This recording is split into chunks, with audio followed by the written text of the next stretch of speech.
Hello, Mr. Kasnomi. You like that one, do you? That one there. Does it slide? They're literally straight out of storage, hence the state of them. That one there went through a fire, same as my Pentium 4 did. It's mostly superficial, that carbon. It's meant to, I'm sure. Shall I force it? Yeah, there we go. Oh, I didn't want to go much higher than that without a lot of force, so we'll come to that. I like this fat boy here. It's cool.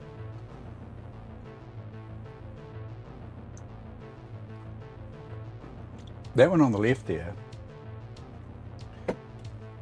that's the same case as I had. Well, I've got my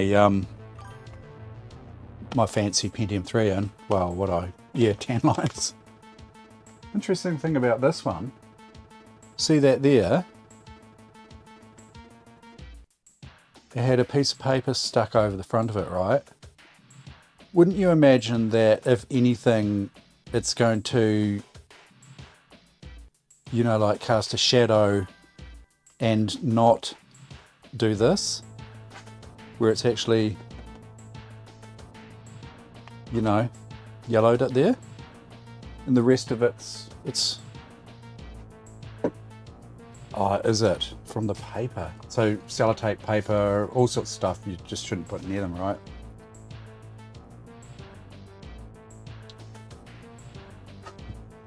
I wonder if I'm tempted to try that trick that Mavanki mentioned actually, and I've heard it mentioned before. Oh, how you going, Evil C? Good to see you.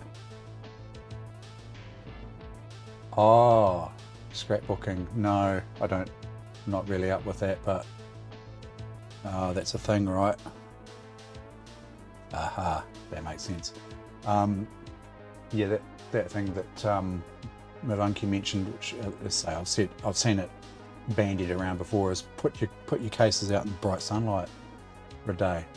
Today would be an absolute perfect day to do it because it's blaring sun out there. Feel a bit guilty about coming inside and working on the PlayStation 10. Not.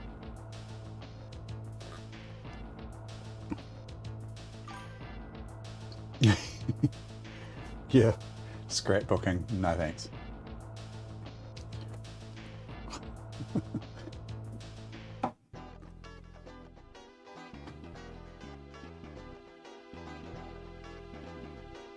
So, update on the Pentium 4. Yeah, the cases are cool, aren't they? It's serious cleaning. That one hasn't yellowed overly much, actually. I wonder if it's all the carbon deposit might have protected it from yellowing. Maybe that's a new thing we could try, carbon deposit. Put your PC through a fire first, it stops it from yellowing.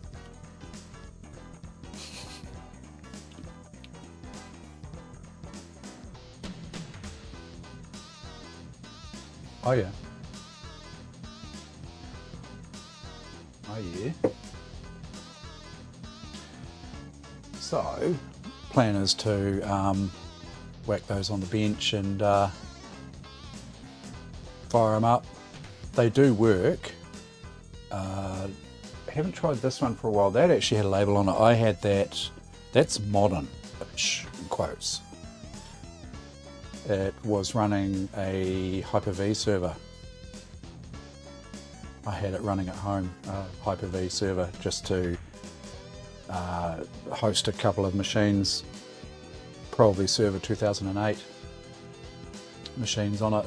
So that's reasonably modern. But yeah, I think what I'll do, I'll probably strip it, because why have a modern computer on in a nice case like that?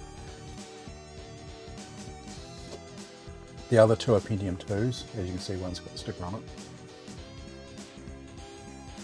So the plan is to basically just fire test them, see what we've got, see if there's anything interesting in them, etc, etc. But Pentium 4, yesterday,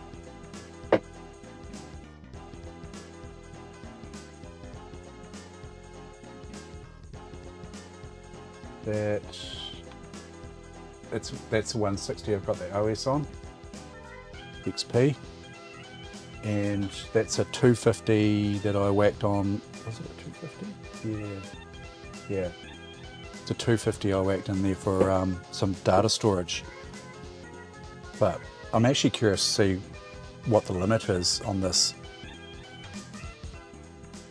with this machine as far as hard drives concerned.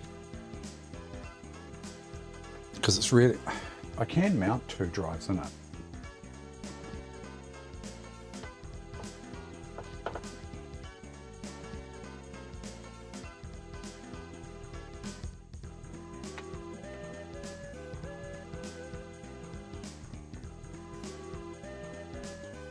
Got room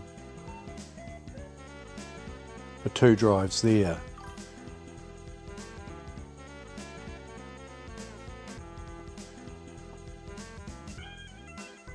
Yeah, so I'm wondering what that limit is.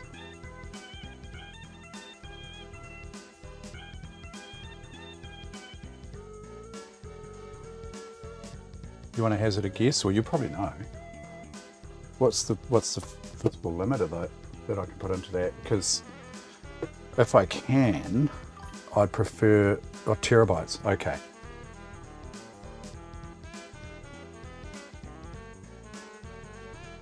Because the plan is, in the meantime, to use this as a sort of central storage repository for all my retro files, etc. Use it as basically a server, you know, in lieu of a NAS, which I think a NAS would be a better option, but I don't have a NAS. I had a bit of a look into building a NAS from a Raspberry Pi. I think Mavunky was talking about possibly doing that as well. So in my search terms, you know, I put SMB1 and all the rest of it, blah, blah, blah. But everything seems to be sort of modern SMB that comes up in my searches. So I haven't found anything yet.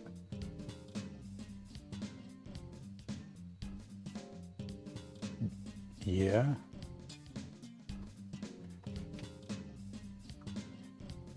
Run the FTP server on this machine, on this P4, you reckon? That'd be a good idea. I'm surprised at how much faster FTP is over SMB.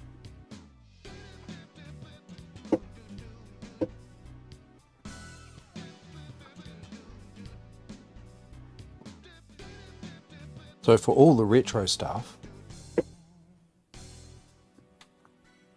I'm not sure exactly how much I'll need as far as storage goes. I've got a 1 terabyte here. Oh, g'day Yento, thanks very much for your sub there. Appreciate it. I mean, I've got a 4 terabyte drive. XP, is there a limit with XP? 32, there will be, won't there? I was wondering if I get the biggest drive I can in there, I can just dump all sorts in there.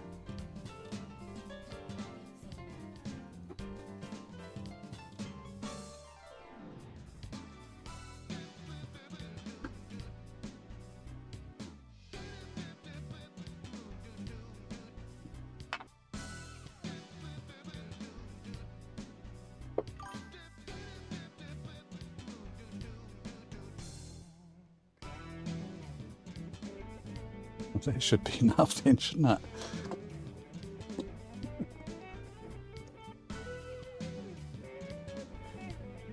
I guess I can start with a terabyte, and if I start to fill that up, I can just grab the old 4 terabyte, whack that on there. I'm really just sort of trying to avoid you know, in the long run, having two drives in this little cage, you know, just thermal considerations.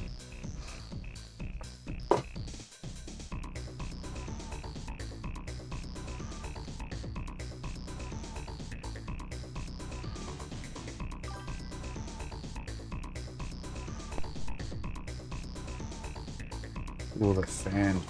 Hear the fan?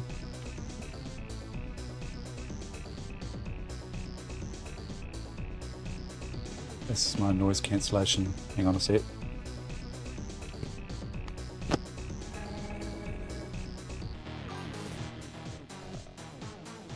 Noise cancellation's knocking it out.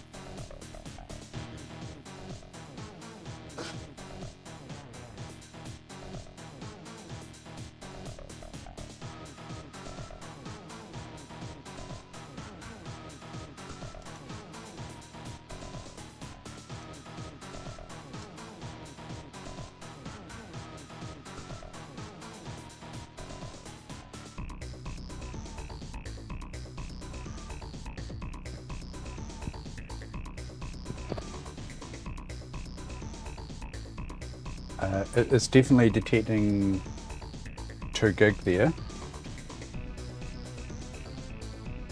Sorry, 250 gig. 250 gig.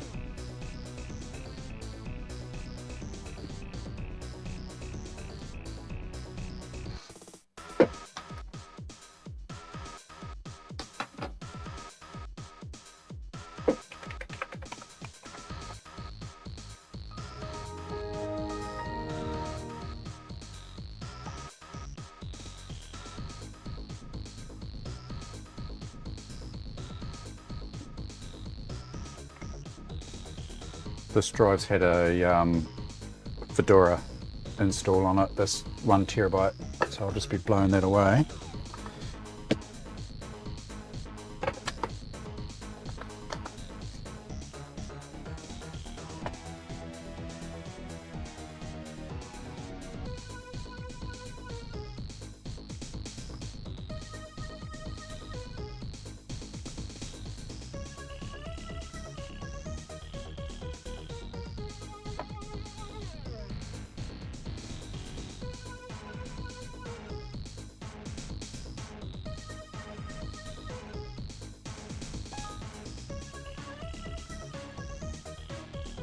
At least I think it's still got it on there.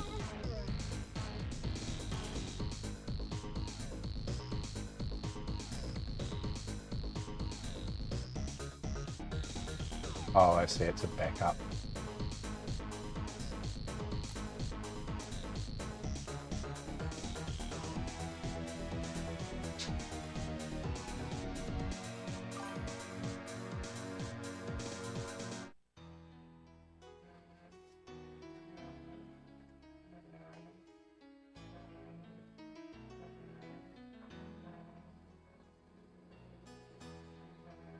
Oh yeah. Yeah, this one seems to be, yeah, it's picking that up. I wonder if I should just try chucking the 4 terabyte on it. See what happens.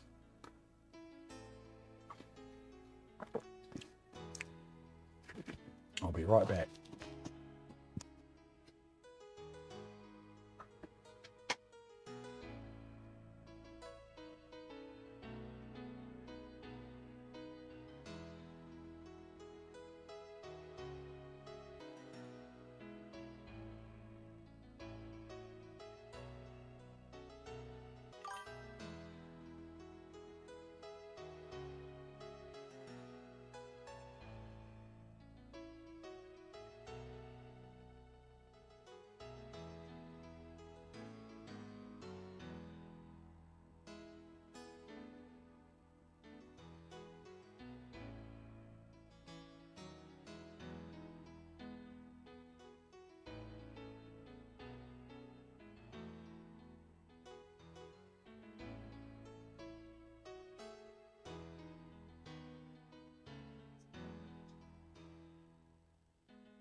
proper science, eh? It is a Western Digital Red with a bonus earwig, which has now escaped.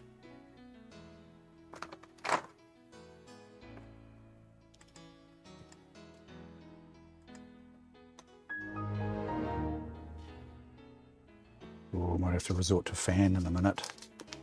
Fan coolage. It's about 26 in the shade.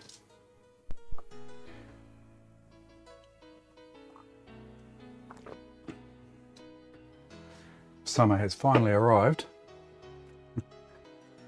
Consistently, anyway.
.6 terabyte it's picking it up as. Then again, that could just be, oh no, that's the entire drive, isn't it?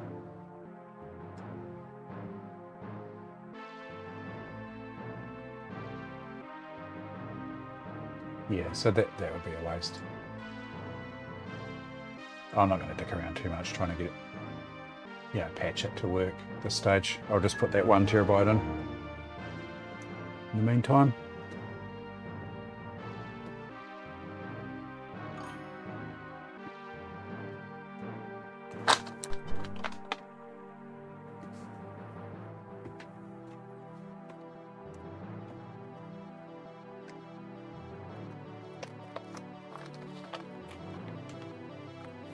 Don't think so.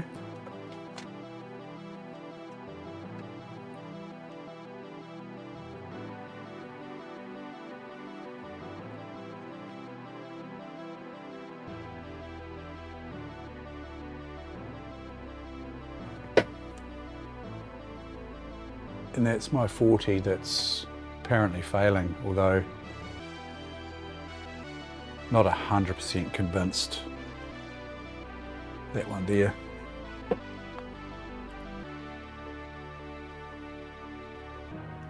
I shall put a question mark on that one.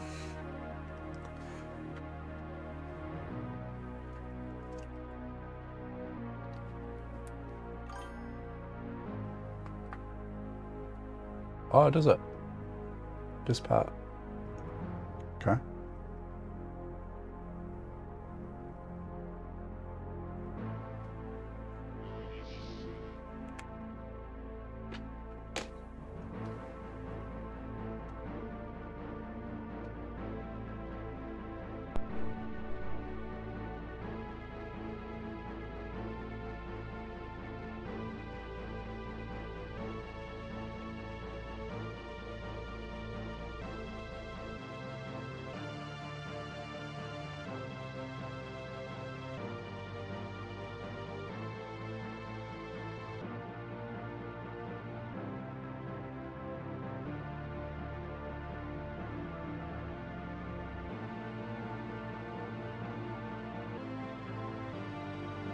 That's weird.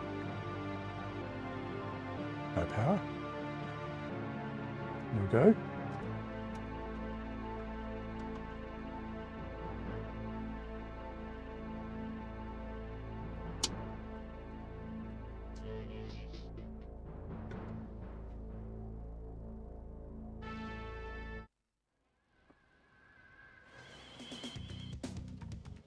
Oh.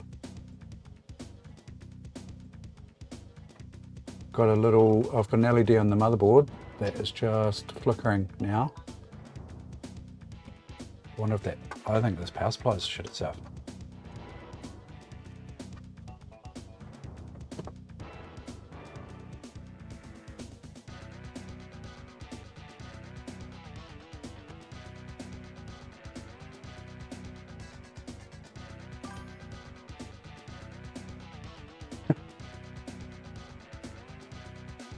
Yeah, bloody power supply's gone, I reckon. Oh, crap.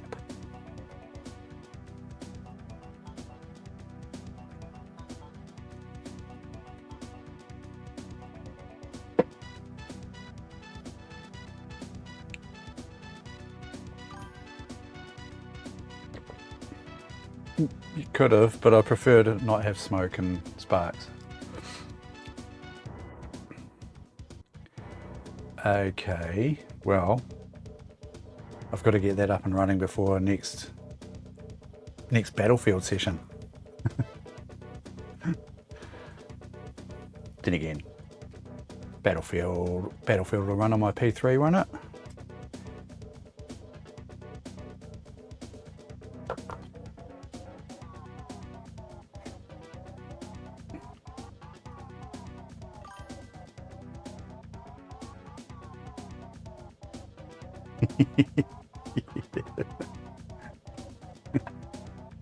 Yeah. Oh.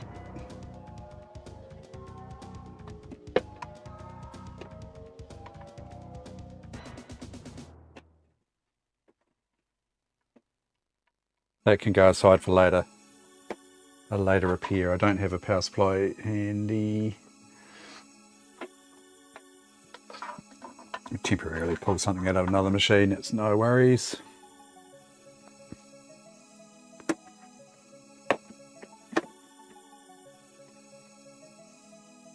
Power supplies and hard drives, eh? Seems to be the stuff that's hardest to keep going in these, eh?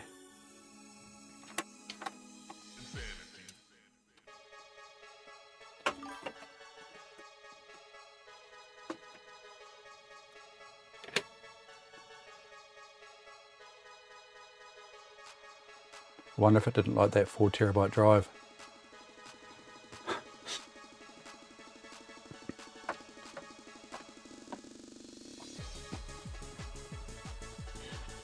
Yeah, I think he is, isn't he?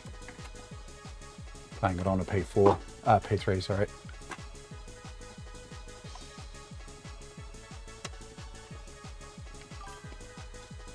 Oh, there's a little job to do while I lurk at some stage.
Does Battlefield run in 2K?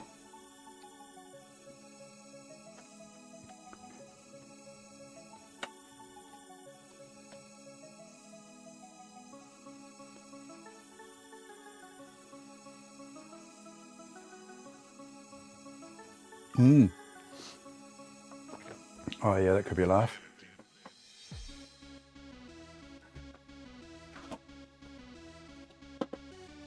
Right.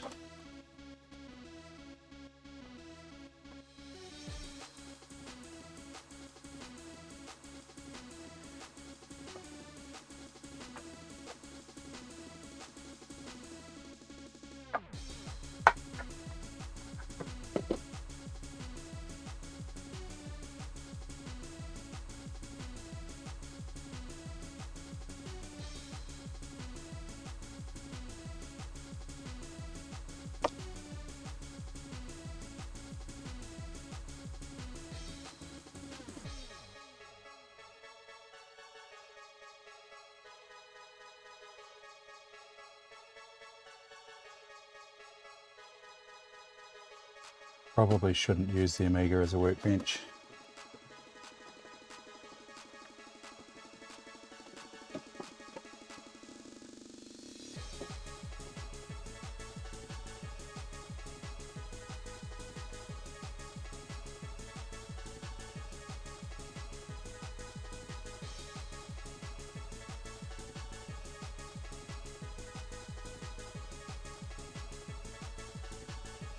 Oh, what's still connected? Bloody hell, keyboard.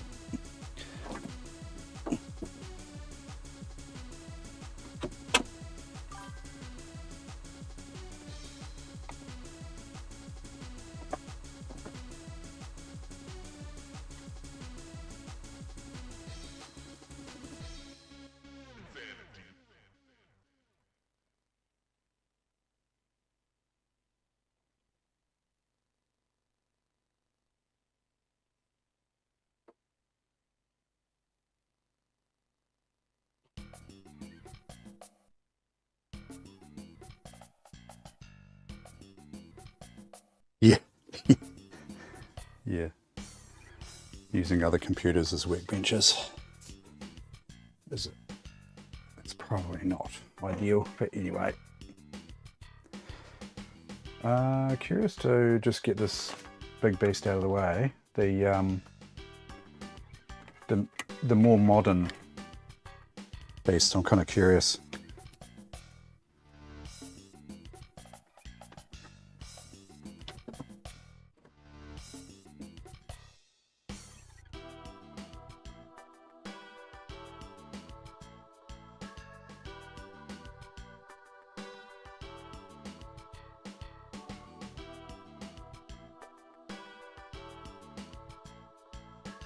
Supposed to be lifting much.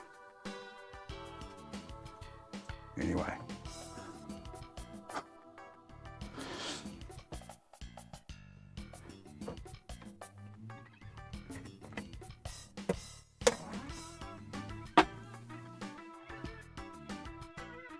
Needs good clean.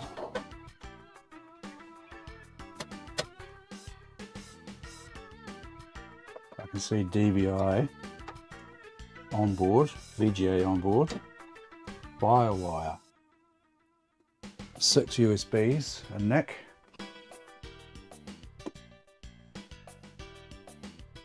and audio.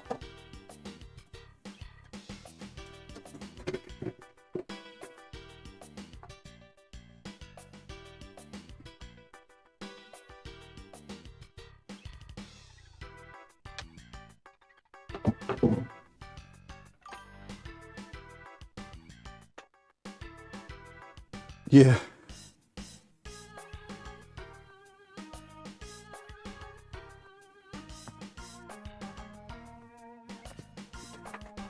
Couple of SATA drives. Motherboard.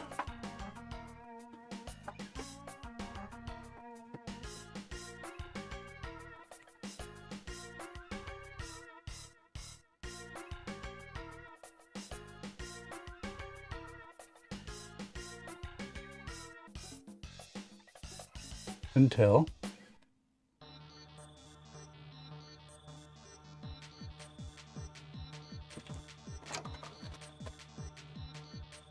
Yep, DG35EC.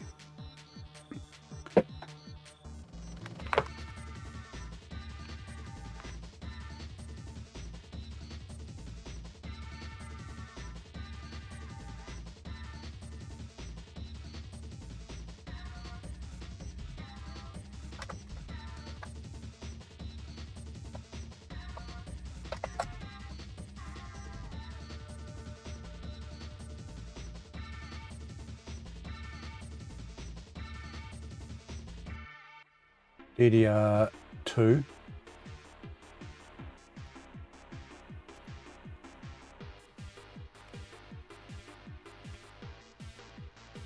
Discontinued, launch date Q1 08.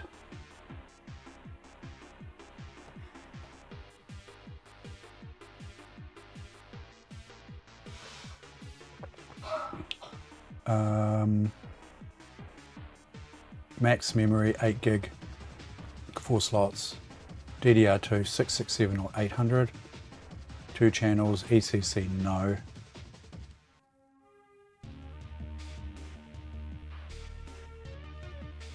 One CPU,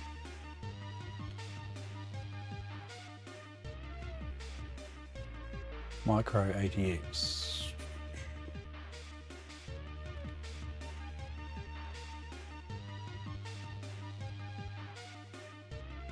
one PATA, one serial,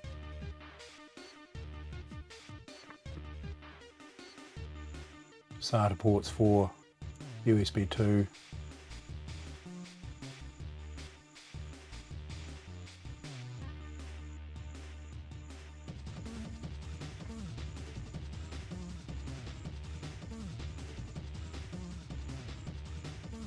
I should fire it up.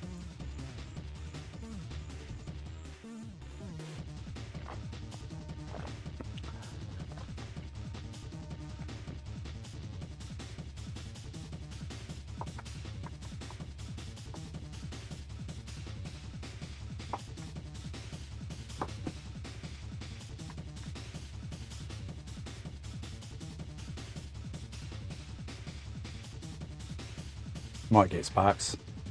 Hey, might get what we want. Not.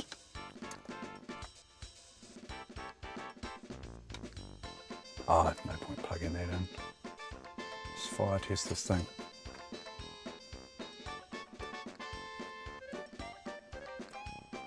Lights on.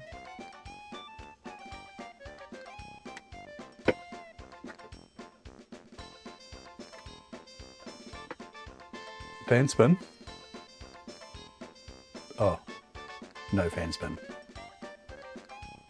Oh, there's a daddy long legs bailing. Earwigs and daddy long legs, about all I've got out of these at the moment.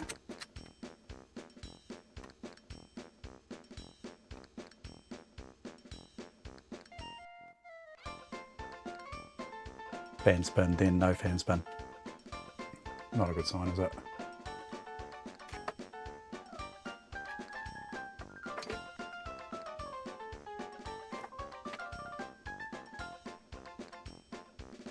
You know, I'm tempted to strip this. Make room for a retro build.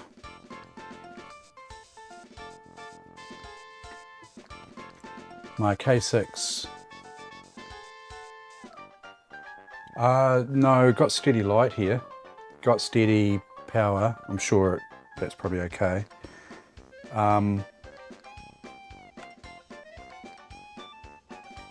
I will sanity check though.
It's the old Pentium Pro.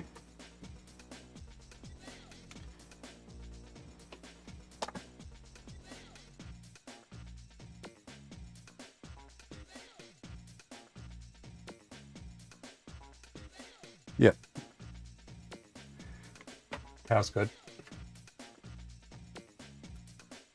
Just could be another dead power's play, eh?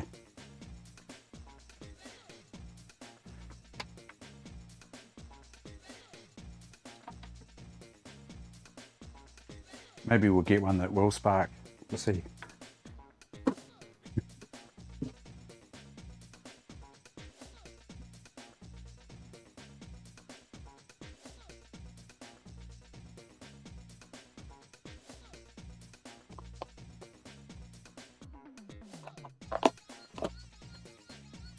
Yep. Definitely need something older than this here. So I might as well strip it while I've got it apart here. Far out, it's starting to get really warm. I might have to hook that fan up. Might make a bit of noise though. Let's do it.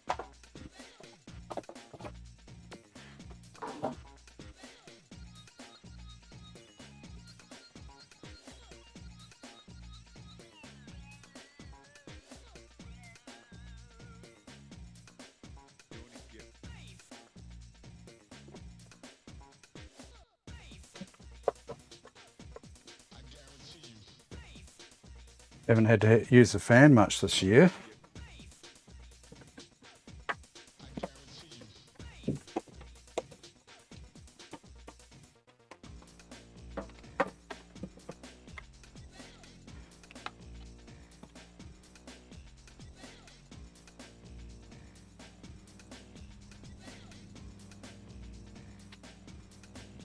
Yeah, it's better.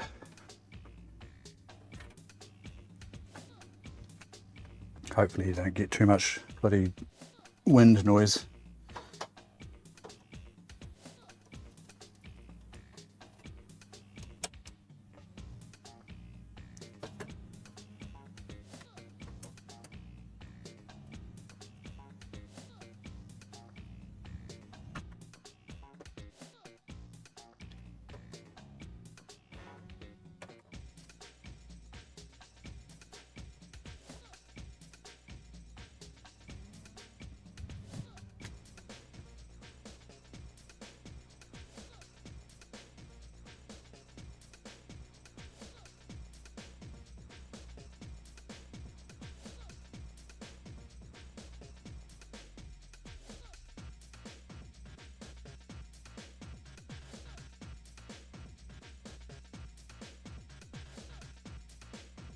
Ah, floppy cable, always handy.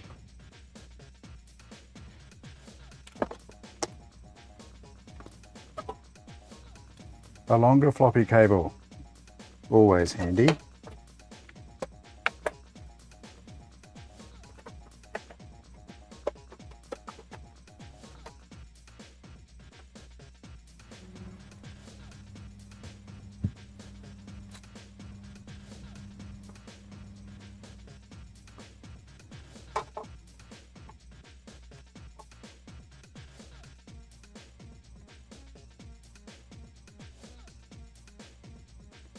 How did you go last night, Cassie, with your bob mashup? I caught the first probably hour or so, I guess, and then sleep got the better of me.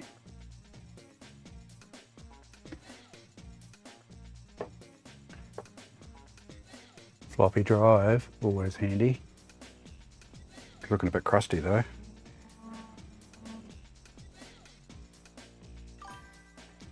Couple of drives.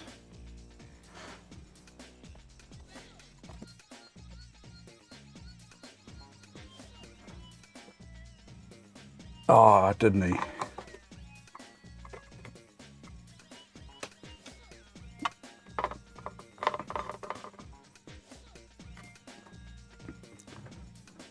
Does it work, or are you just sort of sciencing with it? Like, have you seen it working?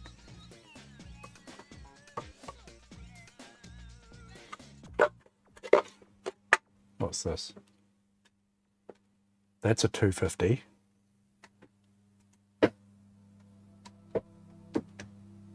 got plenty of SATA drives. Just bloody IDEs are starting to fall over now.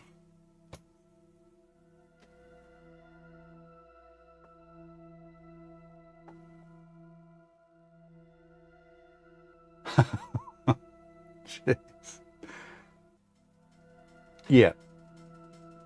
Yeah, but have you had it? Oh, I see what you mean. Yeah, yeah. Oh, that's an 80. Another 80. Oh, pretty handy. I've got some SATA to parallel IDE converters, so those 80 gig drives could be quite good for a bit of retro. Okay.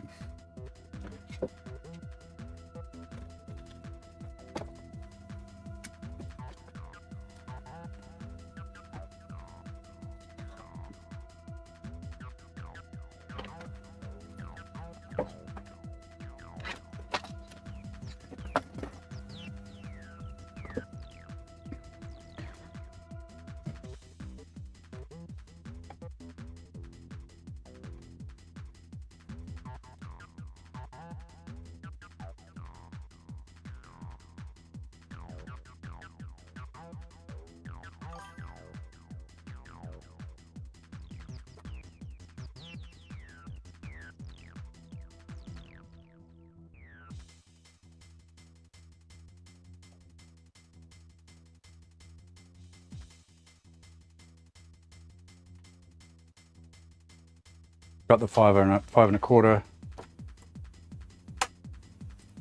plug there. That's bloody handy.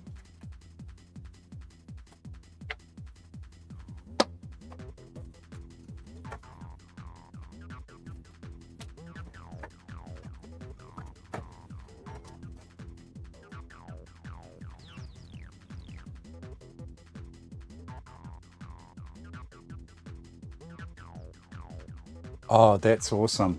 Yeah, I'm looking forward to having a play with my Pico Gus.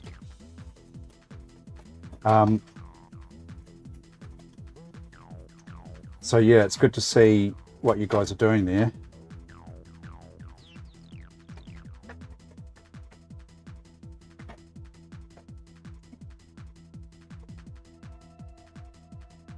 What I mean by that is it's good to have you guys go through all the pain and then I just come in afterwards and do what you did to get it working.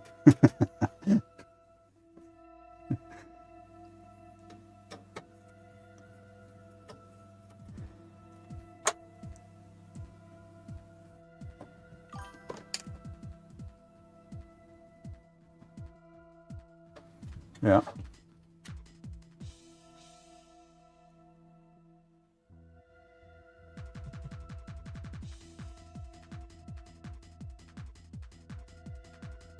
Yeah.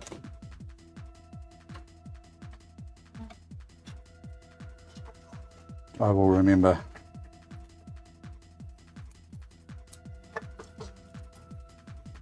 Yeah, I did watch Not a Cheers stream. Probably, yeah, quite a good chunk of that. And yeah, I saw he was trying to get it running in Windows 3.1, like exclusively, wasn't he?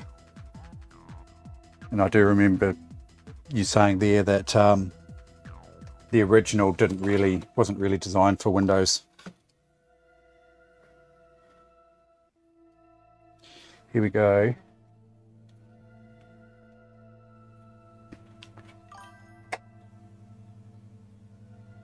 Yeah, wasn't it?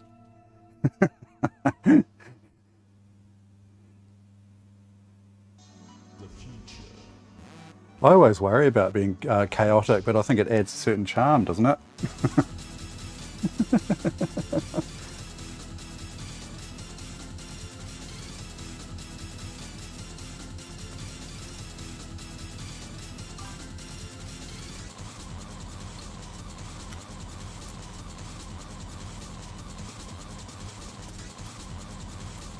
Oh, do you?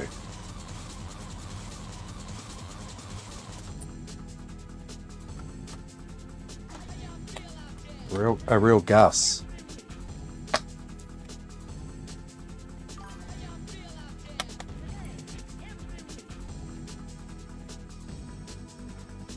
Oh, you've got one. You've got a real one, have you, with a dead oscillator?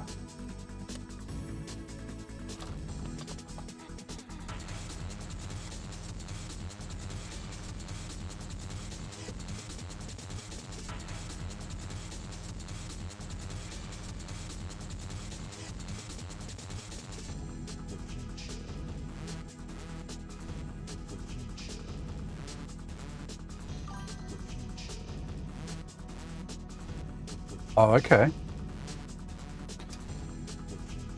Right, what do we got? We have Core 2 Duo.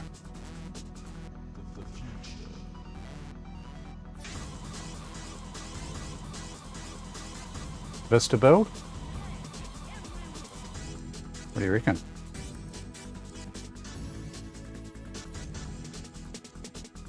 (2008). Released 2008. This board.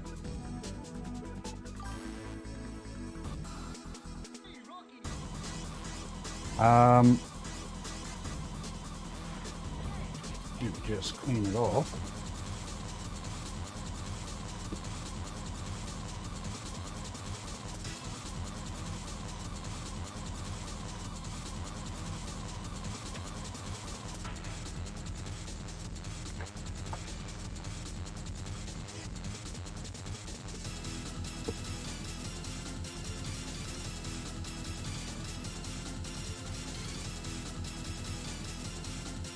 Actually, I've got other chips as well. We could probably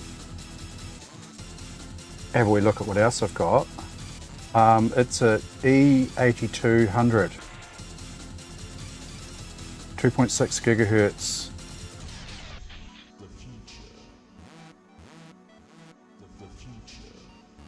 One 3330. It's an 06 chip. As in 2006 date code.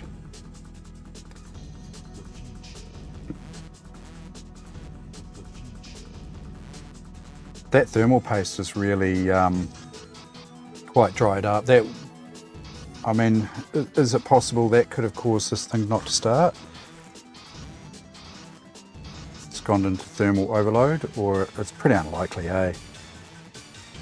I mean, it's got paste on it, albeit a little bit dry. I'm sure it was making contact.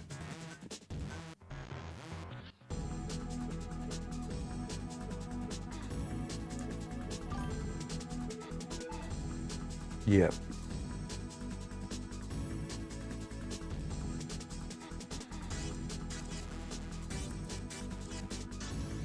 So this case, I would like to build my AMD K6, what are we calling them? K6 2.5s, you know, we got from Mev. Problem with that is I don't have a board.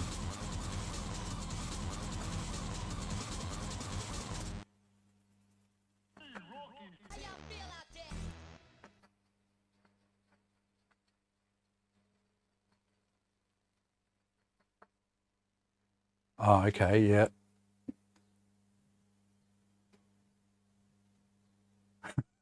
AMD will just crank, right?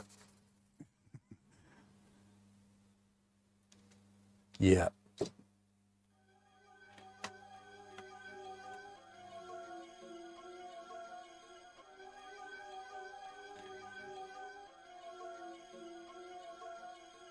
Oh, actually, we have bulgy caps. 3 bulgy caps that I can see.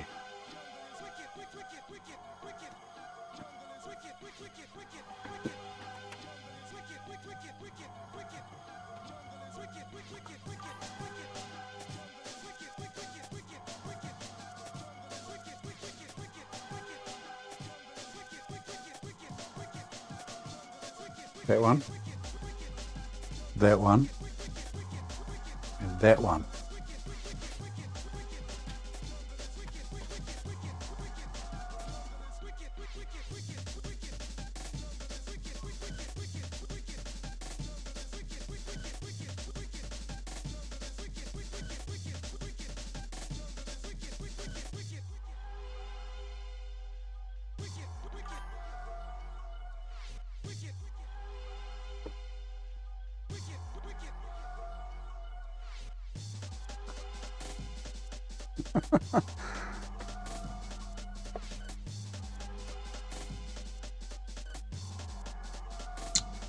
I really don't want to go through recapping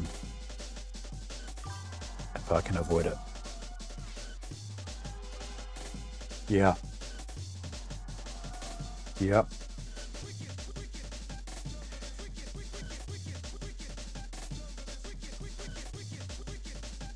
Well, what else have we got here? 2, 4, 6, 8 gig of RAM. That's maxed out.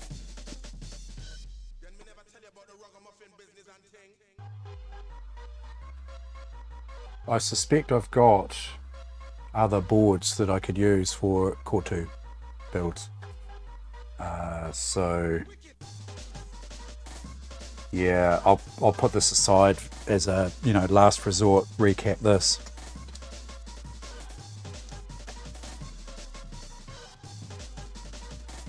So that power supply could be okay.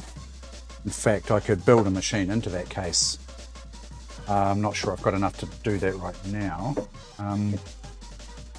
That would turn into a fairly chaotic stream if I did that.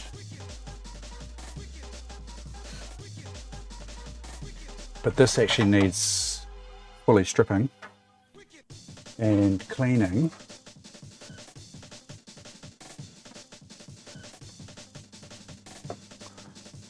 Chipset.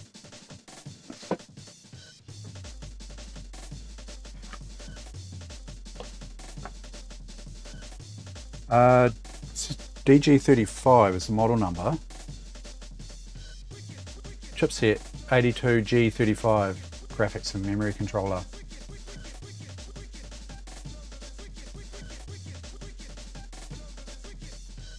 I've got a funny feeling I might have 41s around. I'll have to go for a rummage, but yeah. But this needs to be, I need to test that power supply and clean this case, give it a really good clean. It's a little bit rusty on the bottom, so I need to get a bit of, need to clean that up and give that a little bit of treatment.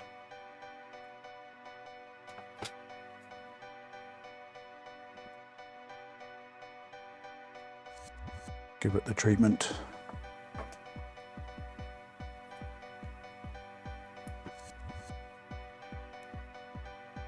Oh yeah, I'll have a wee rummage. Thanks for that. I'll have a wee rummage around, see what I've got. That will be a subject for another stream. Never run out of bloody content for a stream, do you? Hardly. When it comes to this.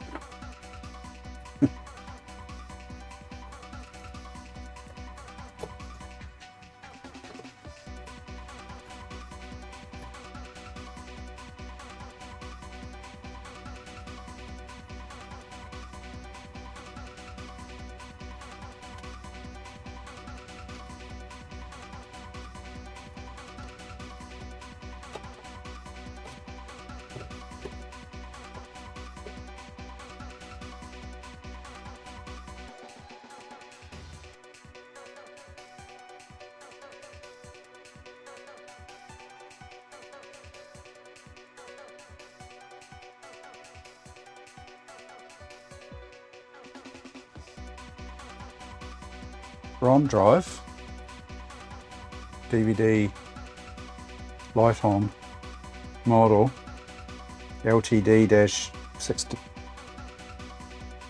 yeah, 165H. appropriately yellowed to match the case.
Well, that should be a bit lighter now. Yep.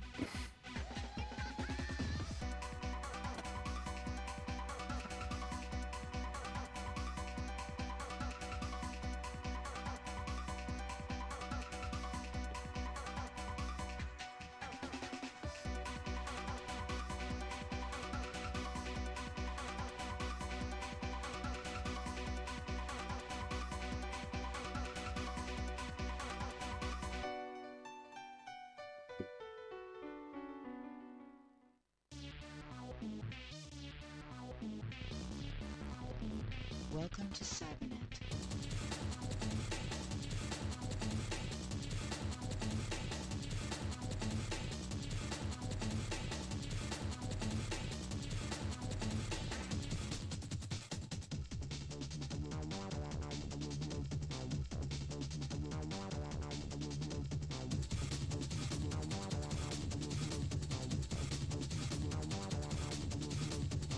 There we go. That's its original colour, look, eh?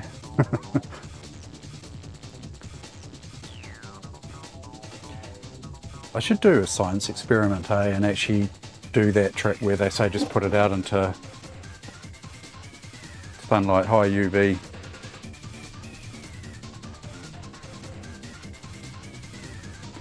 It's Pentium 2 MMX sticker there.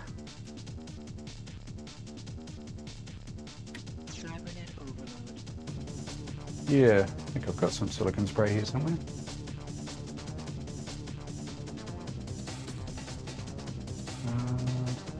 Where did I put it? No. I'll worry about that later. I've got some somewhere.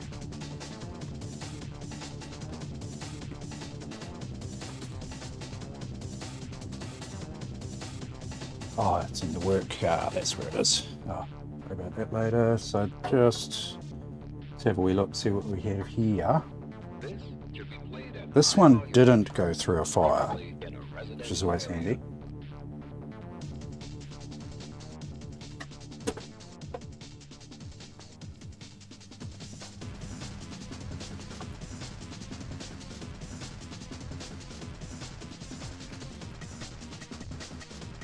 Edge.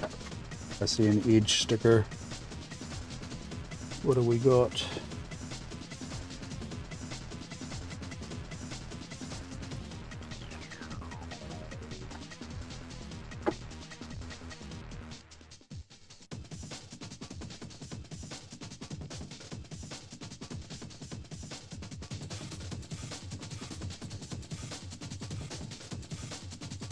We have a Diamond Speedstar A55 Trio 3D 2 times 86C 36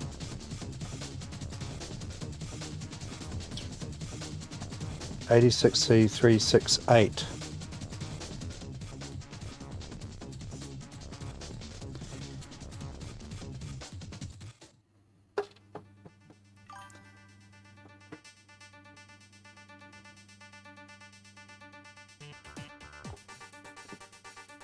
Sound Blaster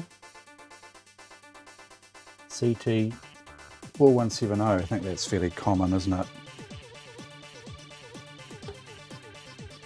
You know, I'm tempted just to crank this up. I have fired it up before. And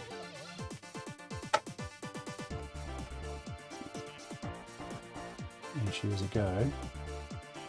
Trying to find out what board this is.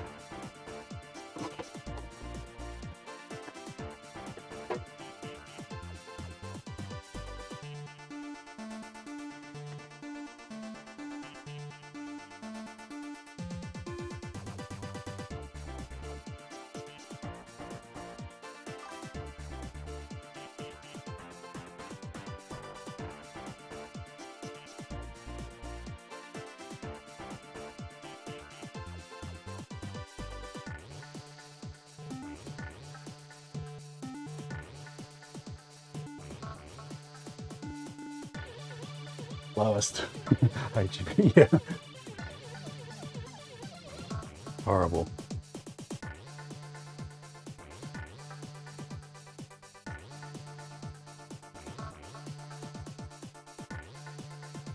LX chipset, that'd be right, wouldn't it? FW82443LX. Intel. Edge date sticker of 9798. It is a P2. Do we have bulging caps? No bulging caps. It is a P2 233. MMX apparently, judging by the sticker. The caps look okay. From what I can see.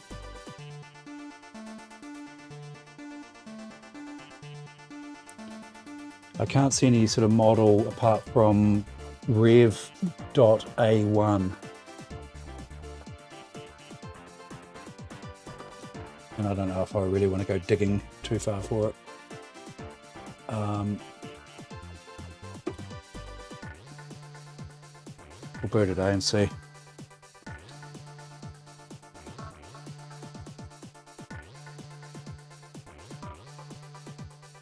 Oh yeah?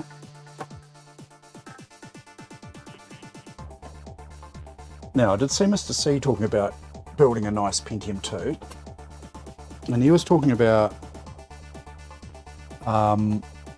getting a machine, the Pentium 2, that is nicely overclockable. And I think he mentioned the 333 is a good one for that.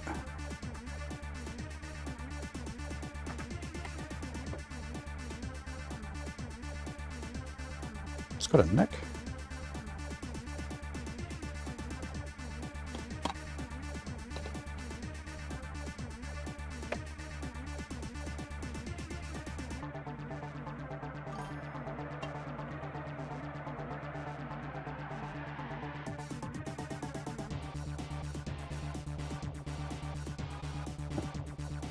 Not sure I've got any of those. Right, no sparks, no flames, no smoke, no bangs. Check.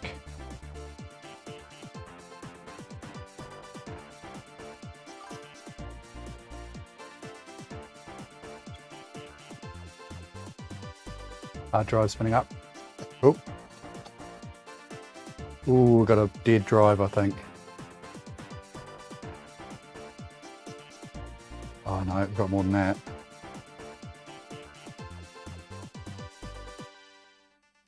About 4-second long beeps.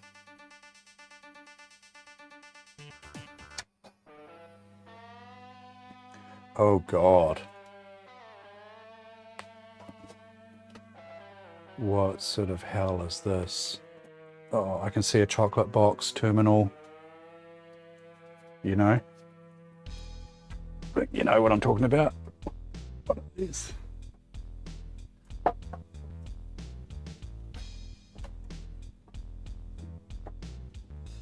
The hell is that? It's coming from,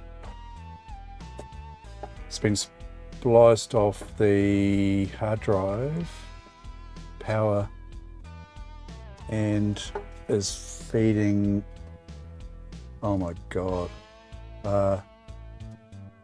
So they've spliced into the floppy power for the front LEDs, I would say.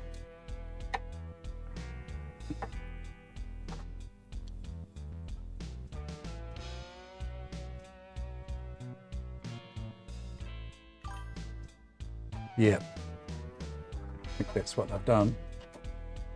Why is it not firing?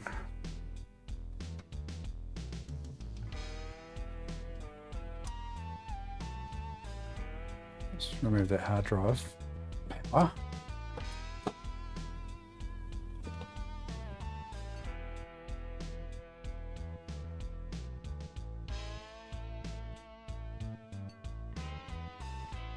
You can't hear that because of my noise cancellation.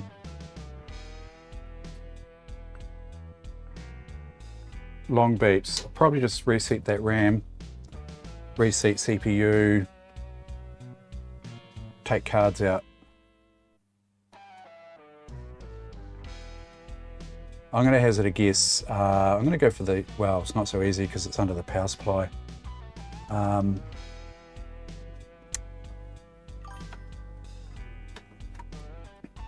I really need to remove this power supply to get to the CPU and RAM. Let's do it.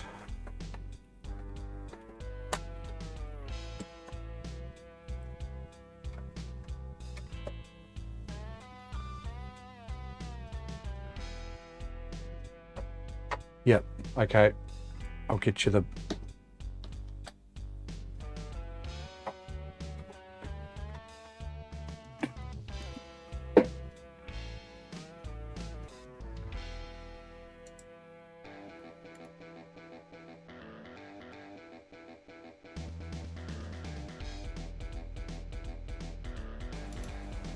Okay, I've removed noise suppression here.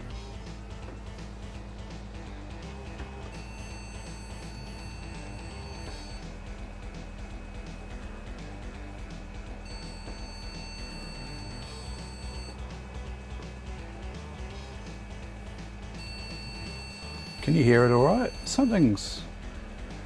Is that background noise? Might be my fan, is it? CPU? Okay, cheers.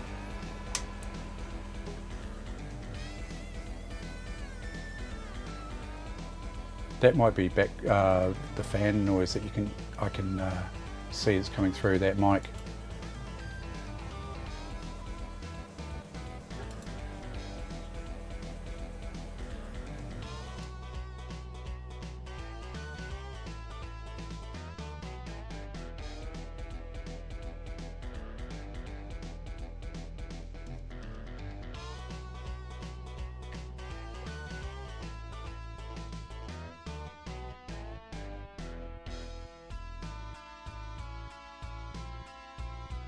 Reseat that CPU, eh? See what we get.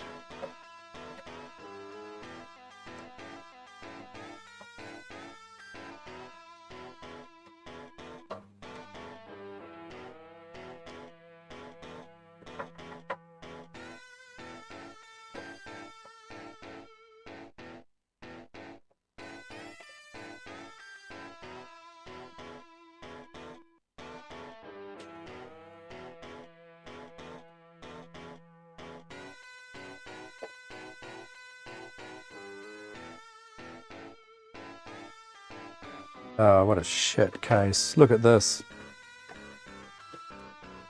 Look at that there. It means I can't just slip the PSU out there. I'm just wondering if I can squeeze it out through there. Ooh.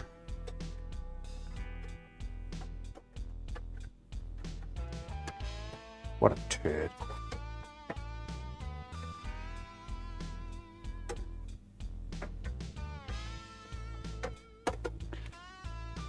Whoever designed it needs to be shot with a ball of their own shit.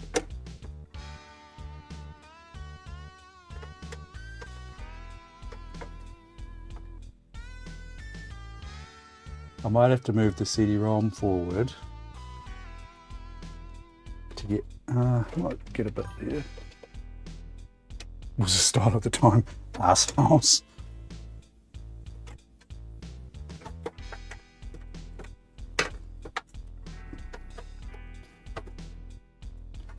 Can I get to the CPU? I might be able to.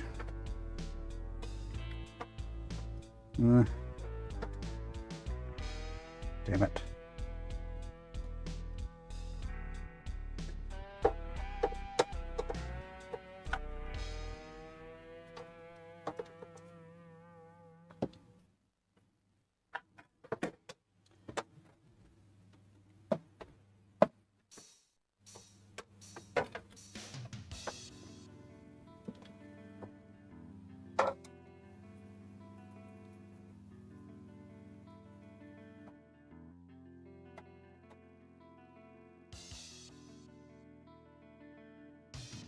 Ah, unlocked multipliers, Mr. C. That's interesting.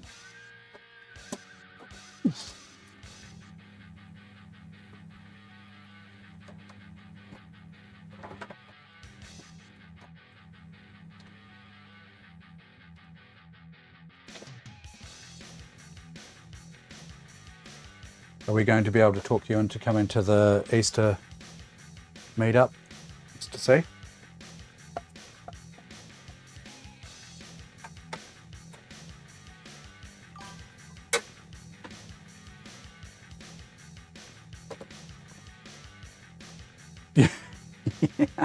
Yeah.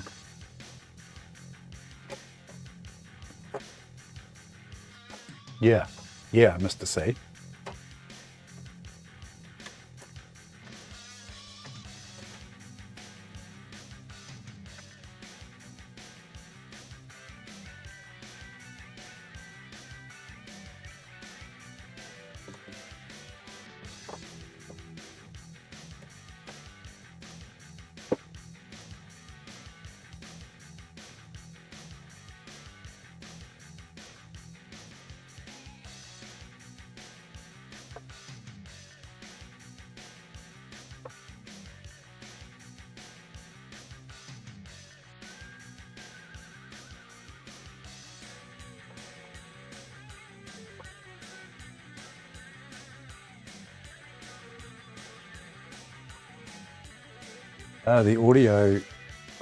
The CD audio cable's not actually plugged in to the back of the optical drive.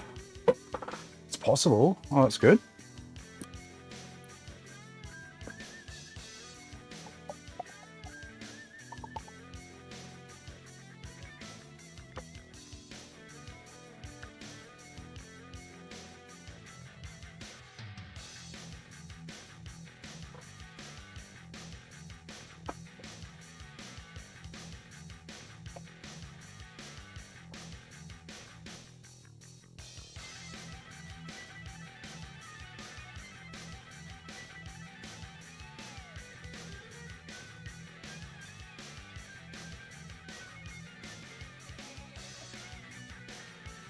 What a piece of crap this is.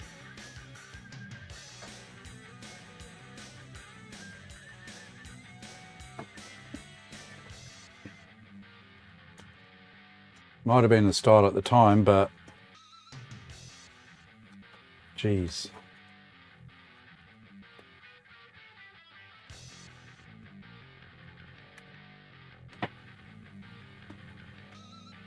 Bloody floppy drives and hard drives got to come out as well.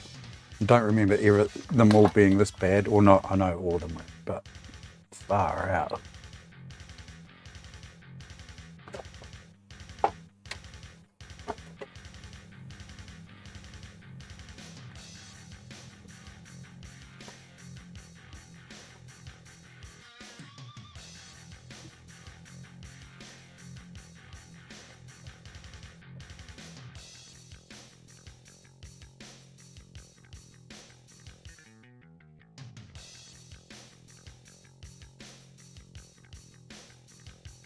At least it's got nice rounded off edges and I'm not cutting myself up. That's one thing.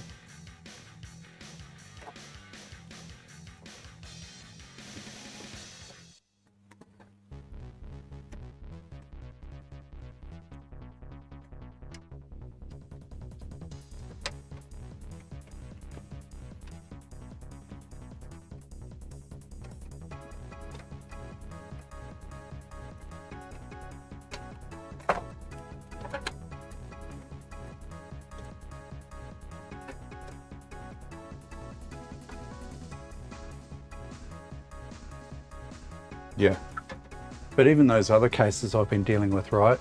You know, like the Mar case and what's that other one I've just, what's my tool one? It's not a Mar case, is it? I keep calling them Shinbros, but I don't think they are. You know, my tool cases, they're not like this. They're nice. Listen. Like this. Yeah.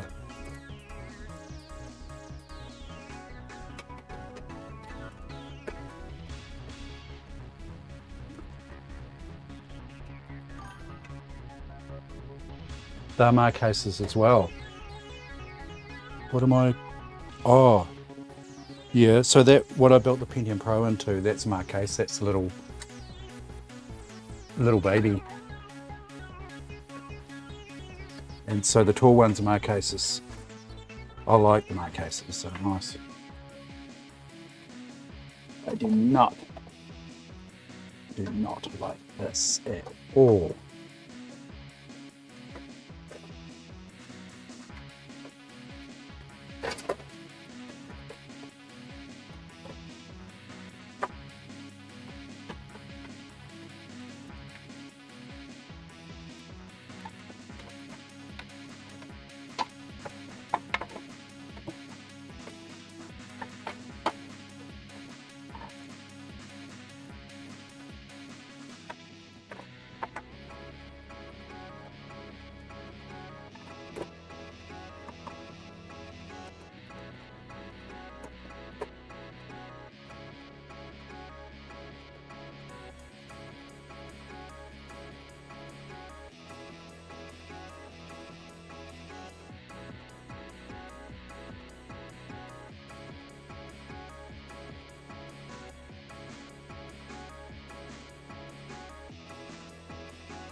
Oh, it has got me.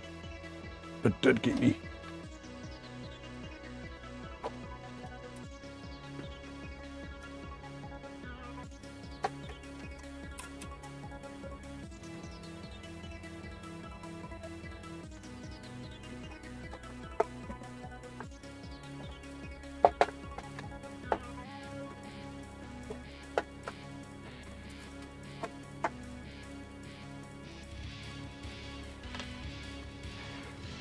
Right, half drive.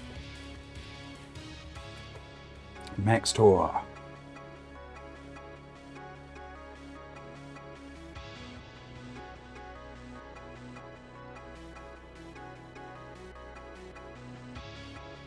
Model 904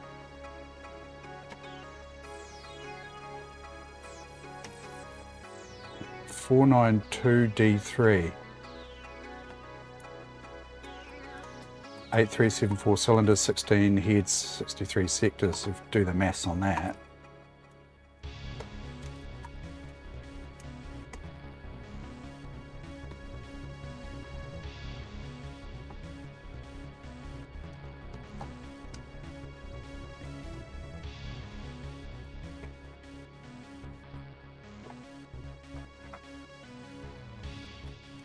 Right, are you going to come out? You.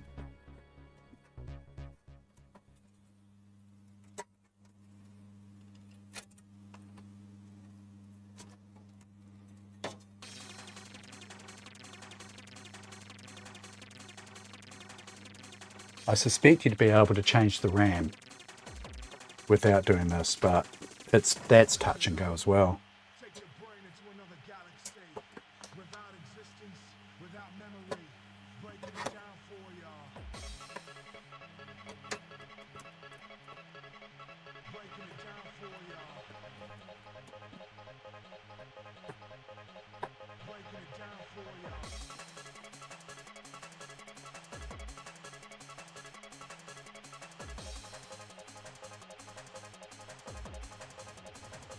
sticker on the power supply, Intel Pentium 4, AMD recommended.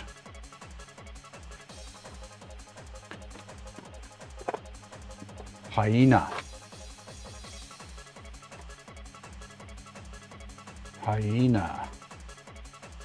350 watt.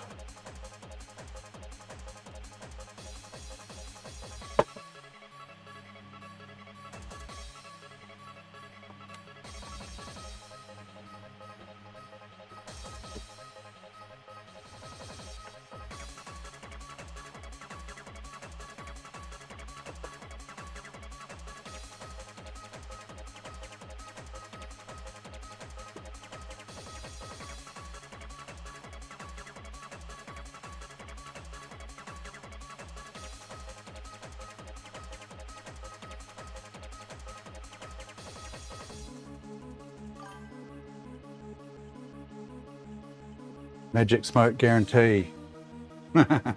Bucker. I had a funny feeling that the hyena wasn't a good one. I do remember you guys talking about it. Oh, jeez. Not having such a good run with bloody power supplies, am I?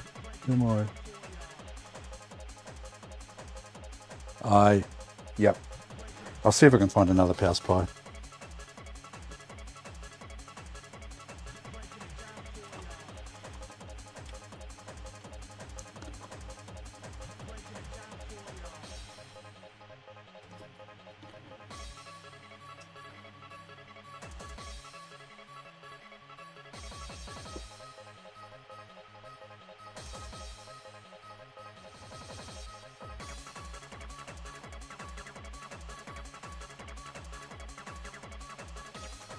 I'm going to sort this abomination here out too.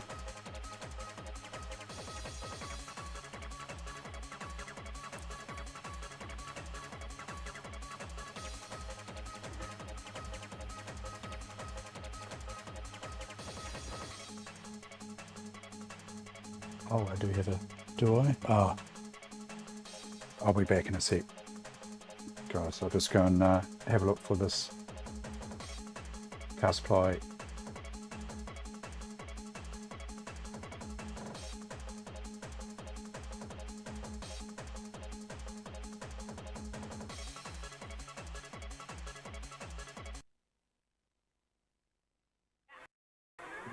Sorry, Bond. Haven't perfected that yet. The Sinclair ZX Spectrum Plus 2. Aren't you astronauts? Yes, ma'am. We like to compare notes with Stevie on the new space station. Hi. Hey, we're the Pointer Sisters. We need Stevie's help with our new album. The Amiga computer. What can it do? Well, what do you want it to do? I need some more help. Mr. O'Neill. Upstairs first door on the left. Amiga from Commodore. The computer for the creative mind.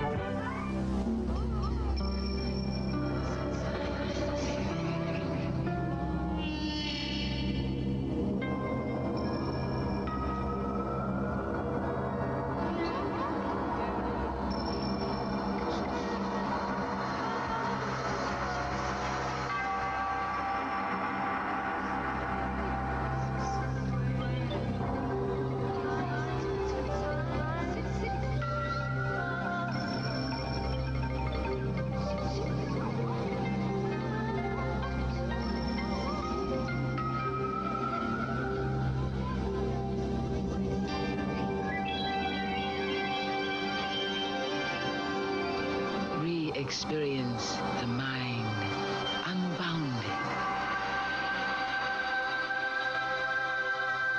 Amiga, the first personal computer that gives you a creative edge.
son. Remember to roll when you land, all right, buddy? Yeah. That's the boy.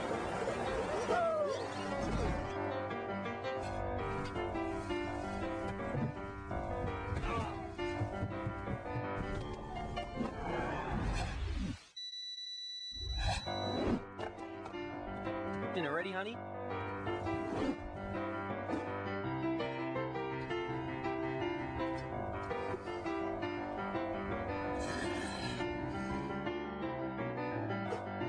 Now, with over 200 games, there's only time for the important things in life.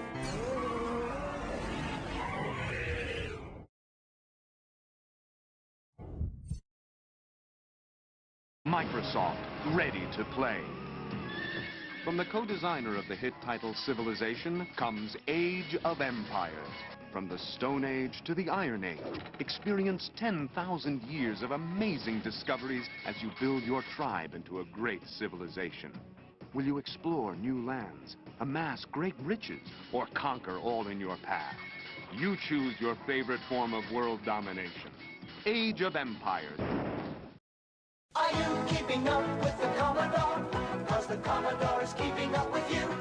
The world's #1 selling home computer is now in a family pack, the Commodore 64, plus data cassette and joystick, 4 software programs including Introduction to Basic, a teach-yourself program for the whole family. The Commodore 64 Family Pack, a value of $700 for just $499.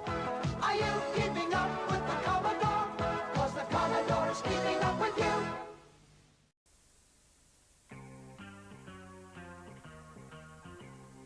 Right, pay attention, Bond. This is the Sinclair ZX Spectrum Plus 2. It's a fully operational computer with 128K memory, but it comes with 3 James Bond games and a light gun that fires armor-piercing shells. Now that's your assignment. No, don't sit in that chair. Sorry, Bond. Haven't perfected that yet. The Sinclair ZX Spectrum Plus 2. Aren't you astronauts? Yes, ma'am. We like to compare notes with Stevie on the new space station. Hi, we're the Pointer Sisters. We need Stevie's help with our new album. The Amiga computer. What can it do? Well, what do you want it to do? I need some more help. Mr. O'Neill, upstairs for a store on the left. Amiga from Commodore, the computer for the creative mind.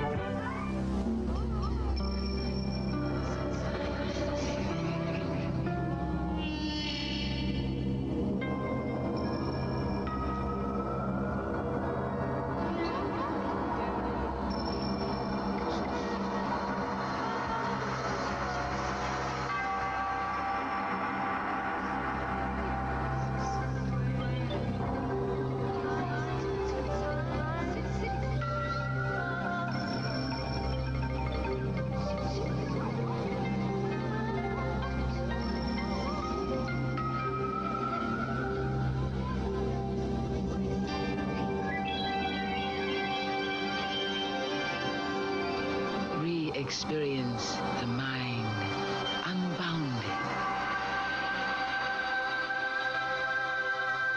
Amiga, the first personal computer that gives you a creative edge.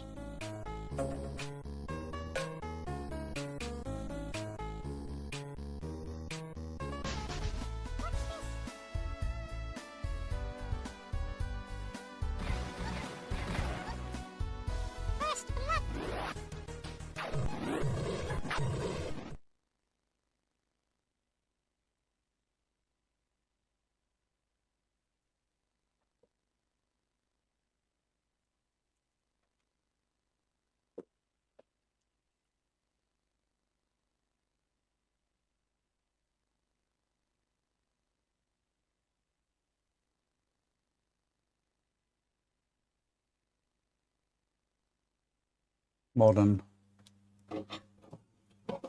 reasonably modern power supply there. We'll do in the meantime.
Yeah, that'd be a good idea.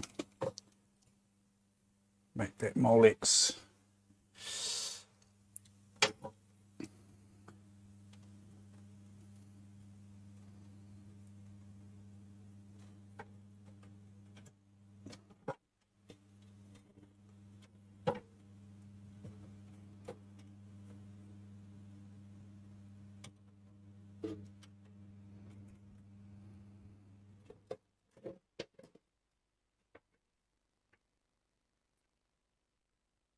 Right. Any bets on power supply versus CPU, reseat CPU?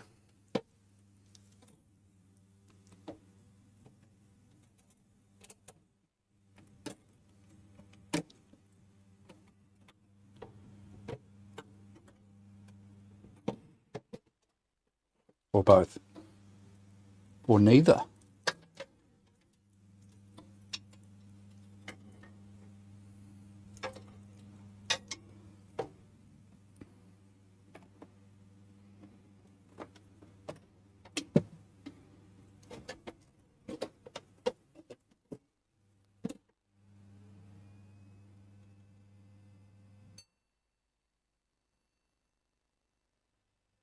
It's not the power supply.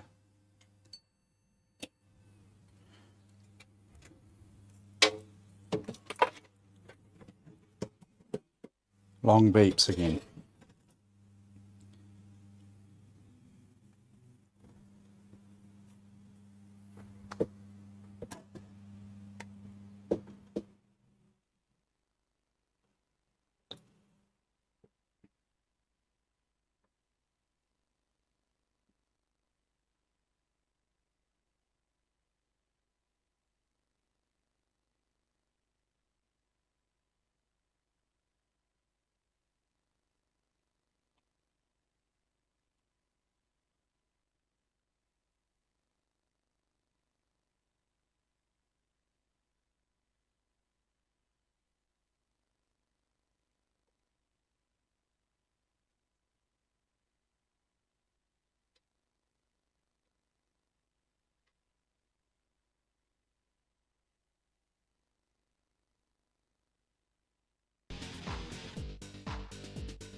Felt loose.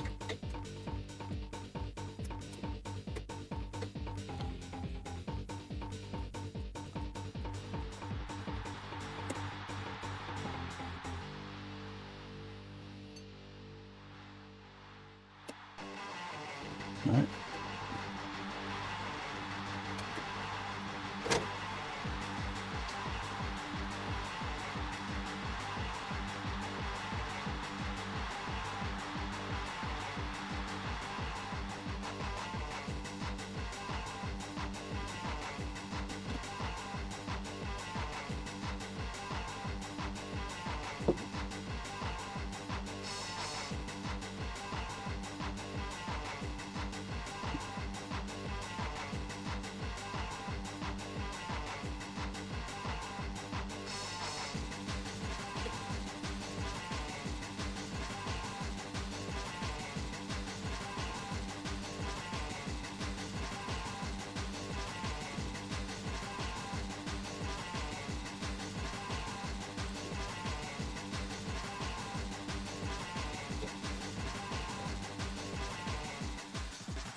Very stubborn clips here.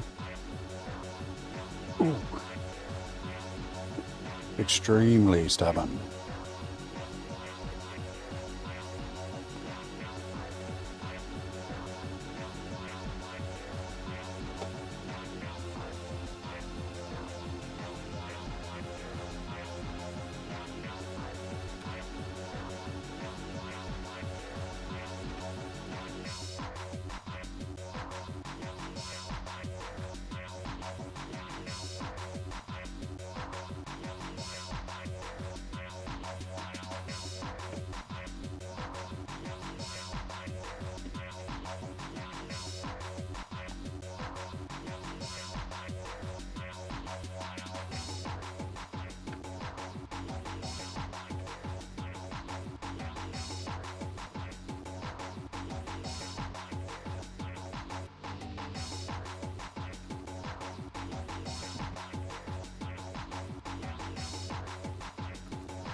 I don't really want to use brute force because I can see the clips breaking.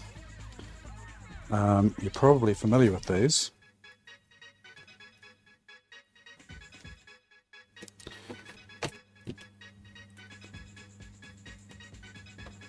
Not sure how far I can zoom in here. Those there.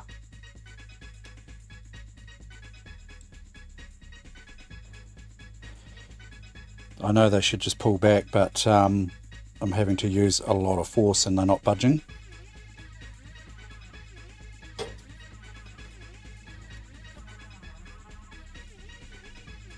And I don't want to get medieval.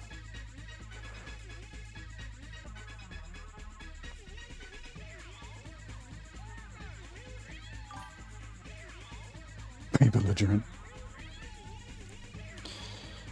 I can see a really easy way of doing it with a pair of pliers, but I think that might gark up the plastics.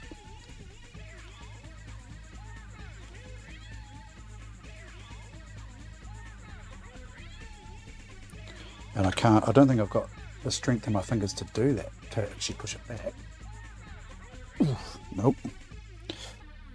What was I saying about this all being nicely crimped over? It's not, with this case here. Right. Medieval it is.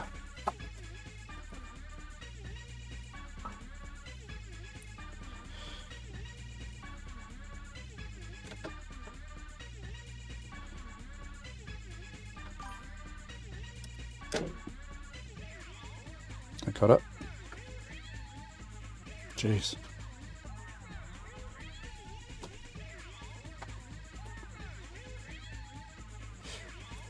Flat blades, yeah. Try that.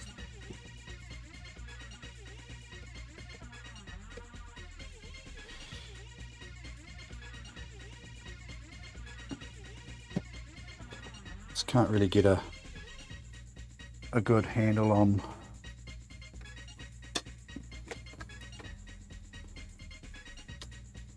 so you can see what I'm up to there.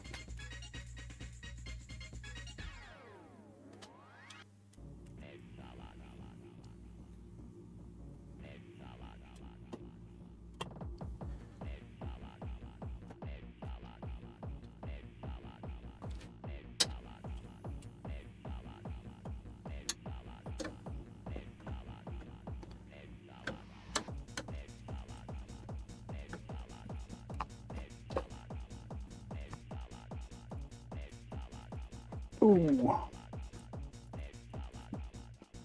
No. Feels like it's going to break.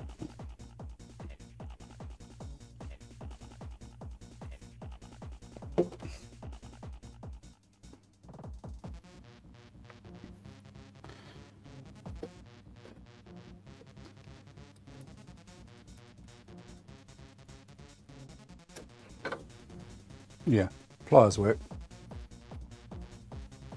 Extremely tight.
You can't get the CPU out because of this.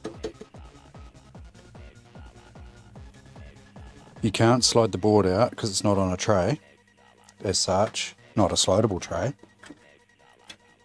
What a piece of crap case.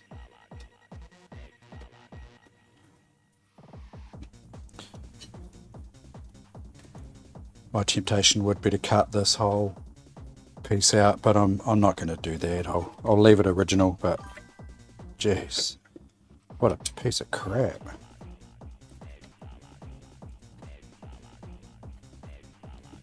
Anyway, I can reseat it from here. Probably just need to get a bit of, actually, I don't want to bend those posts out either. I think I can get my contact cleaner in there.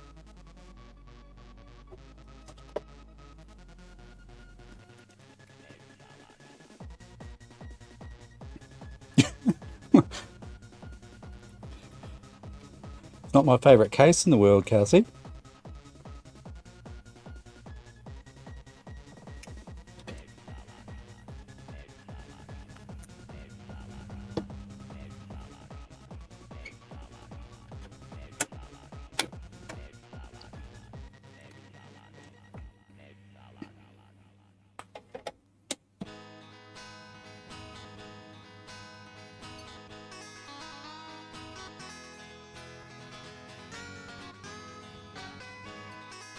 Still long beeps.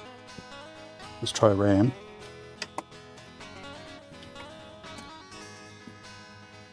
RAM. Edge.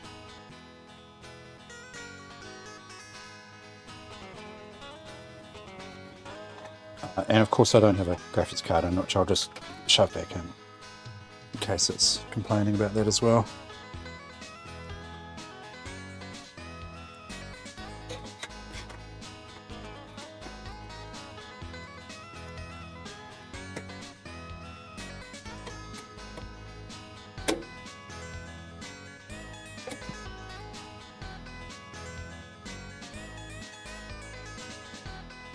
Nope.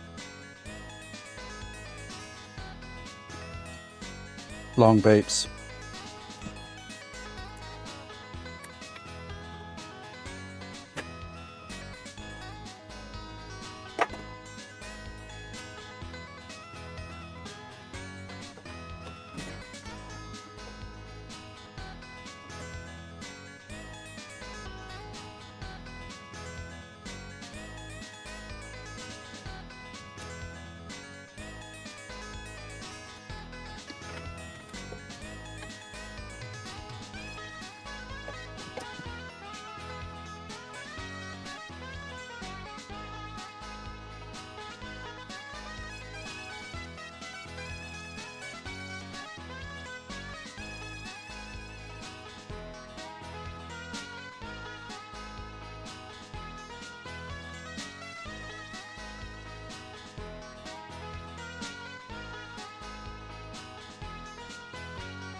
So with no RAM, I get the same long beeps.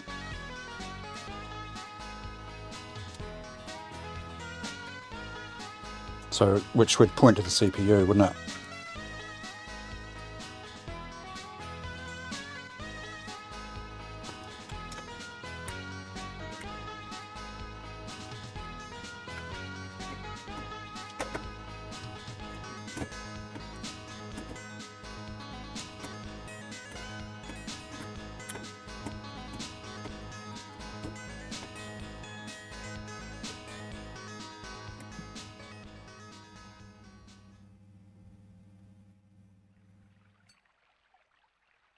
Oh, different beeps.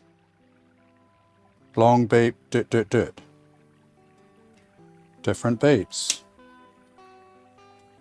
I just was just in and out with the CPU just to see if it sort of clean up that slot.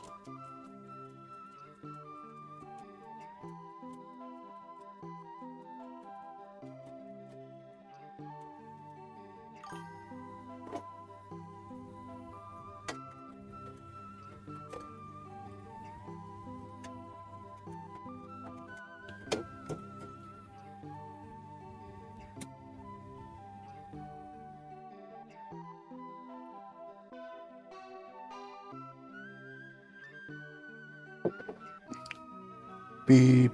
Oh, we've got life. I think. That was beep, beep, beep, beep.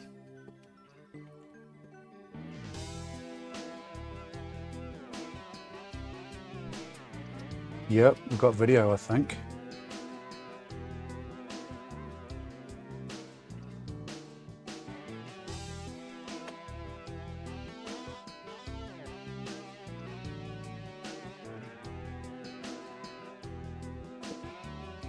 You're right about CPU, and it needed mechanical persuasion, put it that way, cleaning, as in, yeah, contact cleaner alone wasn't enough just to sort it.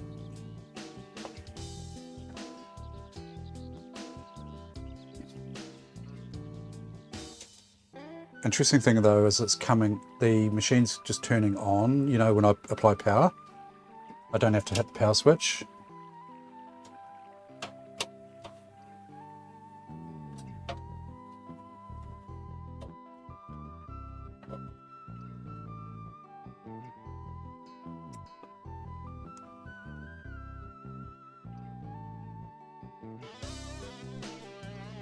Okay, no beeps. One beep then.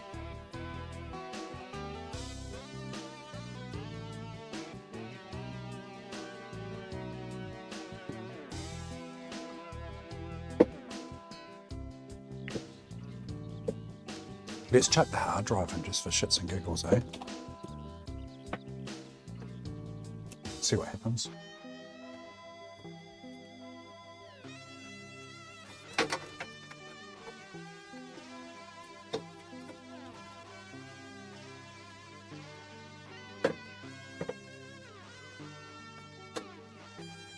It lives again, yes. Been sitting for too long, eh? These computers need to be used.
doing something. That Max tour is quite noisy. It's kind of like good noisy, if you know what I mean. Ooh. It's actually... Oh, I don't know if it is good noisy.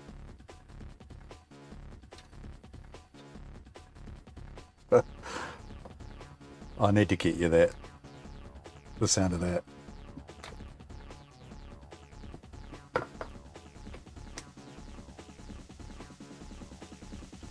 Oh, I don't know if it is good noisy. Right, hang on. Turn the noise suppression off again.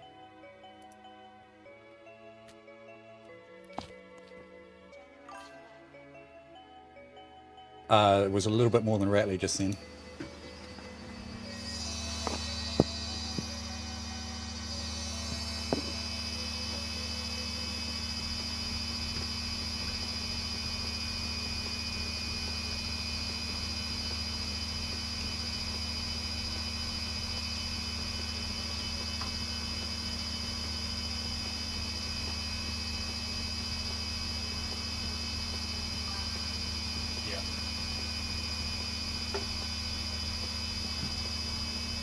Yeah, definitely.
Can you hear much apart from the hard drive, as in background noise?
it's a bit slow to boot.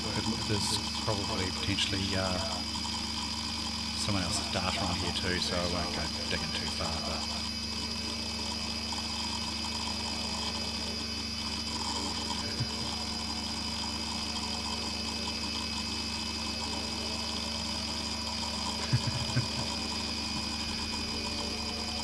is that mic that's picking up the hard drive noise, I assume. Sort of wondering if it might be getting background as well with the fan going and like the desk fan that you can see behind my head.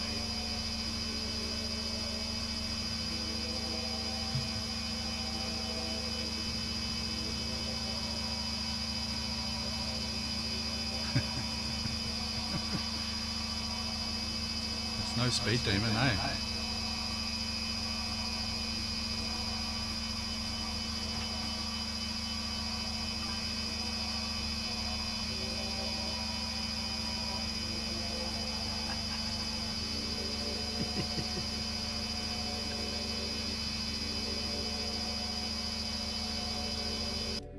You don't need to hear that now, do you? It actually sounded a bit, not quite gravelly, but when it was first booting, it sounded pretty chunky, put it that way. It went almost past the good hard drive sound.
Do you think it'd be too risky to use that hyena?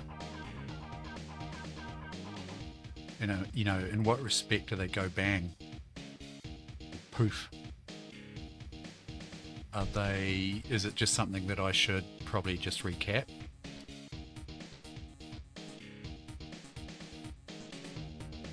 Is it just the caps that go on them, or?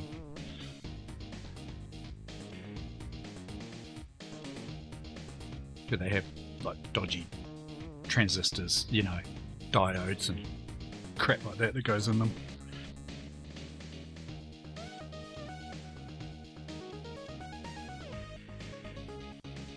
I think she's locked up. But that's, you know, progress, isn't it?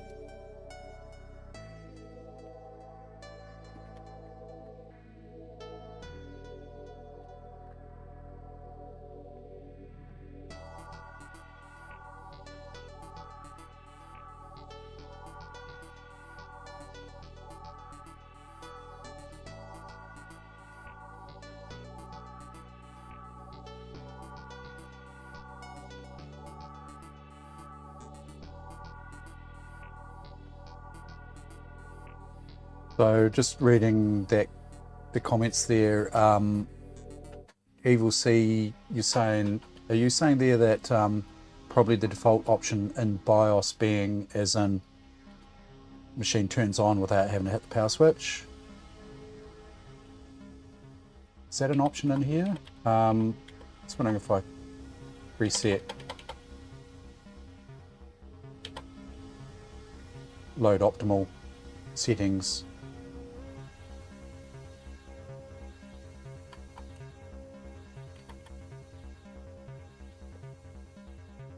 More than likely this battery's buggered, eh?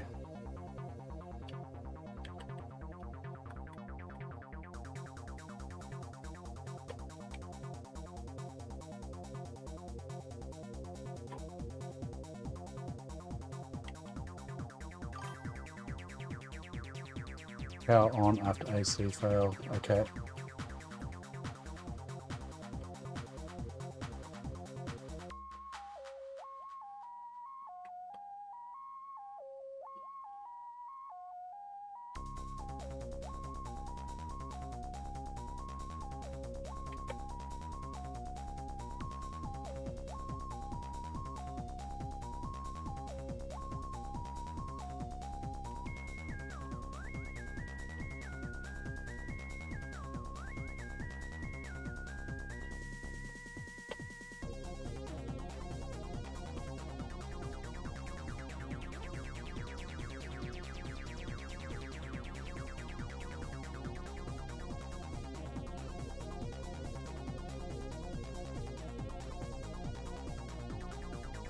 Soft off by power button, hold 4 seconds.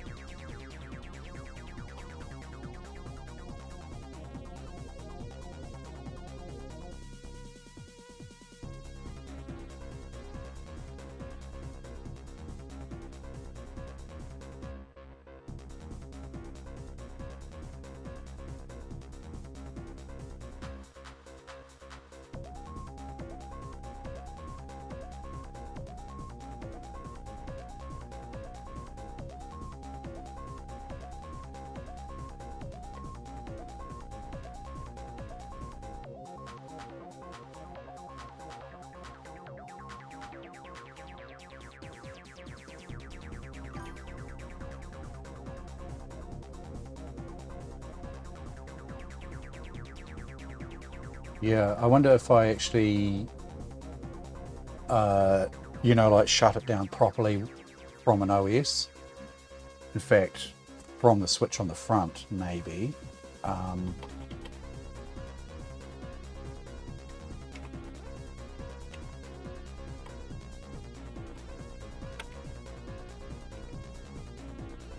might just try that.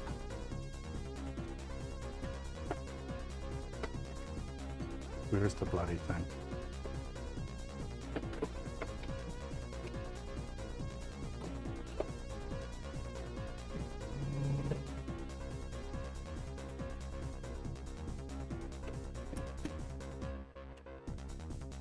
It's not turning off. If I hold it, I know it's booting now, but yeah, so if I hold it, it turns off, and then as soon as I release it, it comes back on again. That's unusual, isn't it?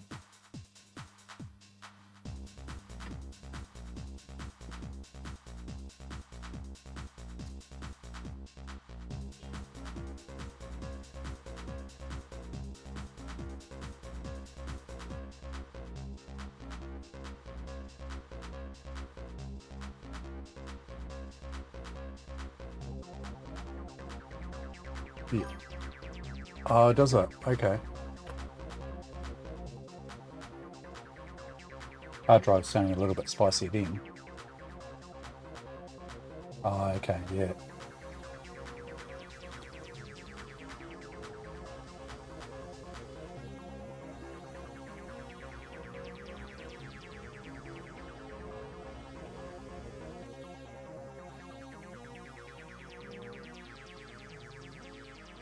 So does that mean that you literally, to turn your machine off, you have to like pull the power? Seems a bit janky, doesn't it?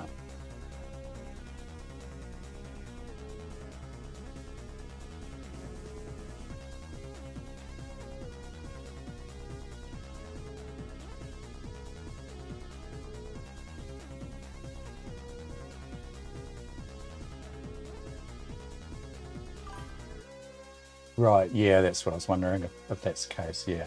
And I can probably, if this boots, I can test that theory, yeah. Yeah, that makes sense.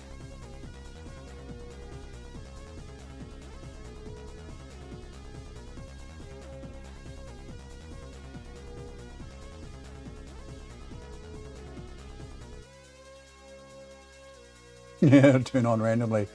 My Windows 98, my Windows 8 PC used to do that all the time. I never got to the bottom of it. You change something and it would come right for a while, and then might be 2 weeks later, you'd hear it starting up in the middle of the night. And you feck around with it some more and it might improve, it might not, and then it seemed really quite random. It sort of made me wonder whether it might have been bloody Windows updates or something like that that might have been unfixing it each time.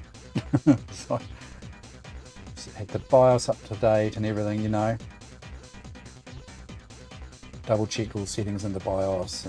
Could never really get to the bottom of that one.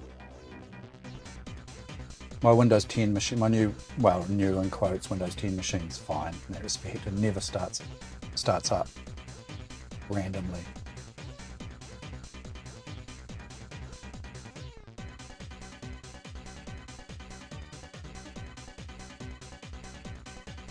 Oh, she's locked again, isn't it?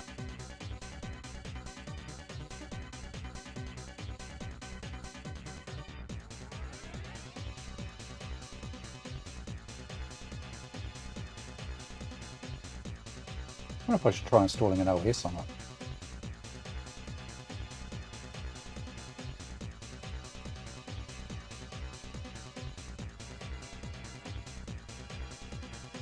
So what's the consensus on the Hyena?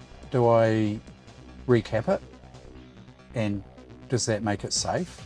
Or do I literally bin it?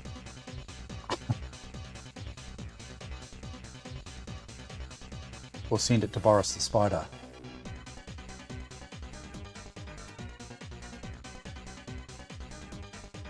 That's not looking too good.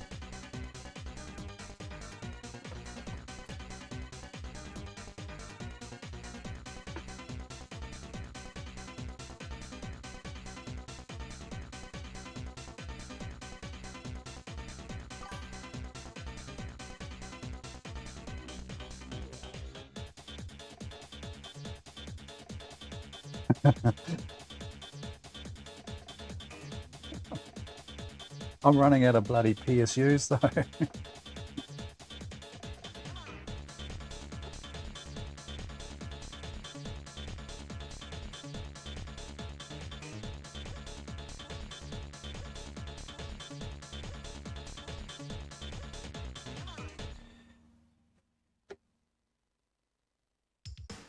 Oh, can we figure out,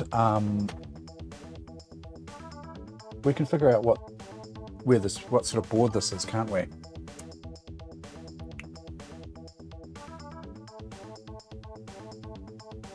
Okay, now it hasn't powered on, which is different.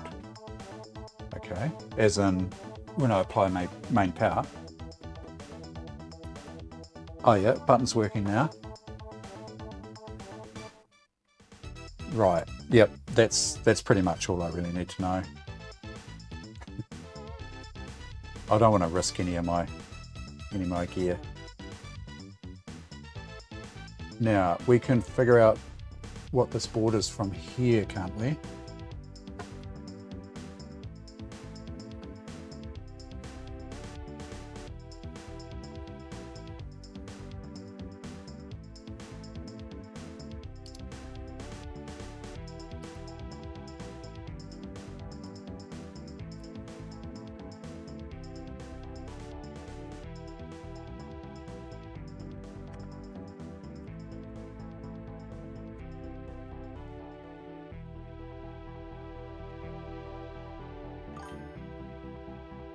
Isn't much help. BIOS tell us anything?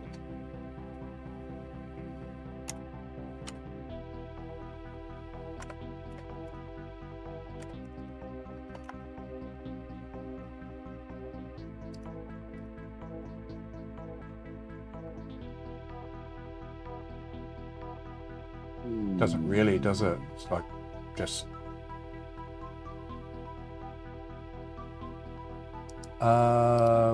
I mean, the first hit the first hit is a DFI from the retro web, and it looks like it, judging by the layout. It's a DFI P2XLX/E Rev A+, also known as Yakumo P2XLX/E or Yakumo 8469. 9.1 out of 10 board score.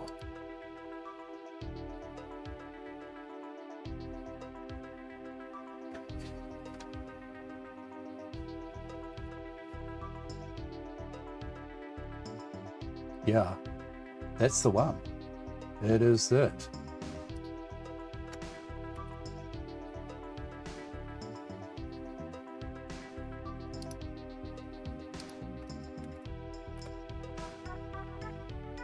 That one there, link in the hat.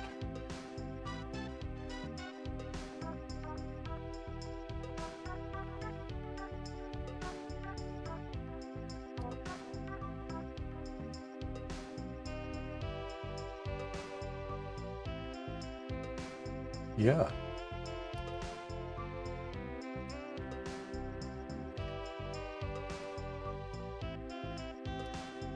BIOS. What do we got?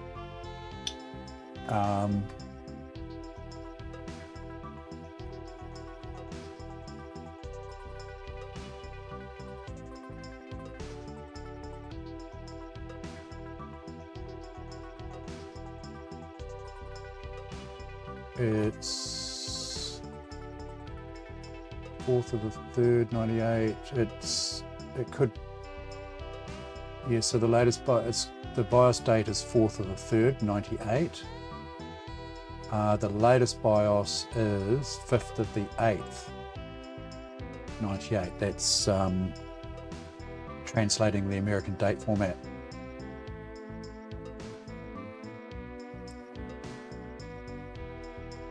BIOS version 0805, and I've got BIOS version 0304.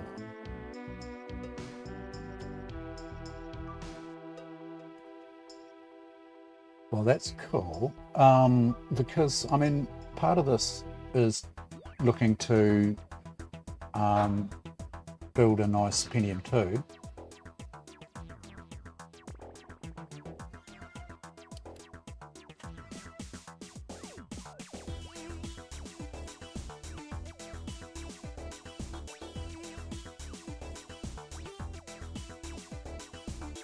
Should I go and grab my CPUs?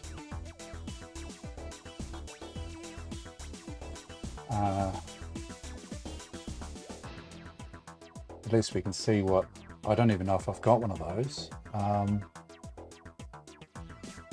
Okay. All right. I'll be a minute. I know exactly where they are.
Okay.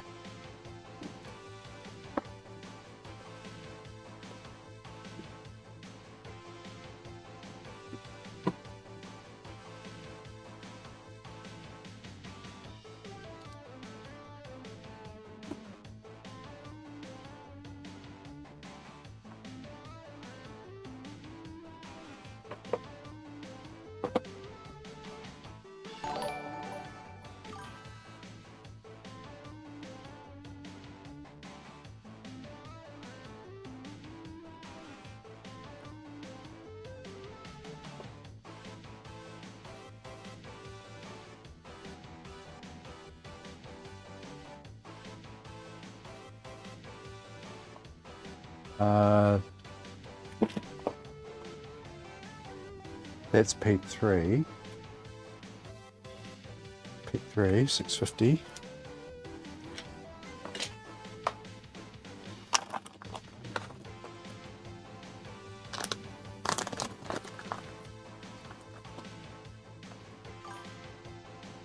P2. Ah, what's this?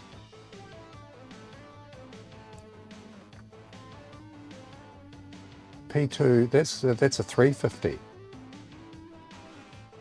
I thought that was I looked at it in the bag and thought it was a P3, but it's actually a P2.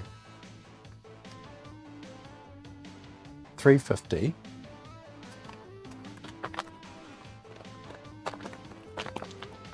Hello, Mr. Xeon. How are you?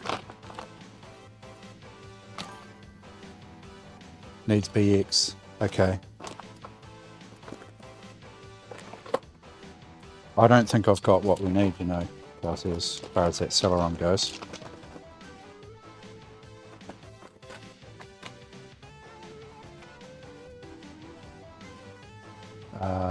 That's another 233. MMX.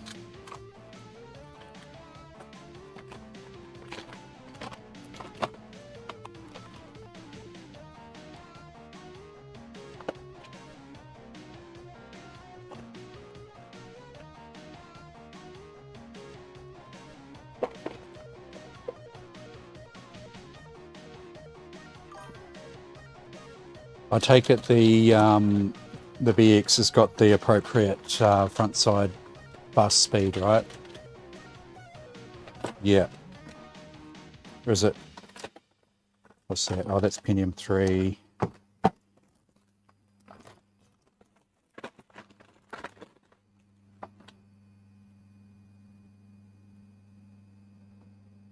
P3.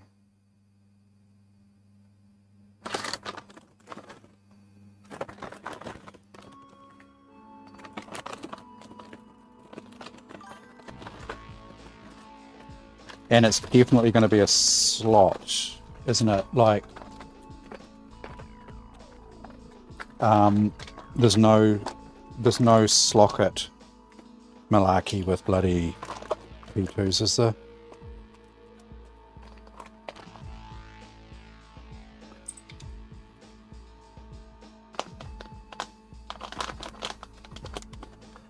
Balboa.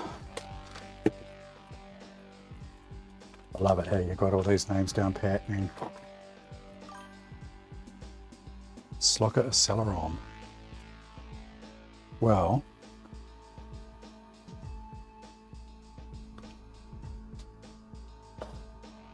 hello. Why you saw, Mr. Xeon?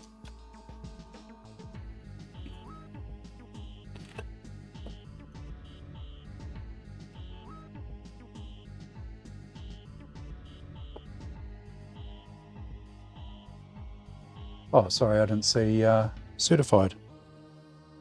How are you, Mr. Certified?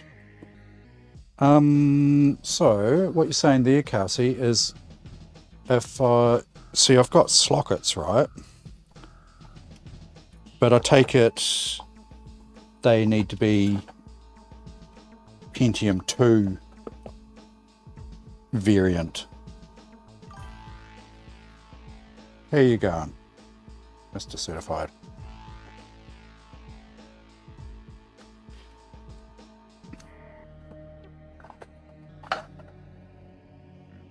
I've got PGA 370 slocket adapters, but they're not going to be, they're not appropriate, are they?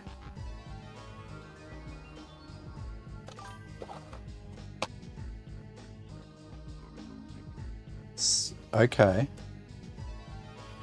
Well, I've got Celerons.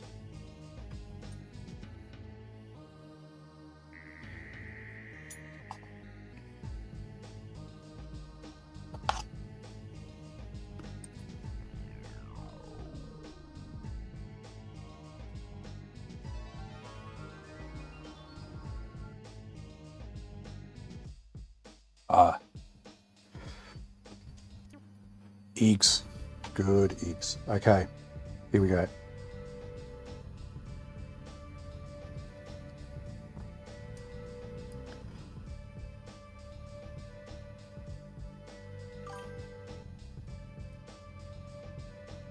Can I read it?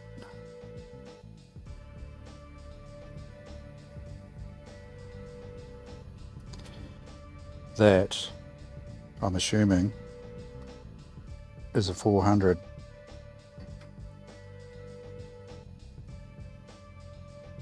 Celeron 400.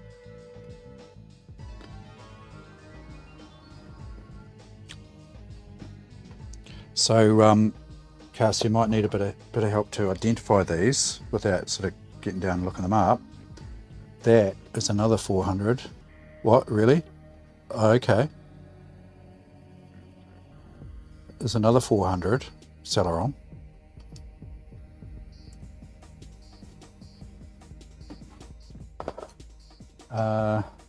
What's this?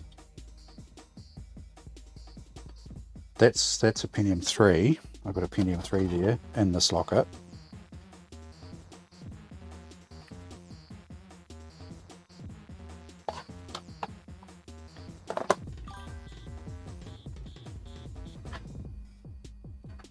Okay. Now, so I take it what we're trying to achieve here is maxing this thing out, right?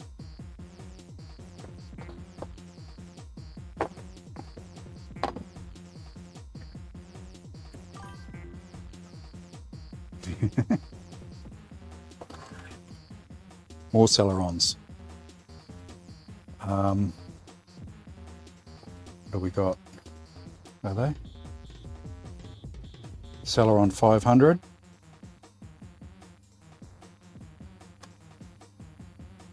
.433. Tested good. 533.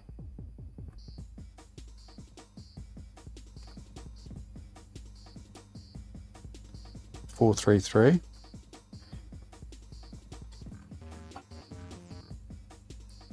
466.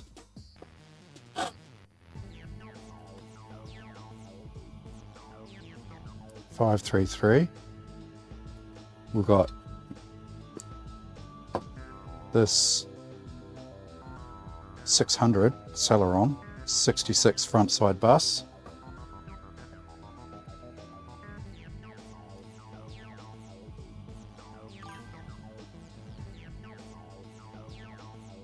Okay.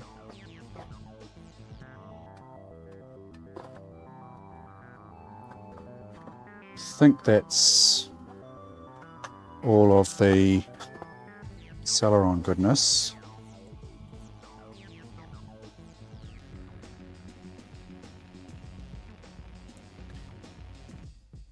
Dual core, Pentium 3.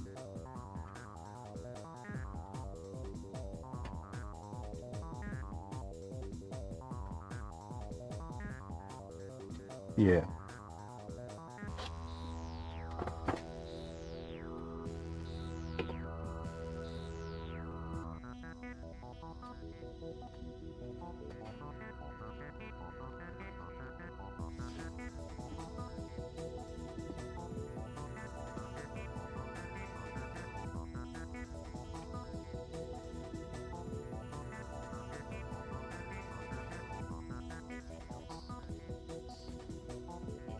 That's actually got a It's it. All right.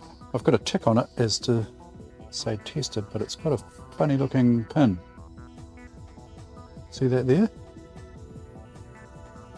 Looks, I'm not sure, I haven't had a close look, but just looks like a bit of gunk.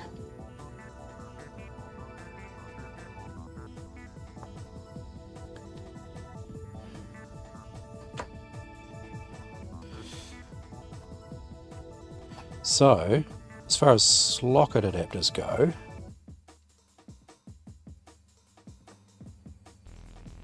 I've got this Asus.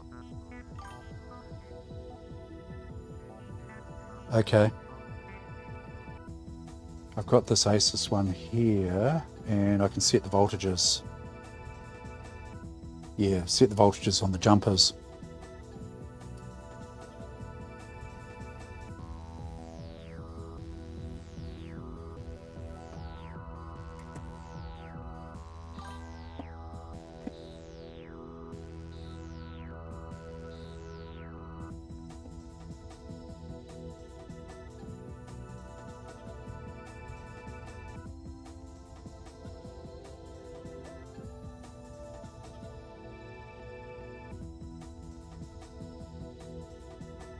We give it a go.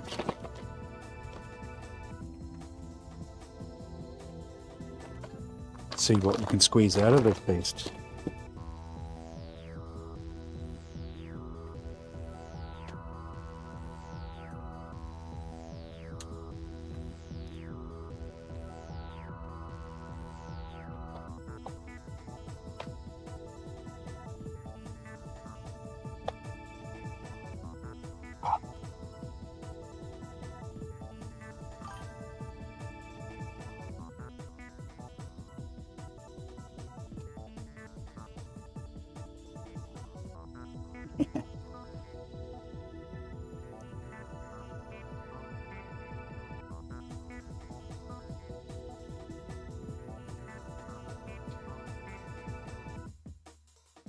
Just wondering if I've got an appropriate holder for it.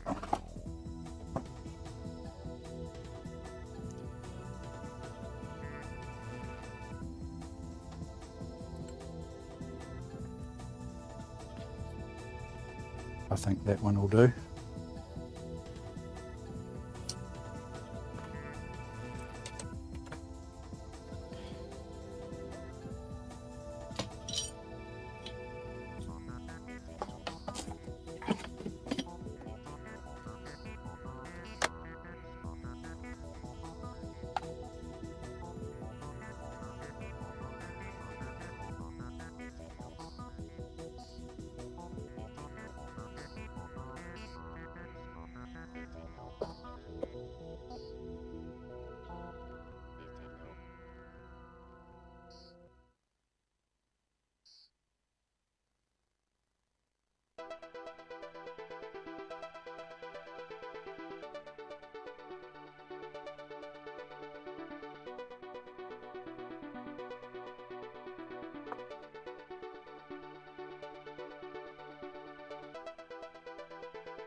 So 2 volts.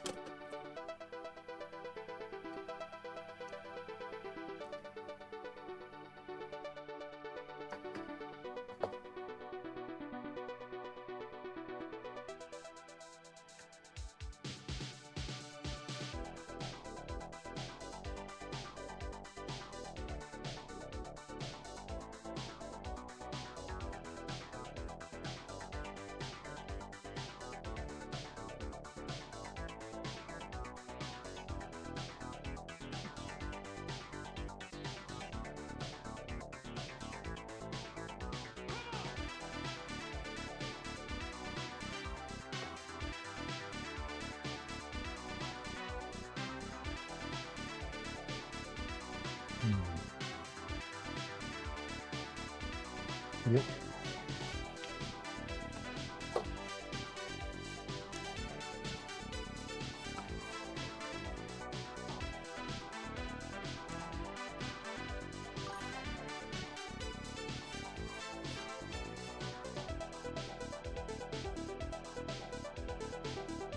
Oh yeah, in which case I should be able to just pop it in.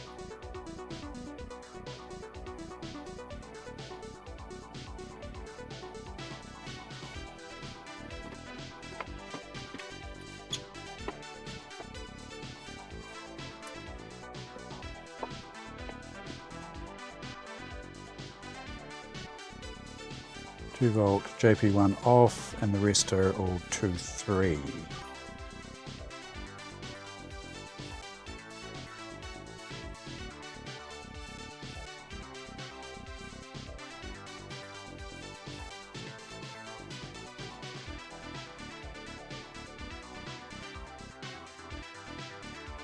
Yeah, I don't have the latest BIOS on here either, so it may not like it, eh?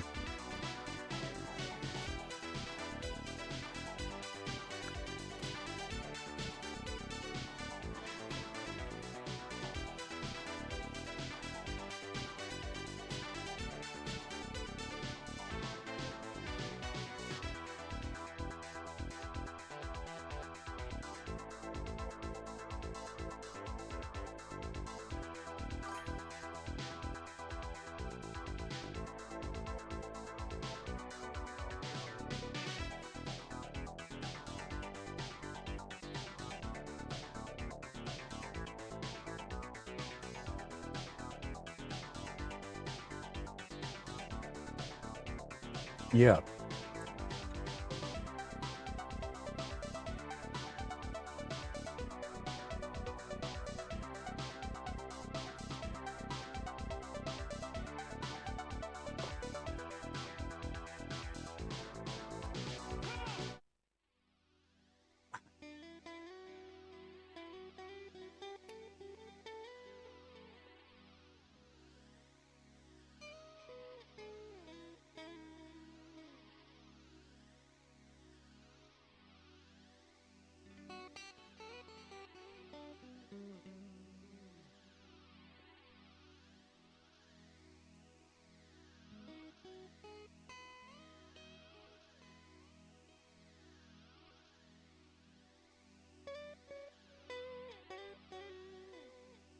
Got a bent pin somewhere.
Yeah, blinking lights with your sound card.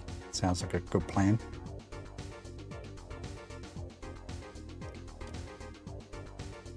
if I can see why this isn't going in.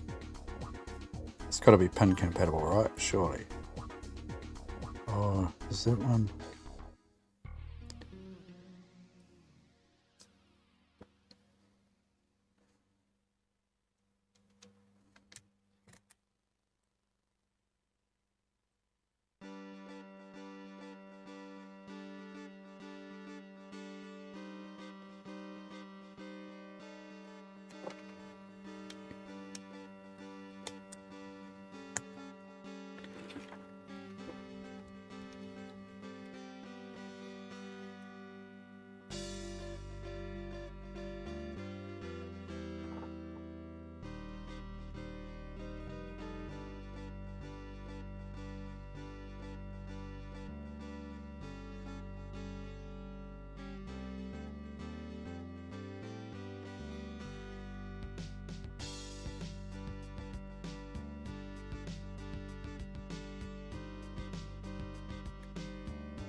You know what this means though, eh?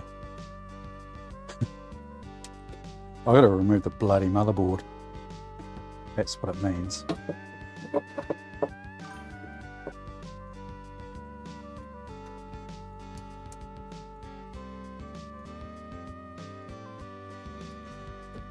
Because of that.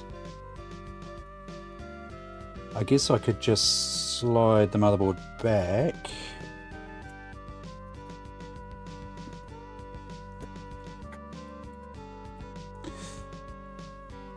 Actually, yep. I think for considering what the potential of having to pull CPUs in and out of this thing to get this, you know, working, I'm tempted to remove the board, like completely remove it. Set up a little test bench here.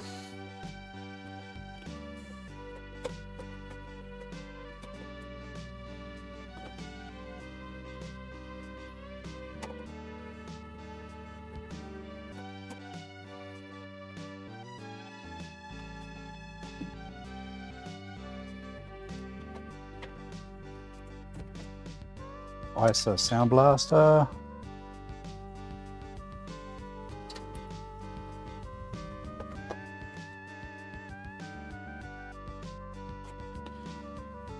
USB card. Handy. And a NIC. We have a Realtek. Handy.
Yeah, I reckon USB, always handy.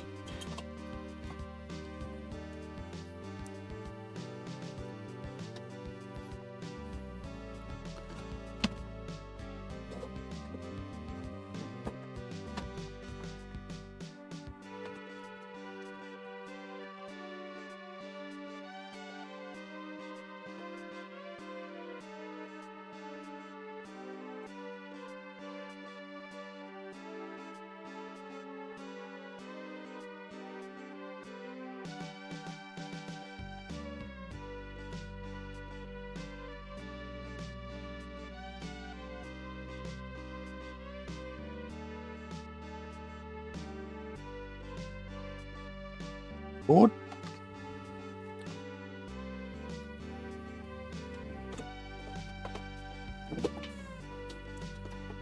Nice board, yucky case.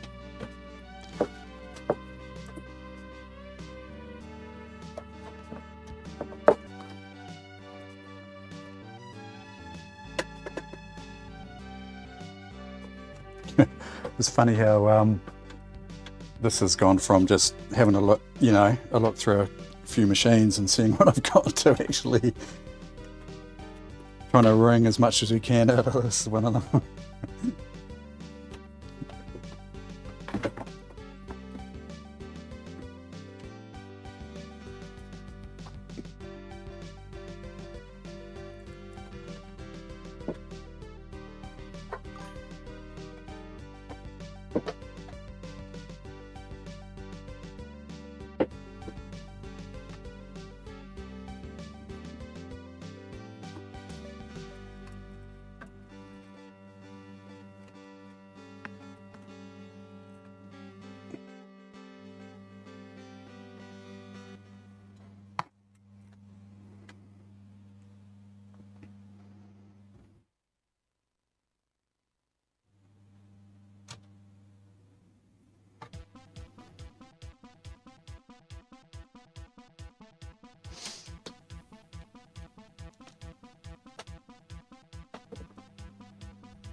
Yeah, I could do that, eh?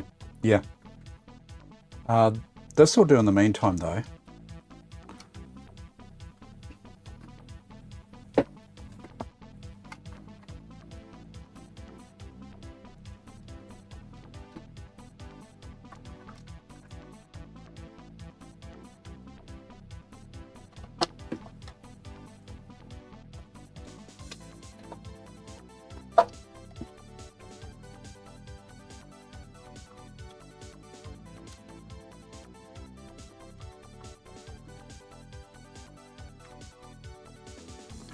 So I'm literally just going to swap these CPUs, see what happens.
It's picking it up. It's running at 400. Check it out.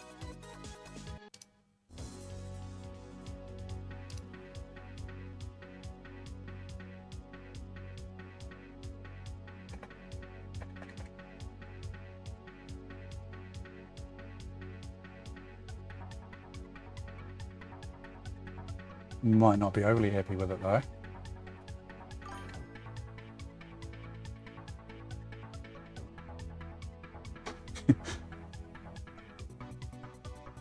It's not overly happy. I wonder, just BIOS update, eh? Might sort that.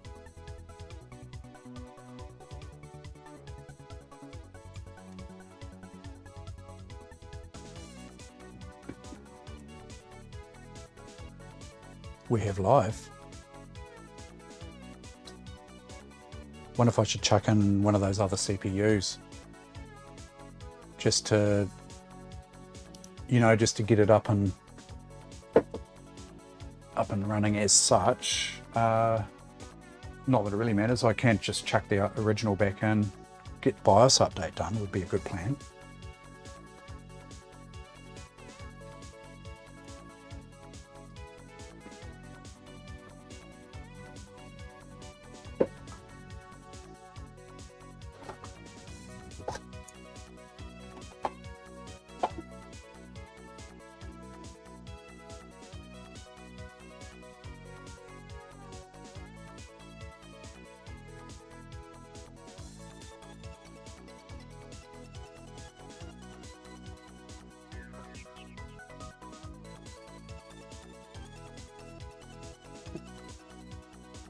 Yeah.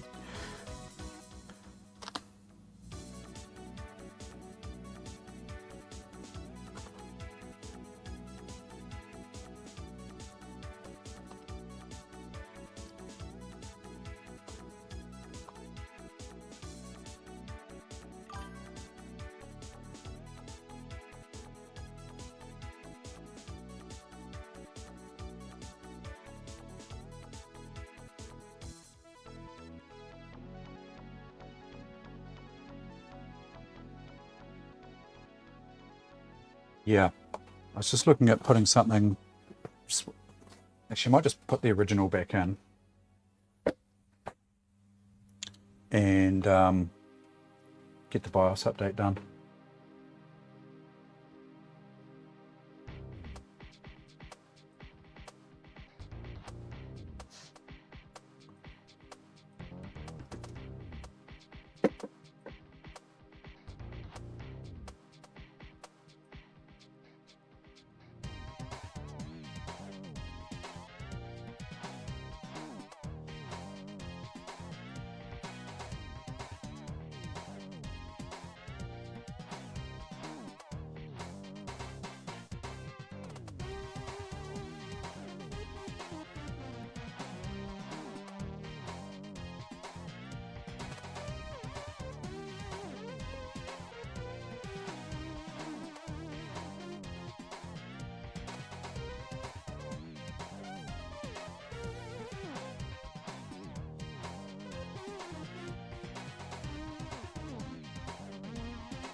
Stock floppy there. That'll do.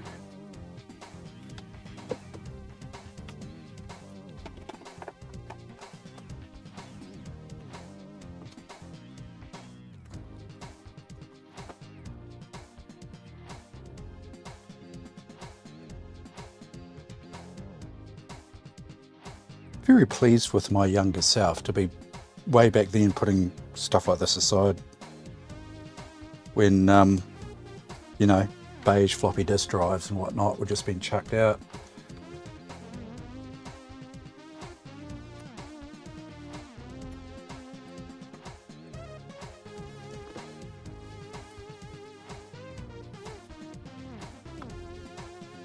Right, what do we need for this? Oh, it's a bit of pin. Oh, this bloody cable's got a pin in it.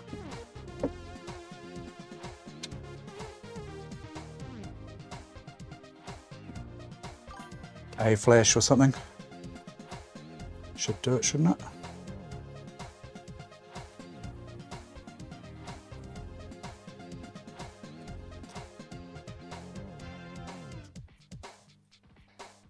Yeah, it's pain, isn't it? Luckily I haven't had to move. Oh, that's got a blank in it as well.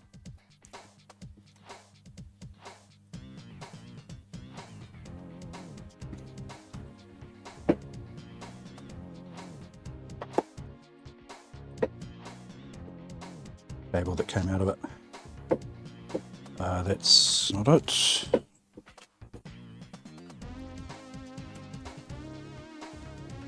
Oh.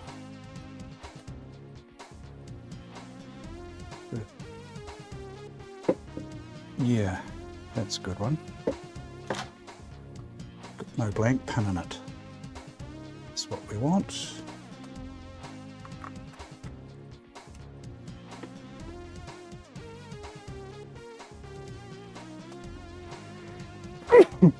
Give it a go first, eh? A flash.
I'm going to go back on switch 4 because that's the one I'm used to, being on my test bench, well, on this bench here. Okay, let's pull this.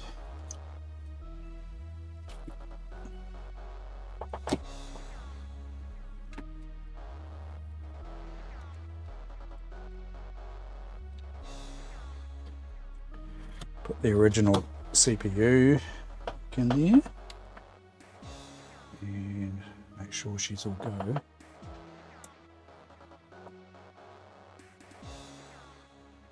Oh, graphics card will help.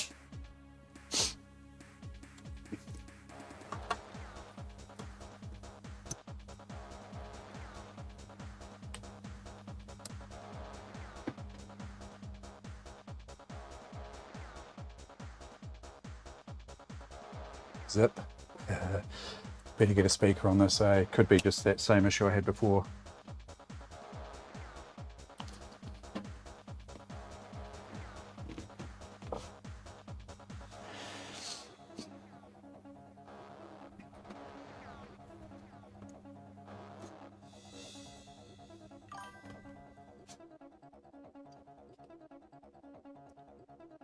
Speaker.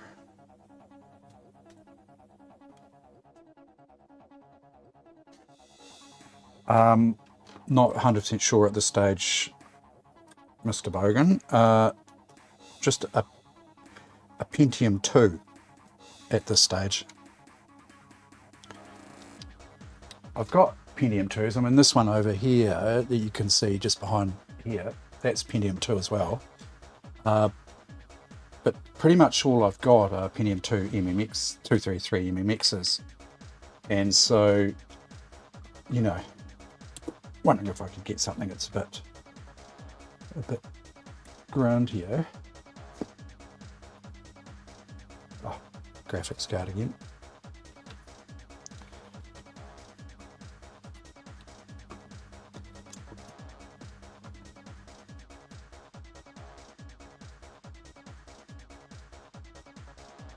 Nope. Zip.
Yep, same as before.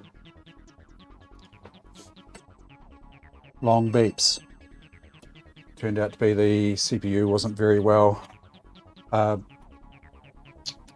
You know, I needed to give it a little bit of socket clean, which I've done as far as, you know, spray cleaner.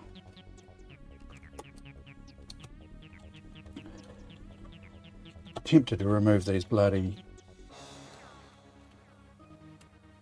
little stands here in the meantime because it's a pain in the ass.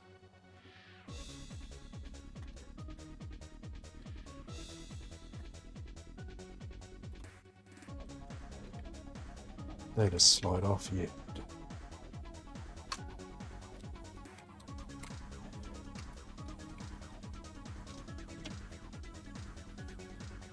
So last time it was just a matter of cleaning the contacts with a little bit of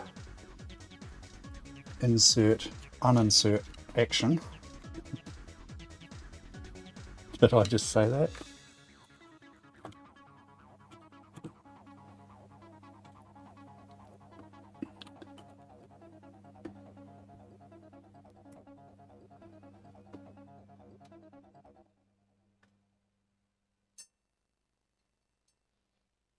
No graphics card. Let's do that. That's sounding better.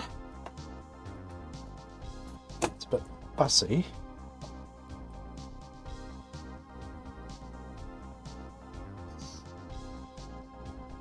There we go.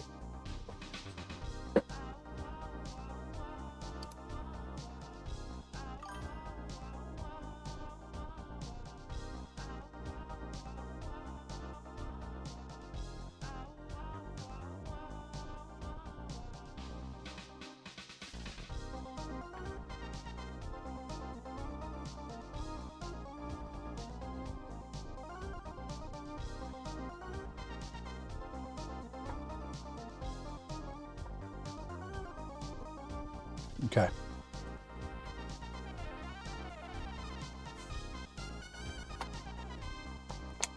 Battery, no good. Okay, see if I can sort that.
Amazing how fast you can go through CR2032s.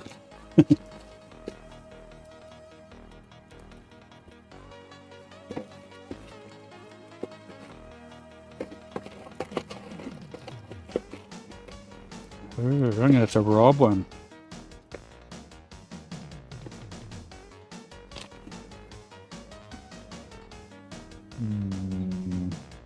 back in a sec.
Down one, but it looks a bit crusty.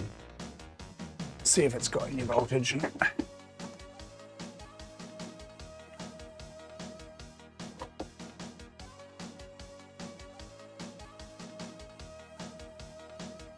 .3.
Xeon Bog.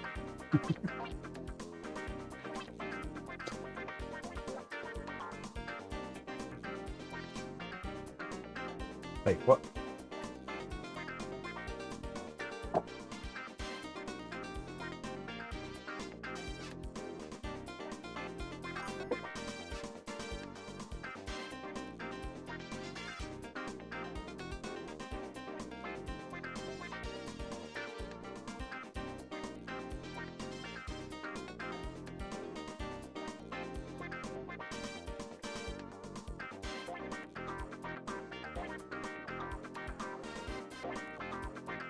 I've got a bad floppy drive.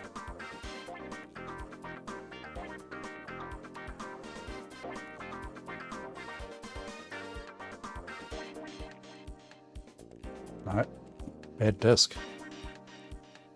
Okie dokie.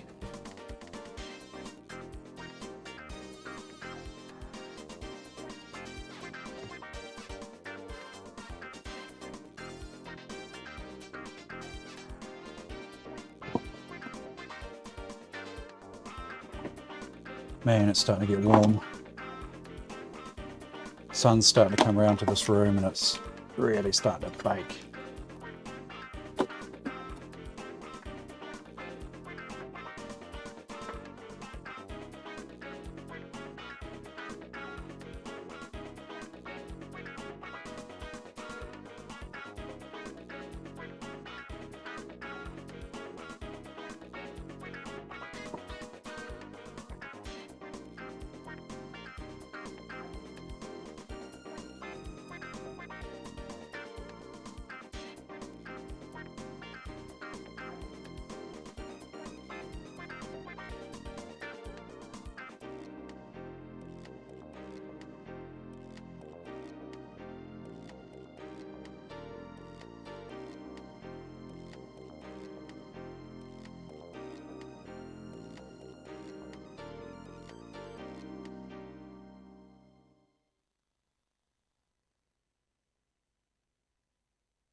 Oh, actually, it's so the download from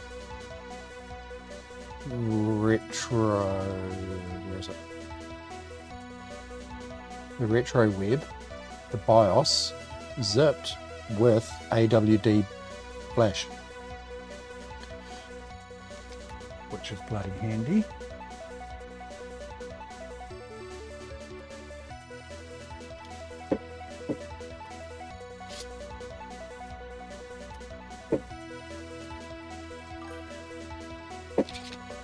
Yeah, very.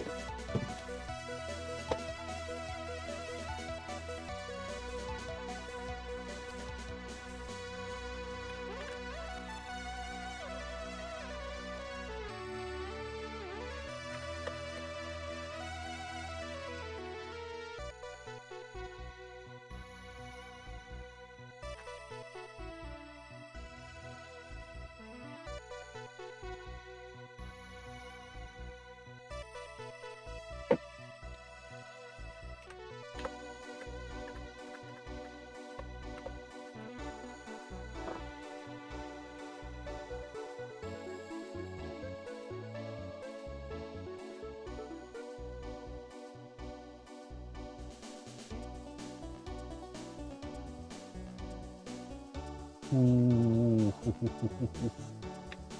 Uh-oh. Okay, hopefully that hasn't... Man, I've got some bad discs. I need to find a decent disc.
I need to make some decent bloody boot discs clean.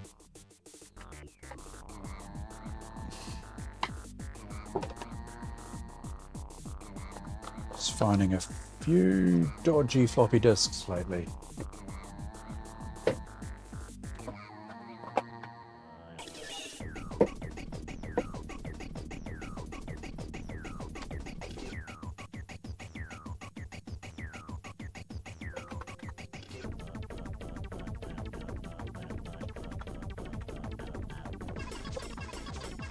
Will it scan itself? Should do, shouldn't it?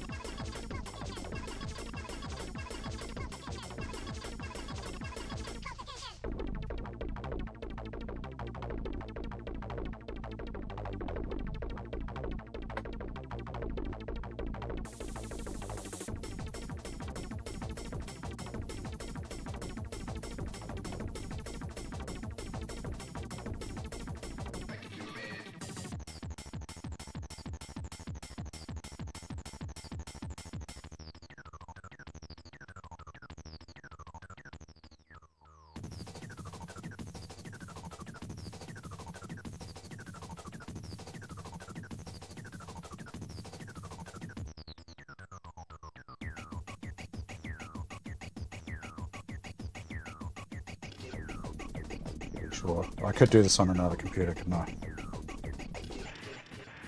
Oh, it's going to do that one again. But it's okay.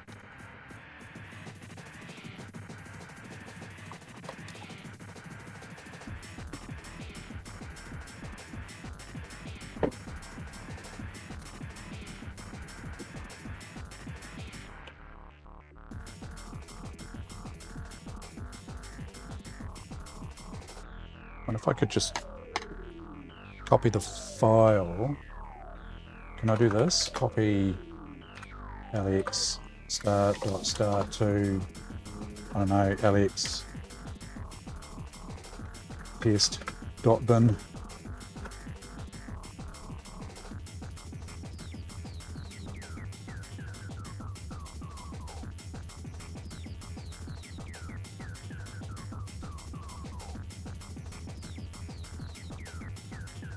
that's about it.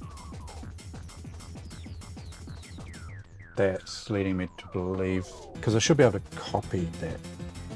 I should be able to do that, shouldn't I? Looking like the disc.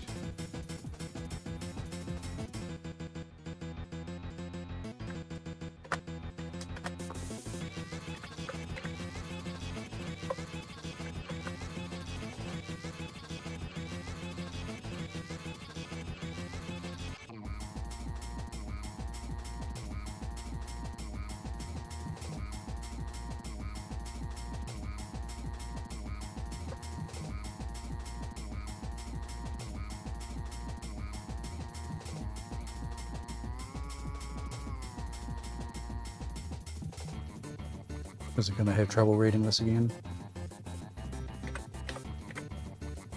It's a bit risky, isn't it? I'm assuming it copies it to RAM first, so it should be fairly safe.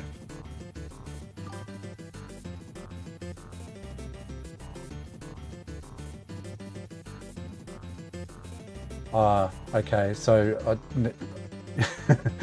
you can see what I was trying to do though, eh? Just give it another name, like copy it. Oh, because I did A star, maybe. A star dot star. Might not like it, eh? Maybe if I explicitly typed the name out, it would do it, wouldn't it? I don't know. Let's save the BIOS. Save it to LXE.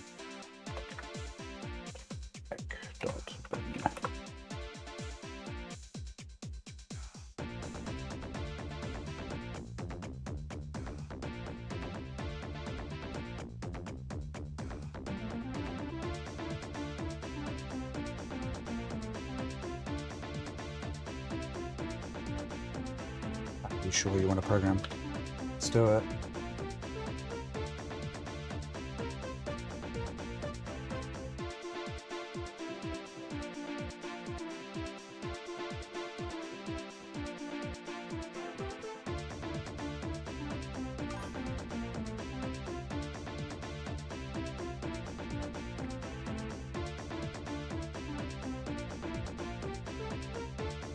Yeah, it's working.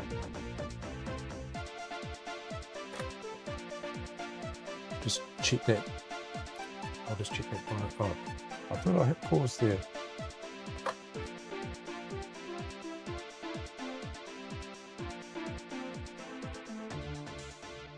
Yeah, I was assuming that that was the problem, but the only way to not assume it is to test it.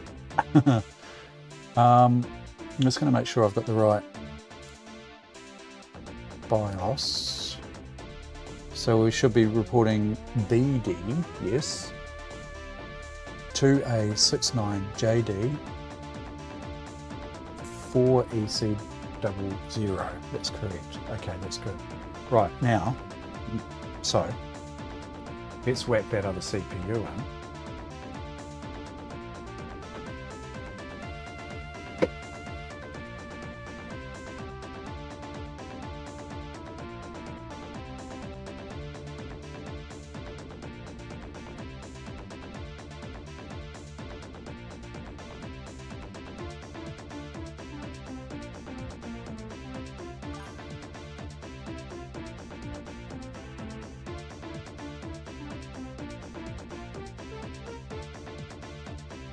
Oh, I might have to get a cold drink in a second.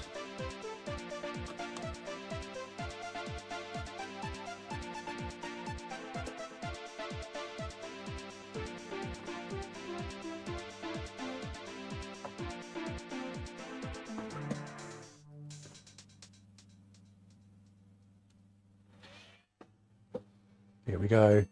Oh, oh, I've done it again.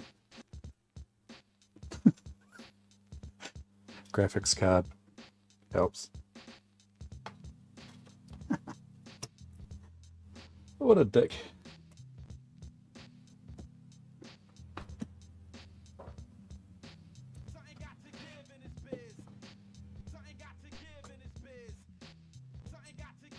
We have beeps. Not horrible beeps, good beeps. Whoa, see that? 532 Celeron MMX.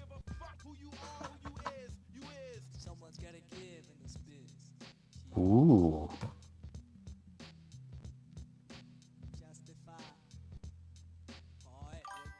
Thanks, Mr. Carson Nomi. I wouldn't have known to try that out without doing some serious research. Well, probably not that serious, but I mean, you know. Awesome. Well,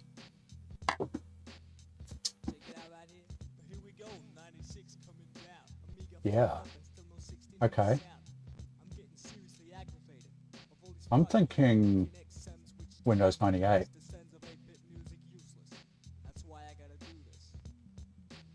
Would be fairly appropriate, wouldn't it?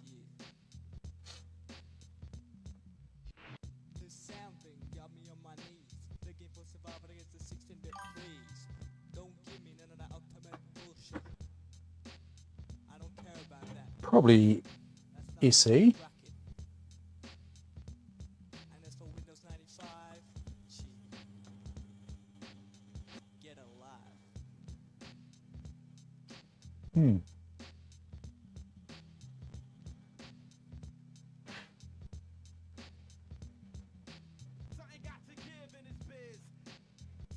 I guess the next question is, though,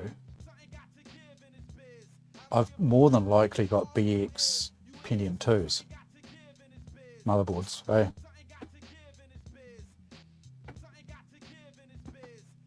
In which case, am I kind of wasting my time really just getting a fancy LX going when I could just grab a BX board and be done with it and go for, you know, trying to max out a BX? Do I have it? I might even have a Savage 4, don't I? I think I've got one.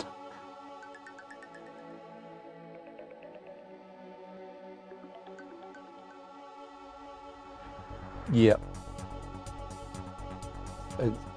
It'd be kind of cool to have both, right? Have the LX and the BX, but is this maxing the LX pretty much? Or, you know, if I really want to max the LX out, what am I looking for?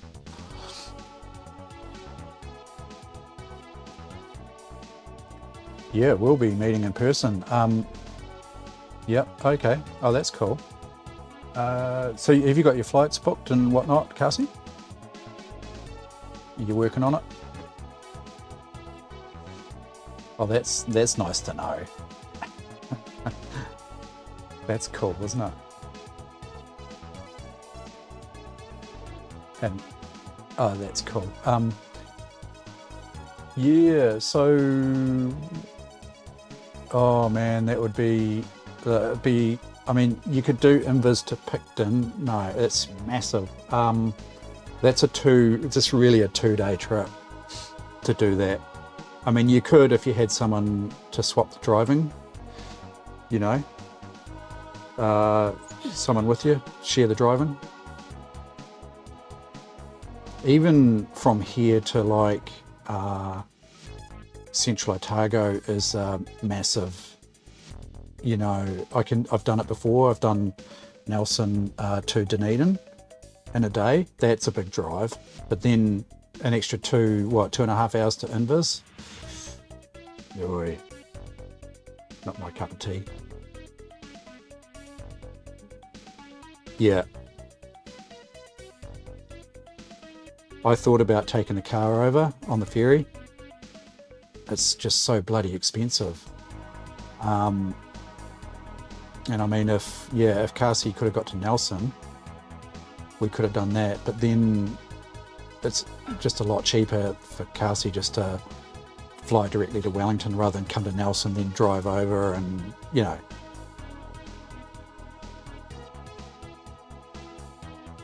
And as far as Cassie is concerned, it kind of defeats the purpose, really. The only reason I thought taking the car was I can pack more gear into it, get more retro goodness in there.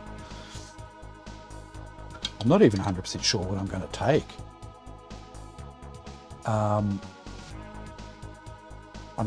My first thought was HP calculators, because that's just a bit different.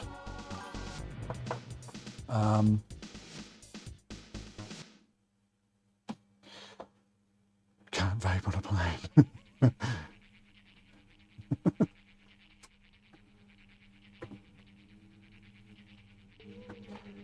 I mean, do I really want to be putting this crappy Max Tour in this machine too? That's the other question. Do I really want to do this?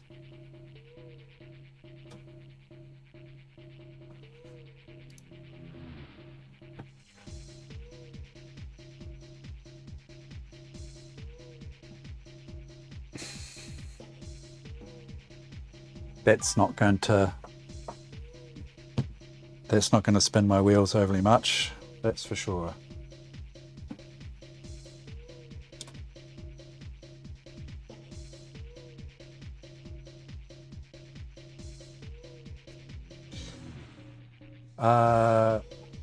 The bus isn't bad from memory. From the airport to central Wellington isn't too bad. But Mev's going to do a little bit of taxiing for us too, so which is nice of him to offer to do that.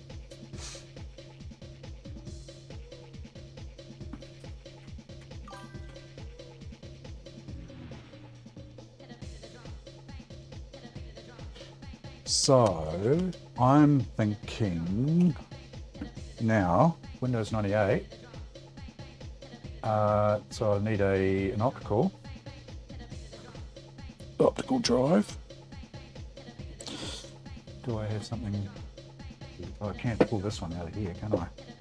Since I unscrewed it all.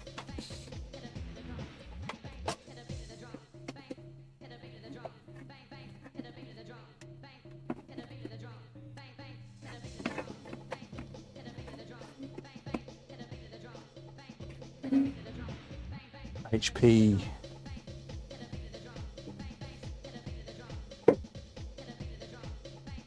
give that a go, eh? That beastie.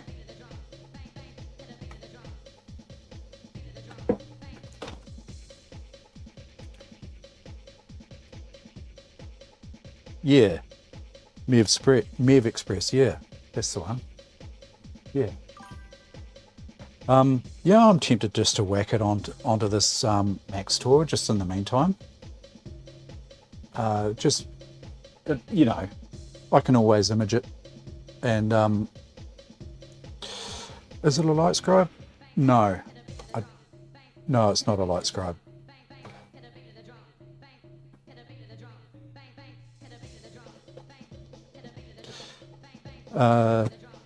Yeah, I can just clone the drive, right, to whatever I choose to use. But in the meantime, I think that's plan, just to use that. And I'm going to be a heathen and just put it on the same drive, on the same cable, just for convenience sake. Yeah, it's a CD writer. It is a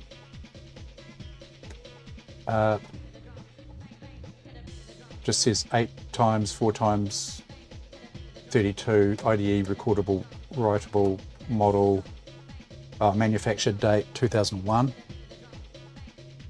Yep. HPC 442-56000.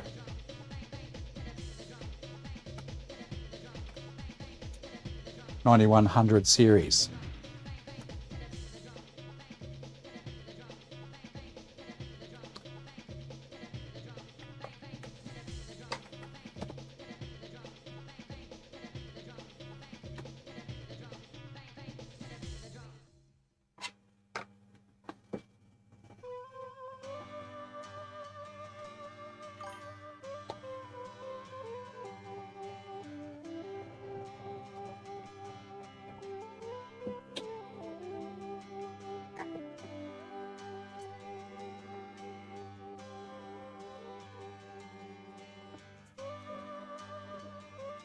So I'm going slave on the IDE optical to start with.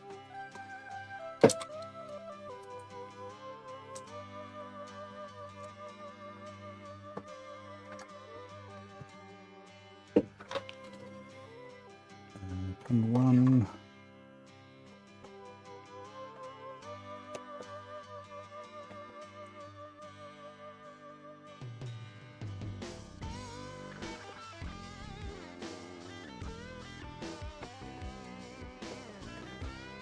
Oh, starting to get thirsty. It's getting a bit warm. Bloody hell.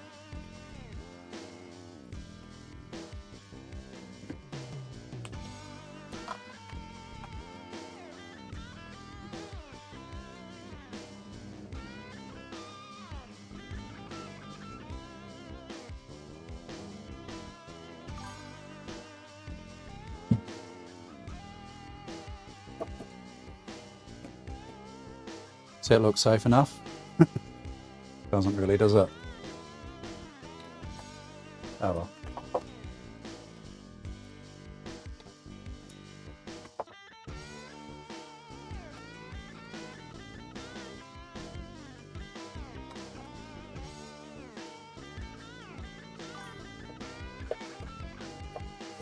It's even less safe now. This is where I need one of those little build thingies, eh? Build platform thing.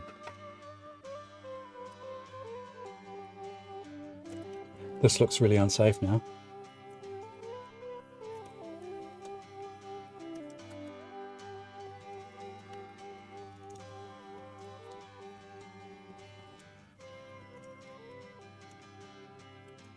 You just watch me tip it over on stream, ruin everything.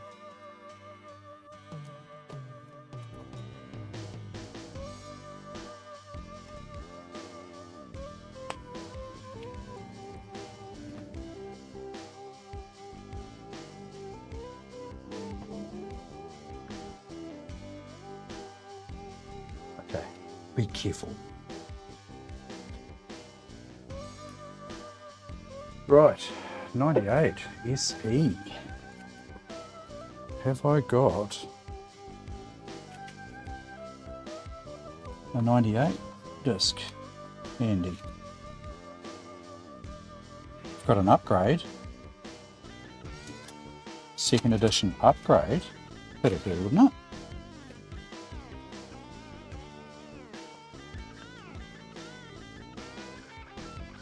If you squint, it's empty.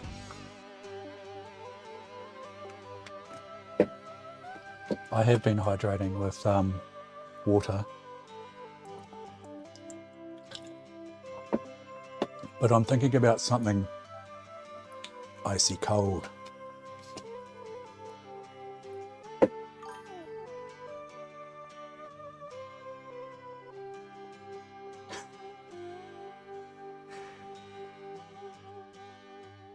Yeah, I'm not overly happy with it. I think I can do better by just moving that. That I feel a lot more comfortable with.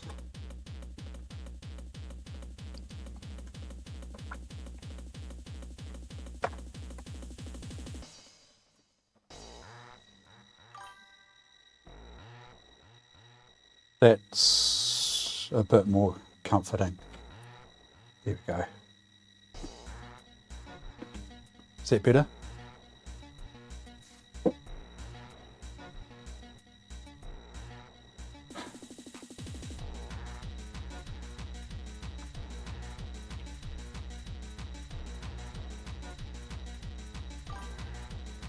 Yeah.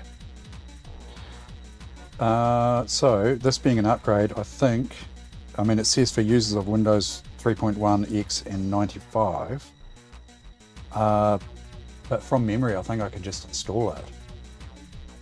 I need like Windows 98 boot.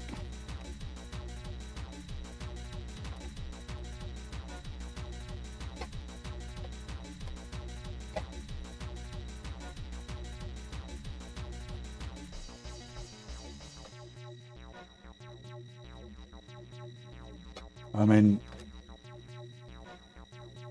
ME startup disk, do it, wouldn't it?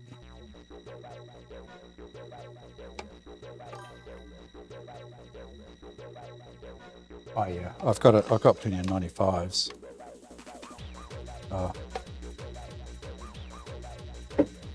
I need to get more organised with my CDs. I might even have it 98 you see here.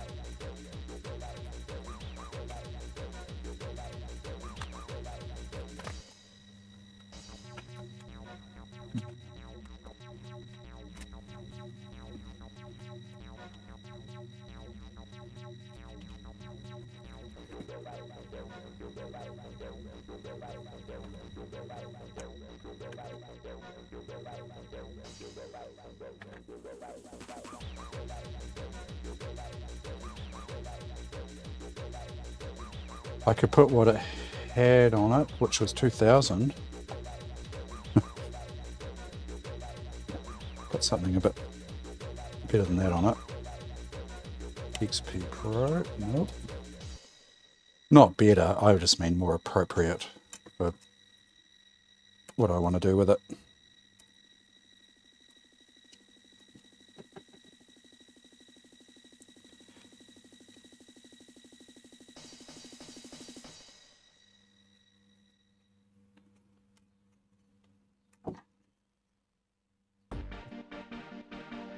Probably just need to burn a full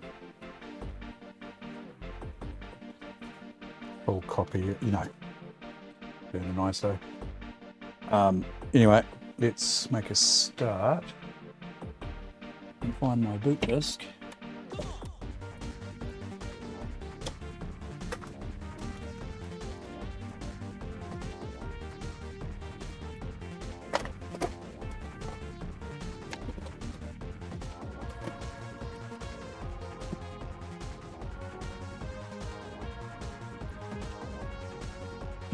An ME boot disk should be alright, shouldn't it?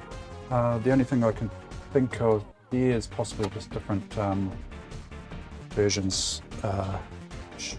Shouldn't it? All I really want to do is format the drive and FDisk, format the drive, and chuck the cabs on.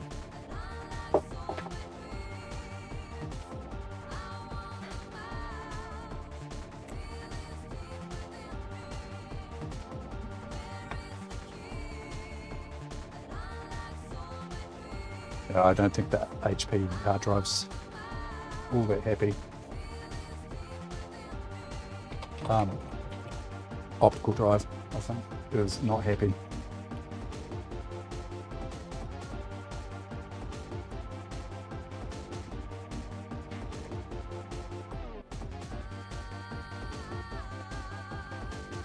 It ain't ejecting.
Wonder if it needs mechanical assistance for a start, just to, you know, unjam it as such.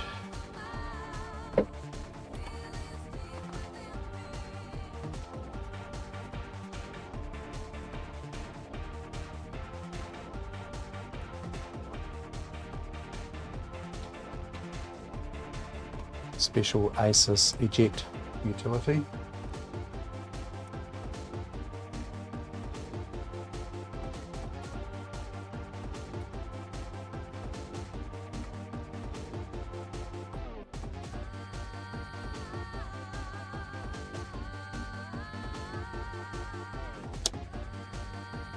I can't see the manual eject.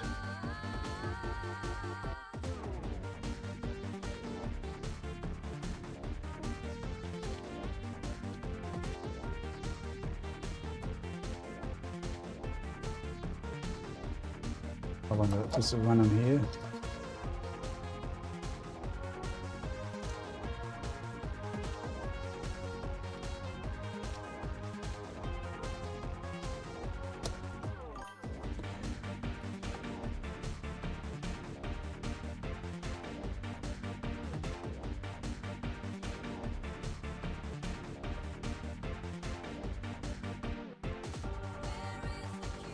Yeah, sort of wondering that, but I don't want to go sort of jamming because I can't. Maybe, yeah.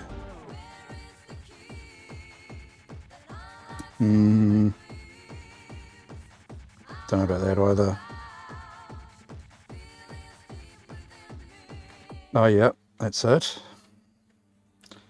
There's a little slot there.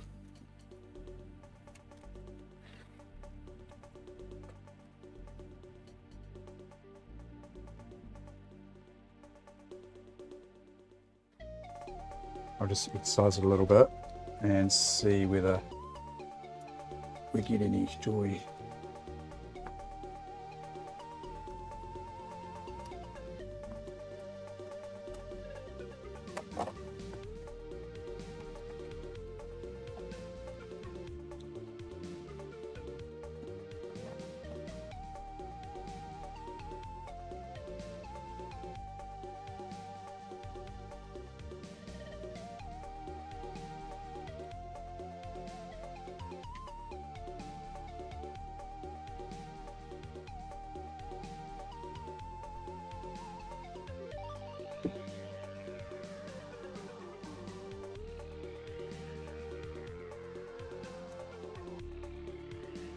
I think she's puckered.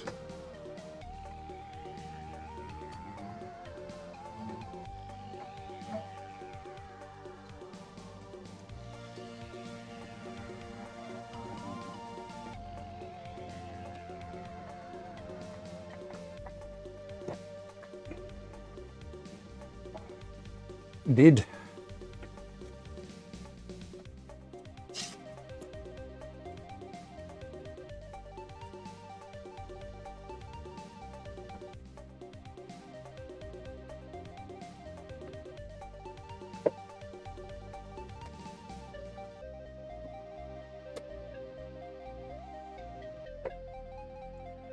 Right, what else have we got?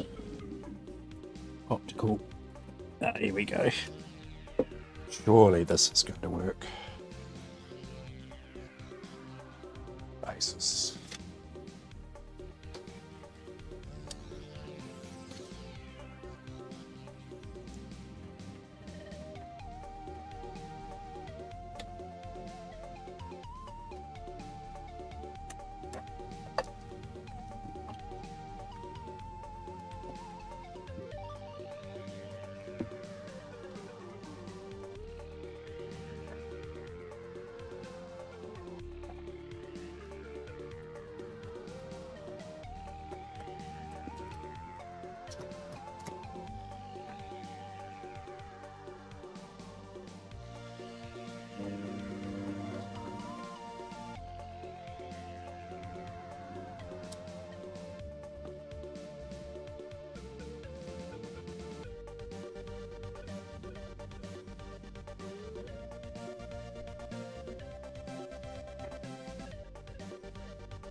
No drives found.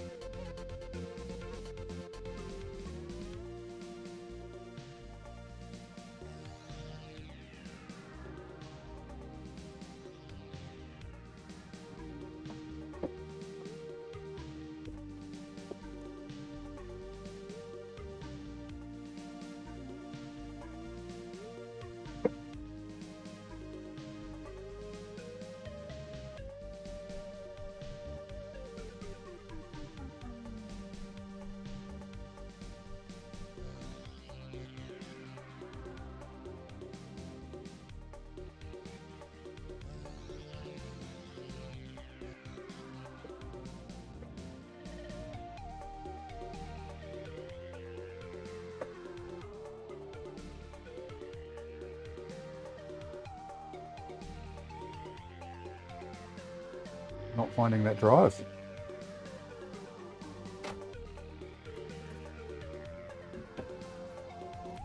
Oh, yeah, I know why, because I haven't set it as a slave. That will help.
What? No signal?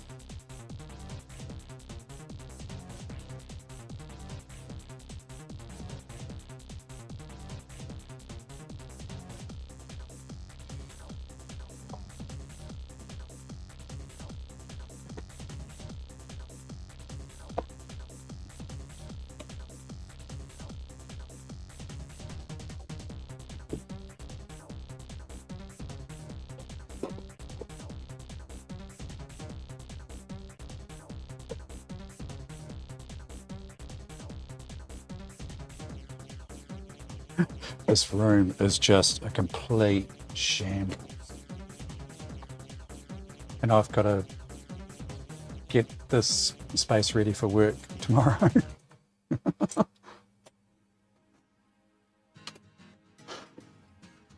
Right. Back in a second.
Good. Cold, bubbly liquid goodness.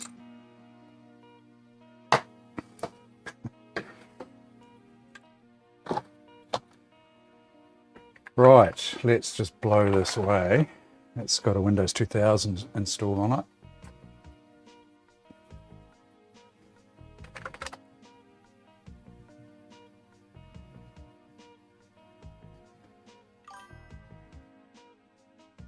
Yeah, hot water. That's it.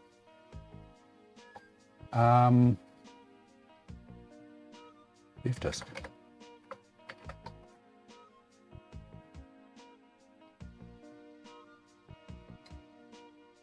No fixed disk. Yeah, that's probably because I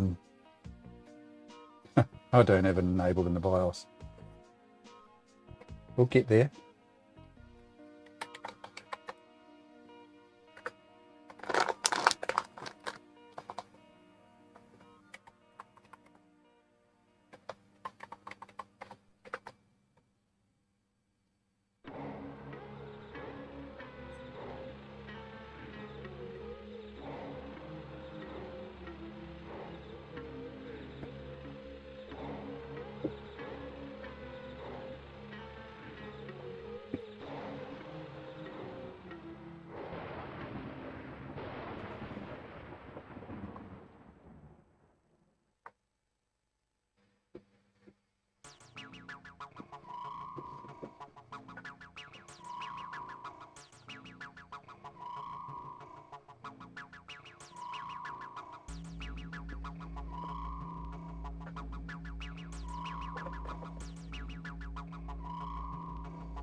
I won't be surprised if this doesn't work.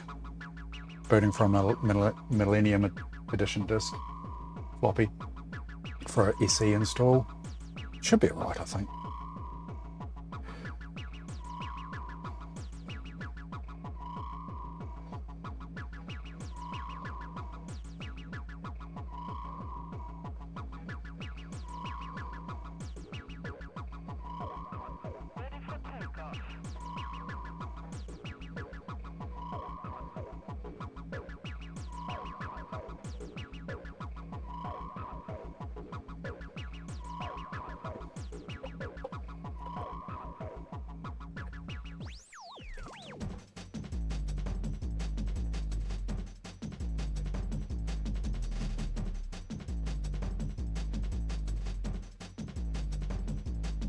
So it's saying the NTFS partitions. What's it say? NTFS. That's a 4 gig drive. Okay. That'll do in the meantime.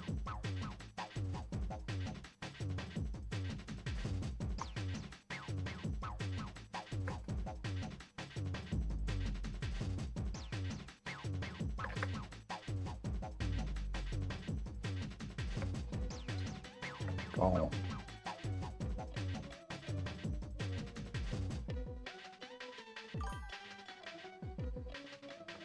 Yes, it is, and I'm sort of wondering whether I might run into issues with just the differences in the F-disk and, you know, I don't know, see.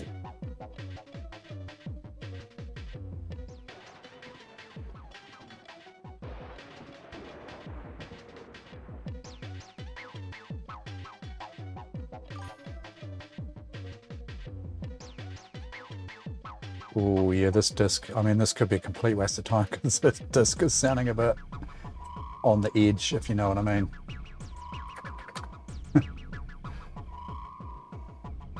I need to set active disc, don't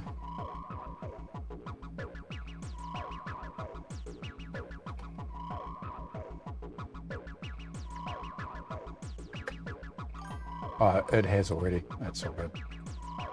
Need a reboot. No, maybe not. We'll see. Luckily, I really like installing operating systems, you know? There's something quite relaxing about it.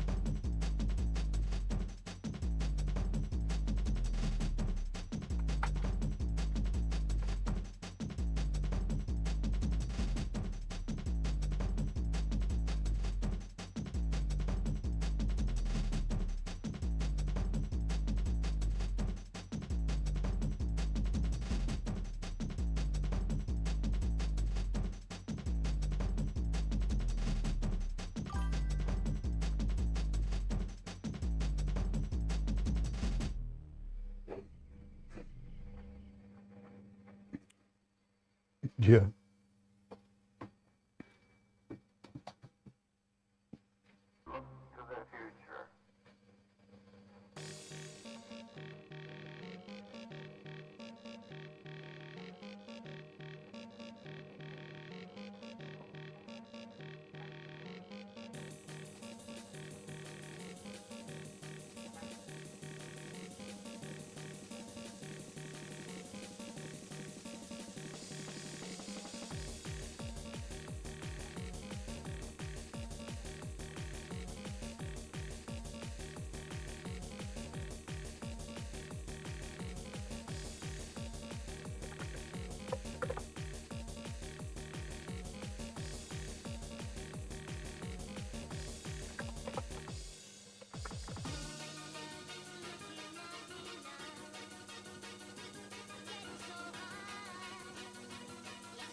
Do I want to do a full format?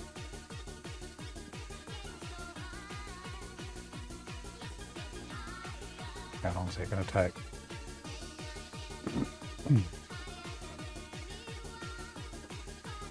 I mean, it's probably not a bad thing to do considering this potential state of the drive. Don't know. I know it's going to take a lot longer, but if this drive, if this drive is, you know, right on the limit, I'd rather know now, rather than go through all this and then just find that it's been a complete waste of time. And at least if I do get a good install here, I can image it and restore it to another drive if need be.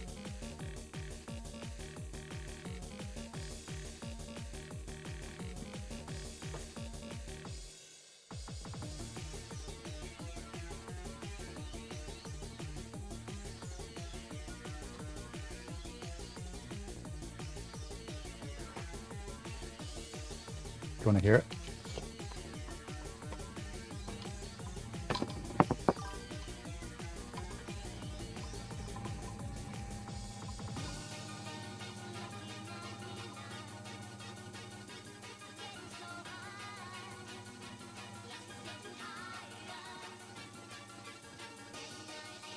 Yeah, I know. But we'll see. And then let's say if it works and whatnot, I'll take an image of it straight away, so I can just pick up from where I left off.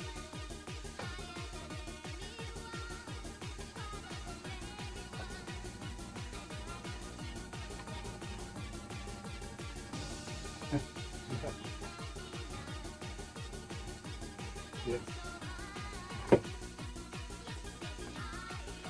Yep, it will.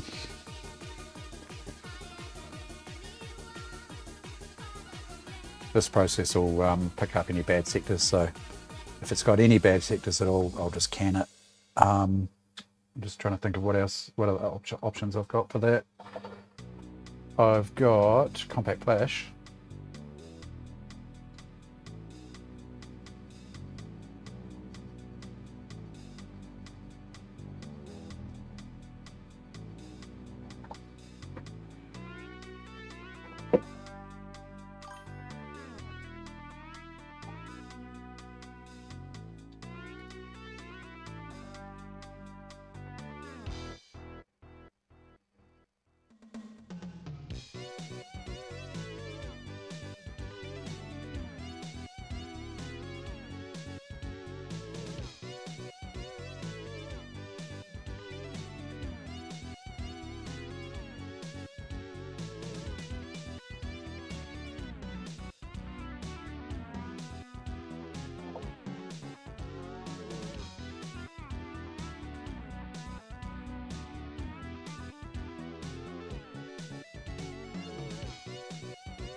What's the plan for this evening anyway?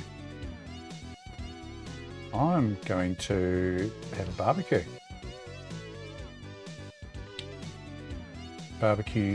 And probably tonight I might just lurk. Well, I've got this room to tidy up. Here, let me give you a tour of the room. I mean, geez. Oh.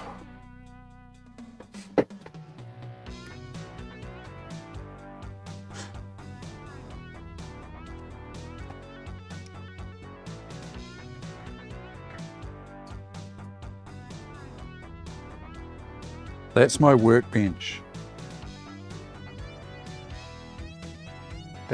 I'm supposed to be working there tomorrow.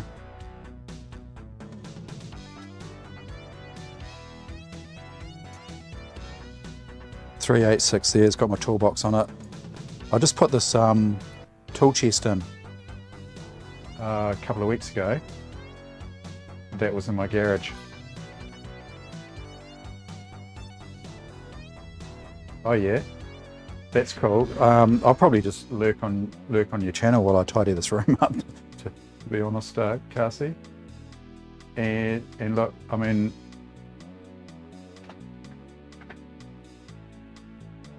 computers, shit everywhere.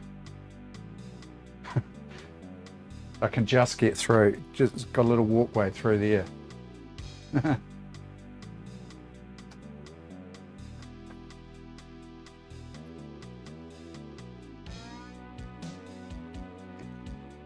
My camera is starting to overheat. The little overheating icon is there. Actually might just point the fan at it. I probably actually should shut it down.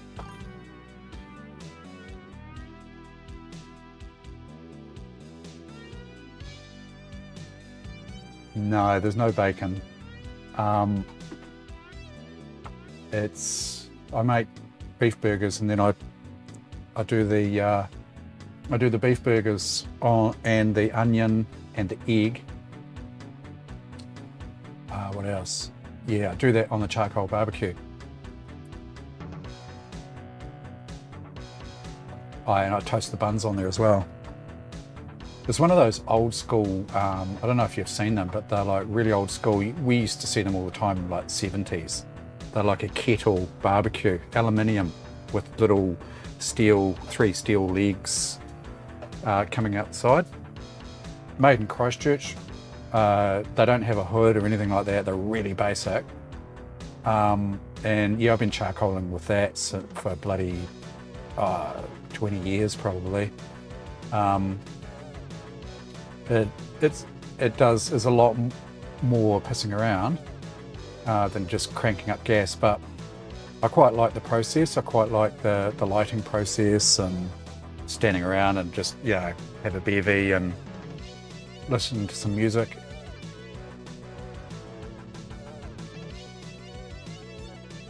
Yeah. Oh yeah. Does it have a wee lid, or is it?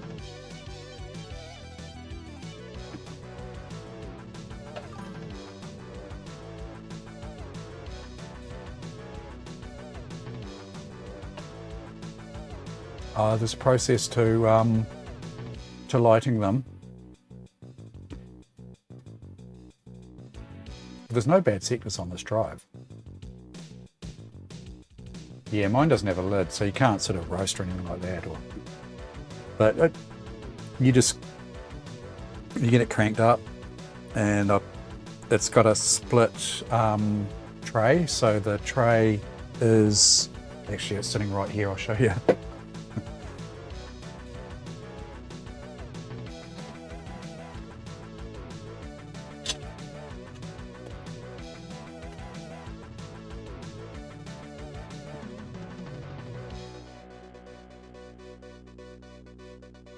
So you've got this flat surface here, so you can do the onions and the eggs and things like that, and then you've got the grill part there, and so, you know, the meat goes on there.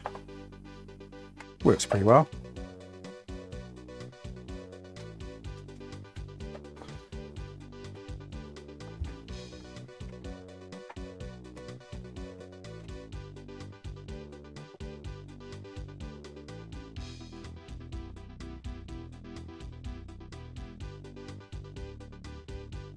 Well, no bad sectors there. It's good.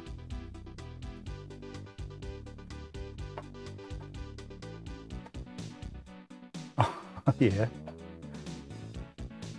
2 45 kg gas bottles converted into a Barbie smoker. So is, I take it the gas bottle's cut in half, is it? One end for barbecue, the other end is it hinged and you bring the other half over, or?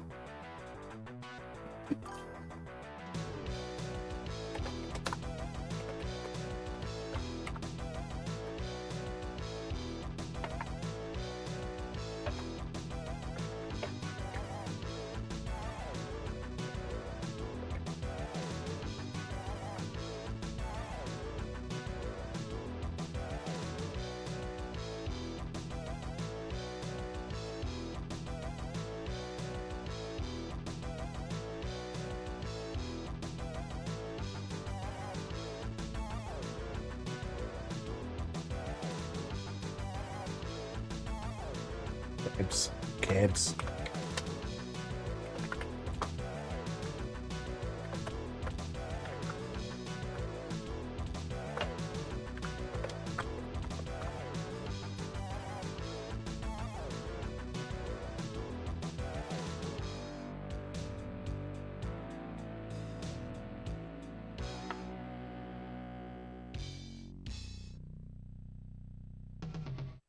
Yeah, so my son got me a charcoal chimney recently, and that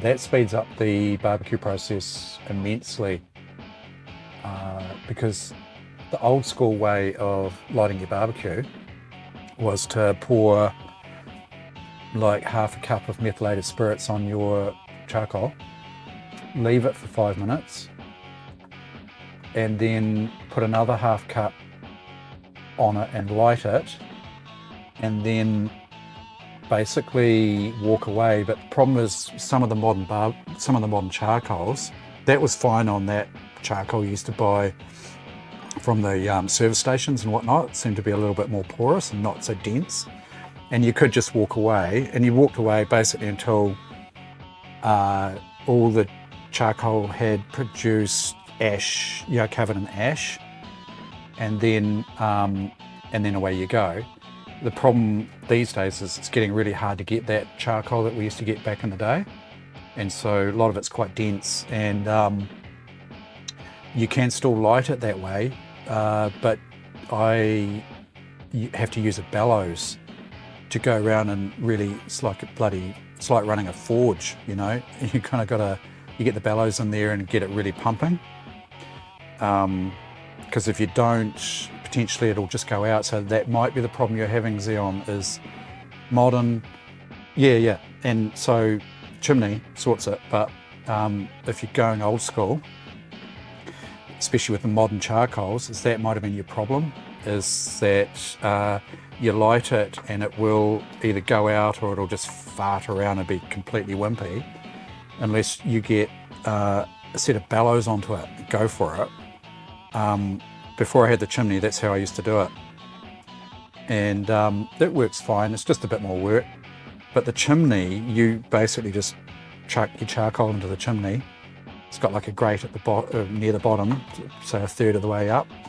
Your charcoal sits on top of that, and you just light a fire lighter and chuck some cardboard in there. Just bunch up a bit of cardboard, light it, and I do that I actually light it in the bowl of the barbecue.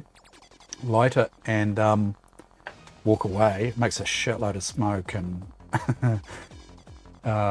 it just comes up the chimney, burns up the charcoal.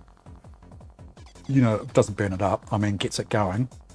And once it's really humming along, you just tip it into your barbecue, and away you go. It's a hell of a lot faster. And they're like $30 at Bunnings.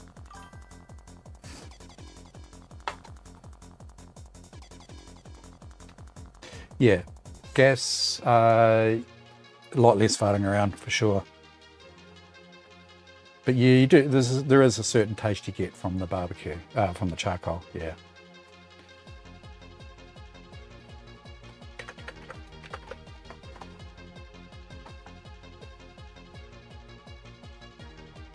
This is what I was worried about. Is it going to be a problem? Oh, to continue, press escape. So this is just, see the version of ScanDisk isn't right because I booted off the Millennium disk. But I think we can go. Oh, set up. What does that do, Cassie? Oh, I do remember using that years ago.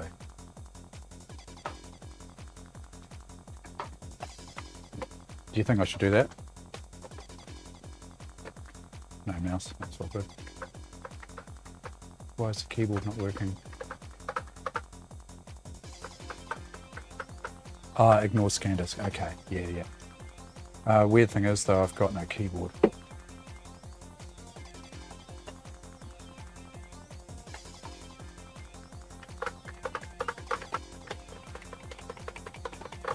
Yep.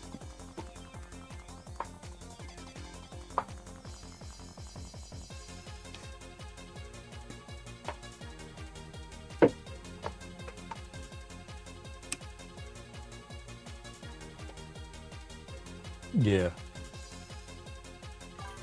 The drive's actually alright, but how long? Who knows?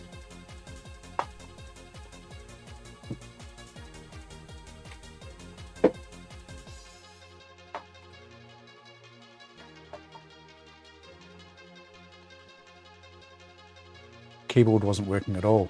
Tab, nothing was working. I couldn't tab through or anything to get cancel.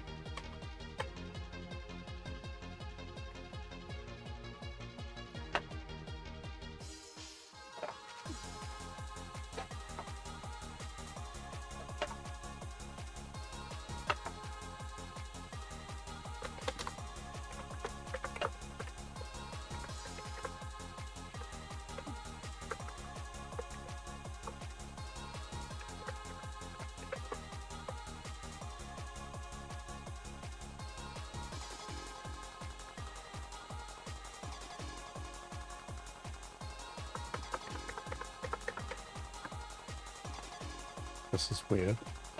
Oh, have I? Keyboard doesn't seem to be responding. I do have the wrong mouse, I think. Oh.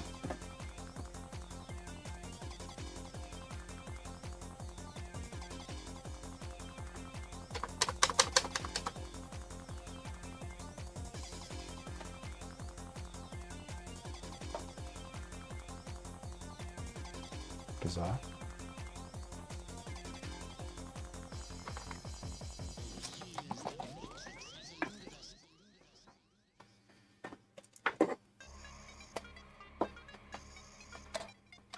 Something to do with KVM, I think. Yeah. Yep.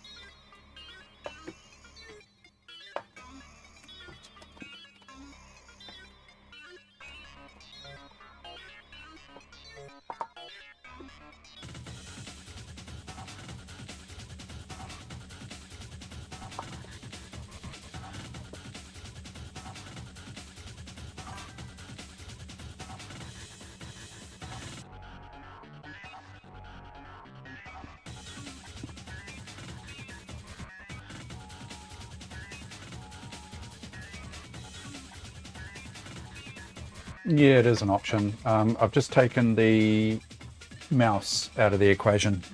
You know, mouse via KVM.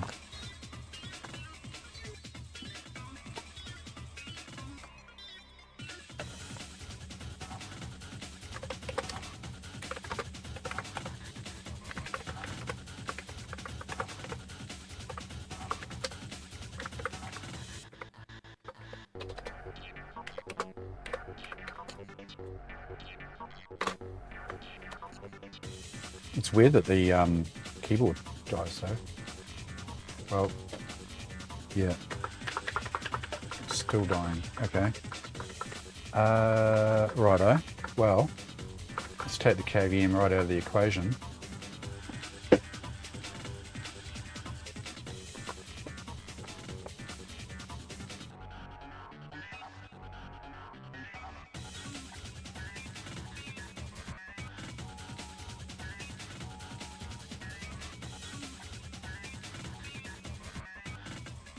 It's funny, it's funny how it works all right in DOS.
What the hell's going on?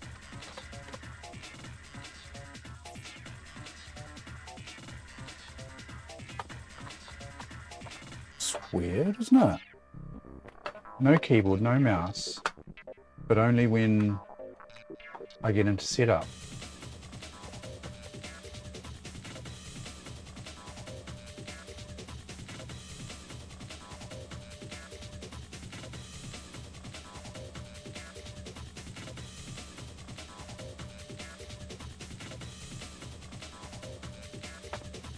Anyone want to hazard a guess?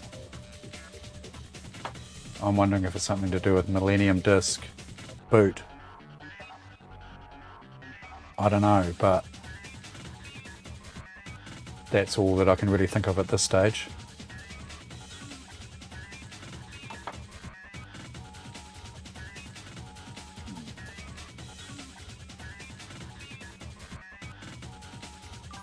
Yeah. I need a Windows 98 boot disk. Oh. What have I got?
'95 boot.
Funnily enough, I don't have a 98 machine here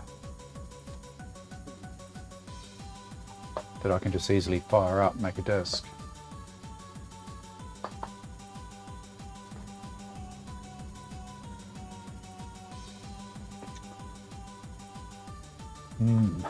Bugger.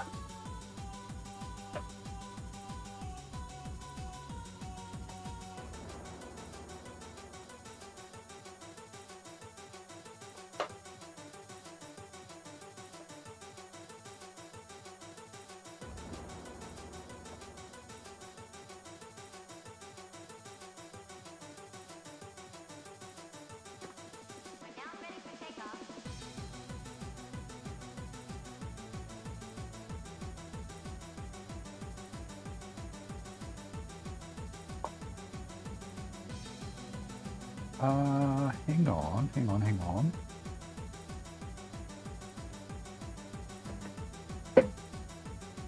What's this here? Boot disc. Oh, sealed Windows 98 boot disc.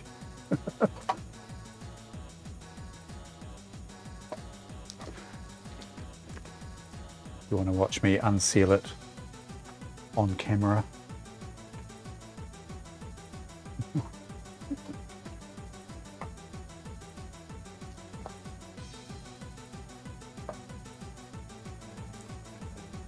Oh, no, it's not sealed. It's been opened. Look. Had you fooled. I shall make a copy.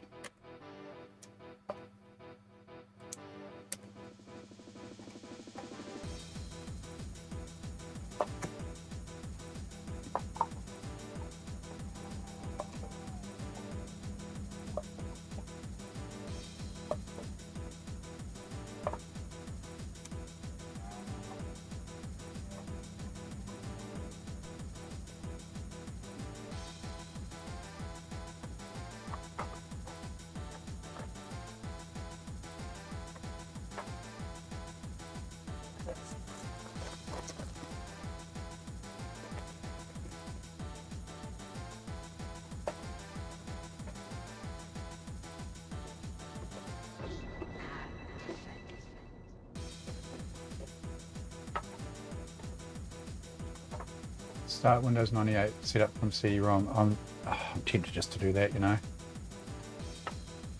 No, I'm not.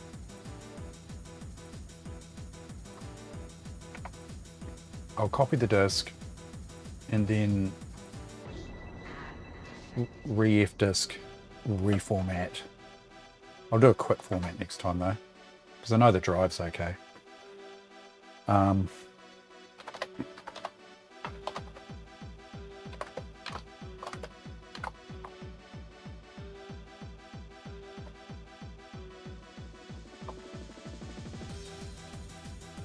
What's the command again? But not on here.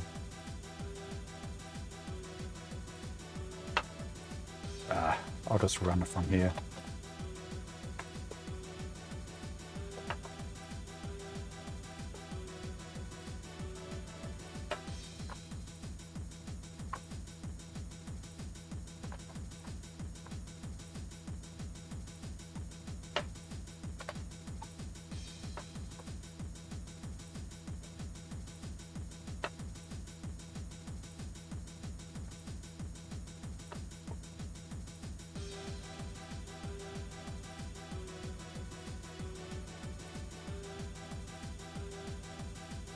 I wouldn't trust this drive as far as I can kick it, really. I mean, as soon as I get this installed, I'll be pulling the drive and imaging it.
I'm wondering if the Windows 98 will let the installer will do the formatting for me.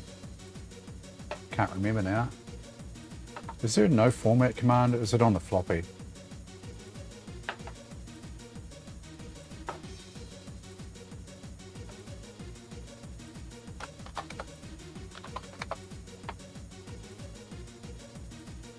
You can't see what I'm doing. There is no format. Do I just... So that's interesting. There's no format on the floppy and there's no format on the CD. Yeah, that's what I thought. I just looked there.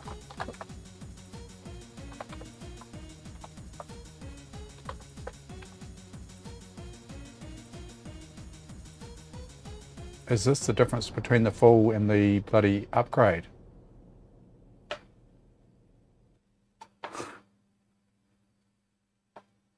It's a bit weird, isn't it?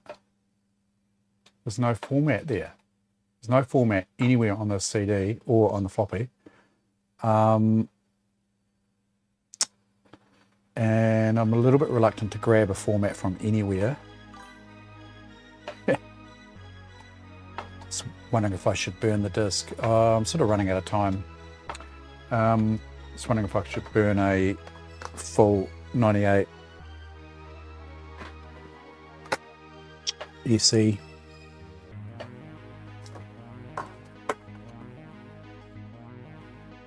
I wonder if that's on purpose, because it makes it harder for you to do a clean install. Dirty bastards. I'm just wondering. See, I don't really want to. Yeah, I know, but that's a bit mean of them, really, isn't it?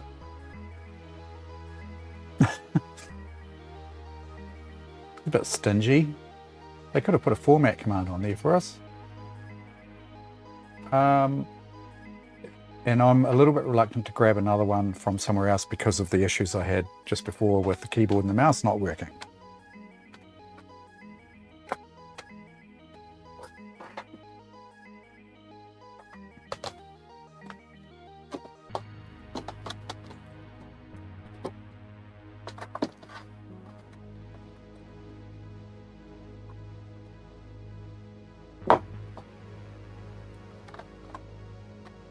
Unless could someone send me a format? Actually, do I have?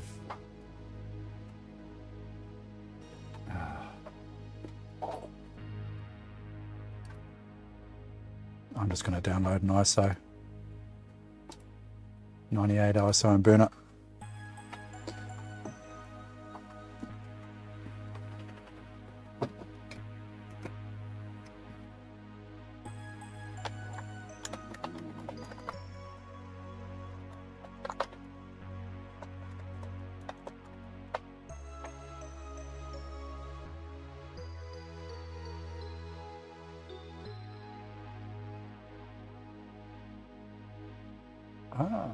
I might already have it.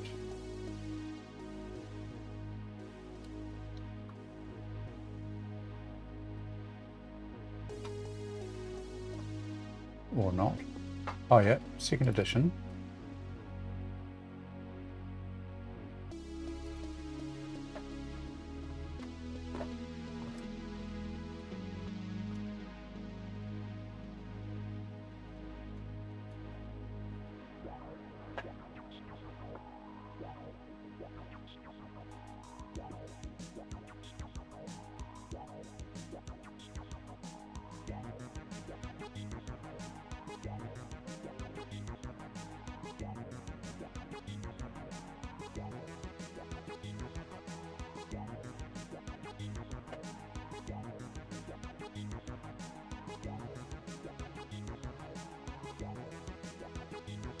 Rightio. Burning a disc. Yeah, it's a pity that HP writer is not working, eh? So it seems like it's completely dead. There's no lights, no nothing. eject, does nothing. You don't even hear the motor trying to eject it.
No, don't sit in that chair. Sorry, Bond. Haven't perfected that yet. The Sinclair ZX Spectrum Plus 2. Aren't you astronauts? Yes, ma'am. We like to compare notes with Stevie on the new space station.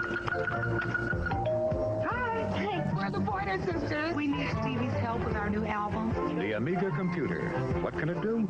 Well, what do you want it to do? I need some more help. Mr. O'Neill, upstairs first door on the left. Amiga from Commodore, the computer for the creative mind.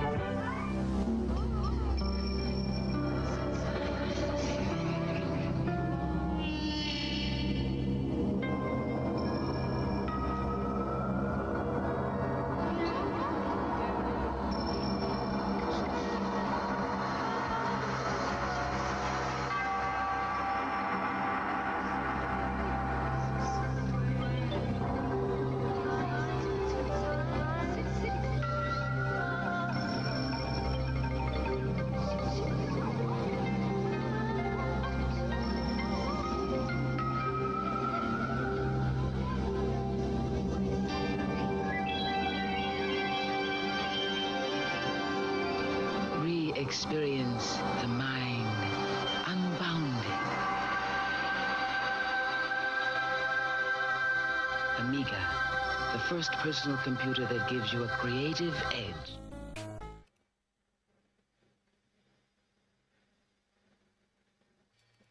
Okay. Blinky light means battery running flat on. Oops, sorry. Blinky light on the road. Wireless mic means battery running flat. It's not bad though. Get nearly 5 hours out of it, probably at least.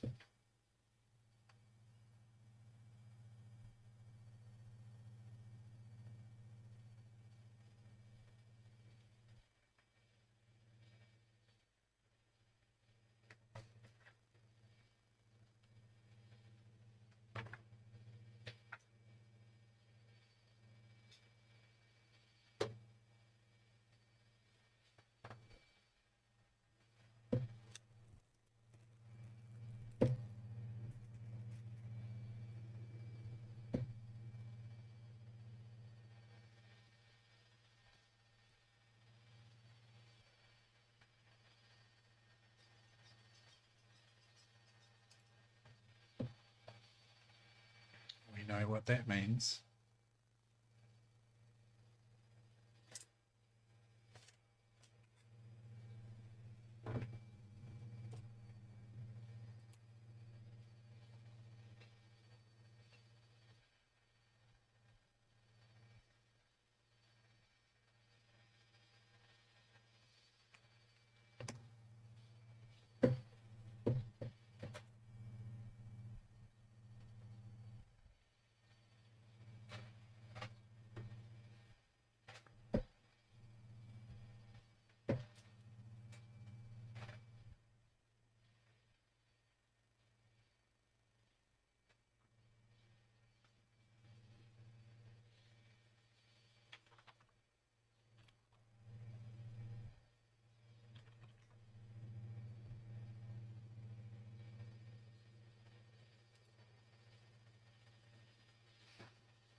Format. Yay. Oh.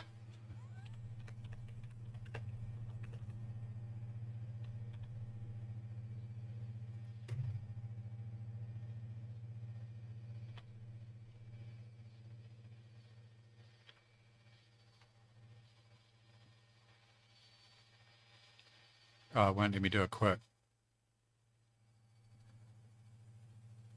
Is there a switch to stop it from doing unconditional?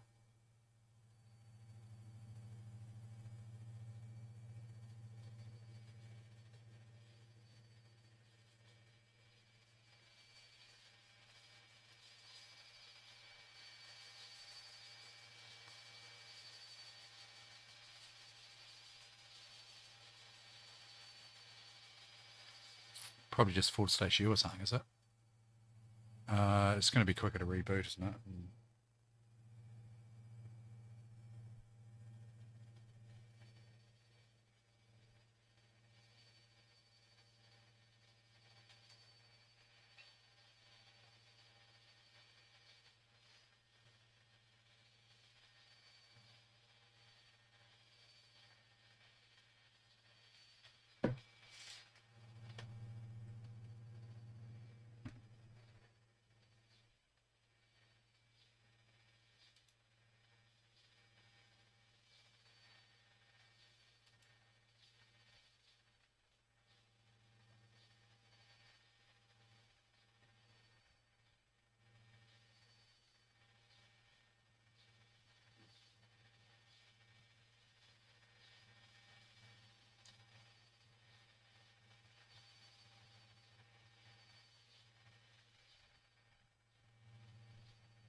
Just looking at your barbecue, Evil C.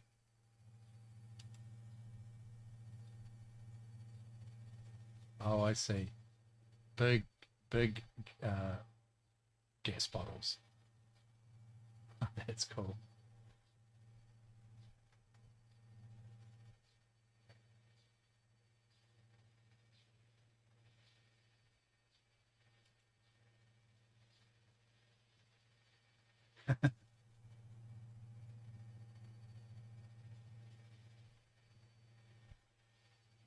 Nice.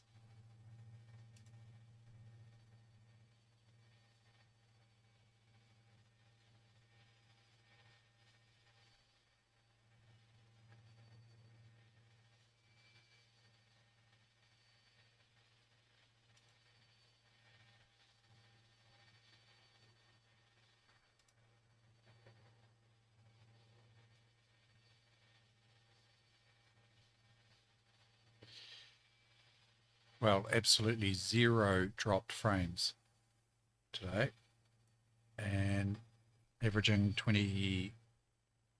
around 2600 kilobits per second. That's at 1080, 60 FPS.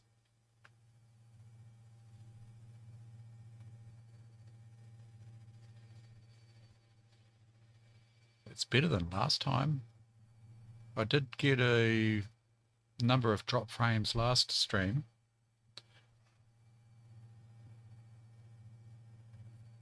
So for those who don't know about the issues I've been having, and it looks like other people could potentially have it as well, is that if I crank the stream to like 6,000 kilobits per second, it falls over.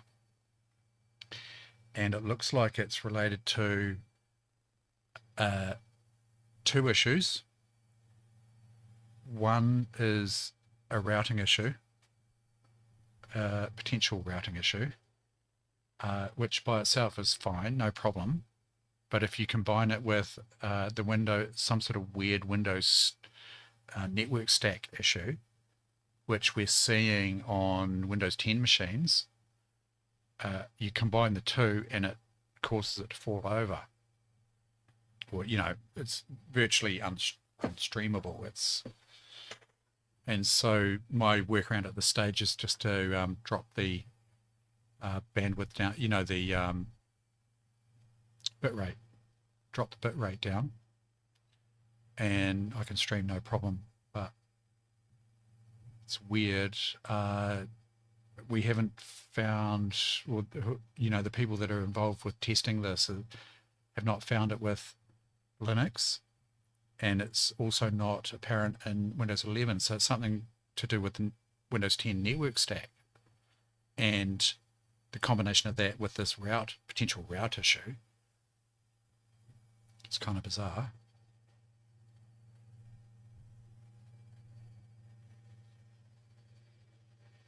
But it's interesting today that I have no dropped frames. And whereas the other day I did. And, you know, I mean, what's changed since then? Who knows?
inexcusable. It's brutal and inexcusable.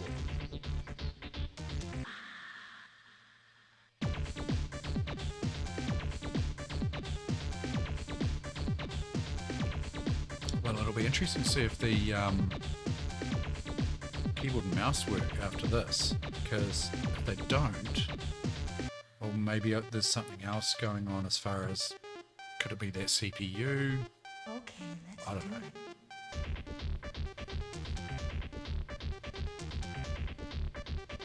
I'm running on a separate keyboard and mouse, there's no KVM.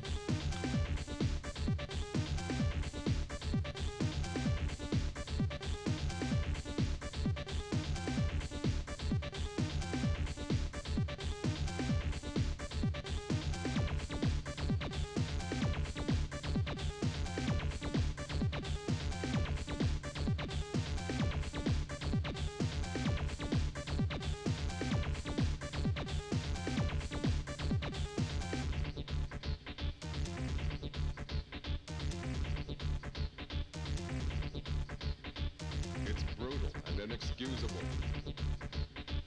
It's brutal and inexcusable.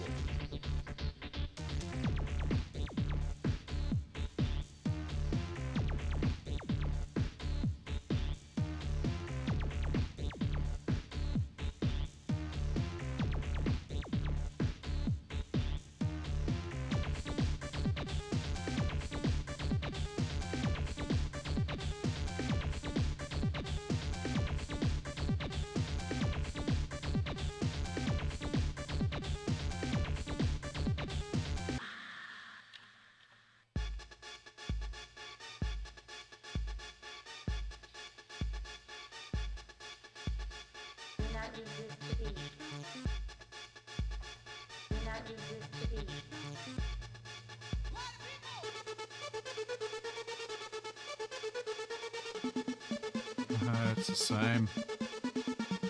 It's the same.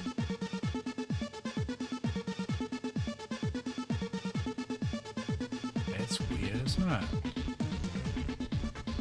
So I'm tabbing. Nothing.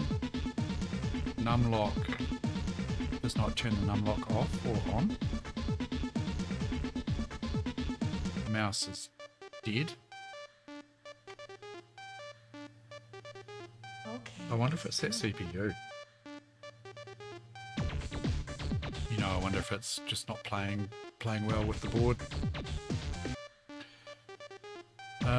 I think what I'll do off camera, possibly tonight when I'm lurking, Carcinomi's stream, is I'll put the Pentium 2 233 back in and just do the same thing, see what happens. It's quite bizarre.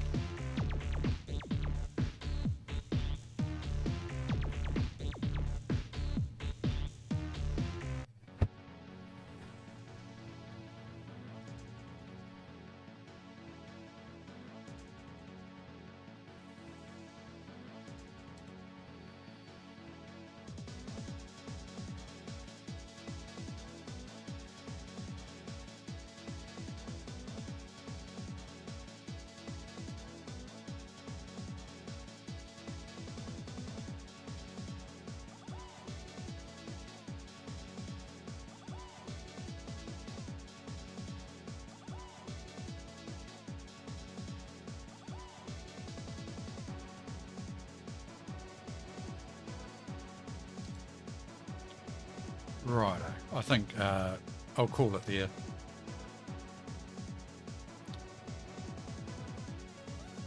It's been interesting though. I think just knowing that this LX board here, you know, we can push that to the limit. Hopefully with this 533 CPU. Hopefully it's not that's causing the issue. I'll certainly keep you up to date on what's happening there, and yeah, got a bit of a tidy up to do, and probably catch us later in the week for what I sort of intended to do today, which was just have a quick look at some of these computers. Haven't even got to that yet. Maybe I just need to do a stream per computer rather than go through a few, you know. But anyway, yeah, and I'd like to play some Red Alert. I thought I'd play some Red Alert today, but didn't get the chance to. That's cool. I've enjoyed messing around with this Pentium 2 here. So yeah, keep an eye out later in the week. We'll just head across and raid Amiga Live. That's pretty much all I can see that's on at the moment.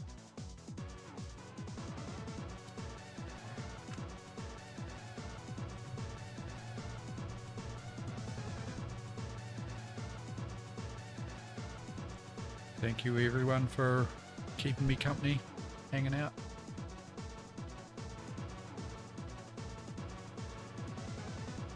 Catch us later on.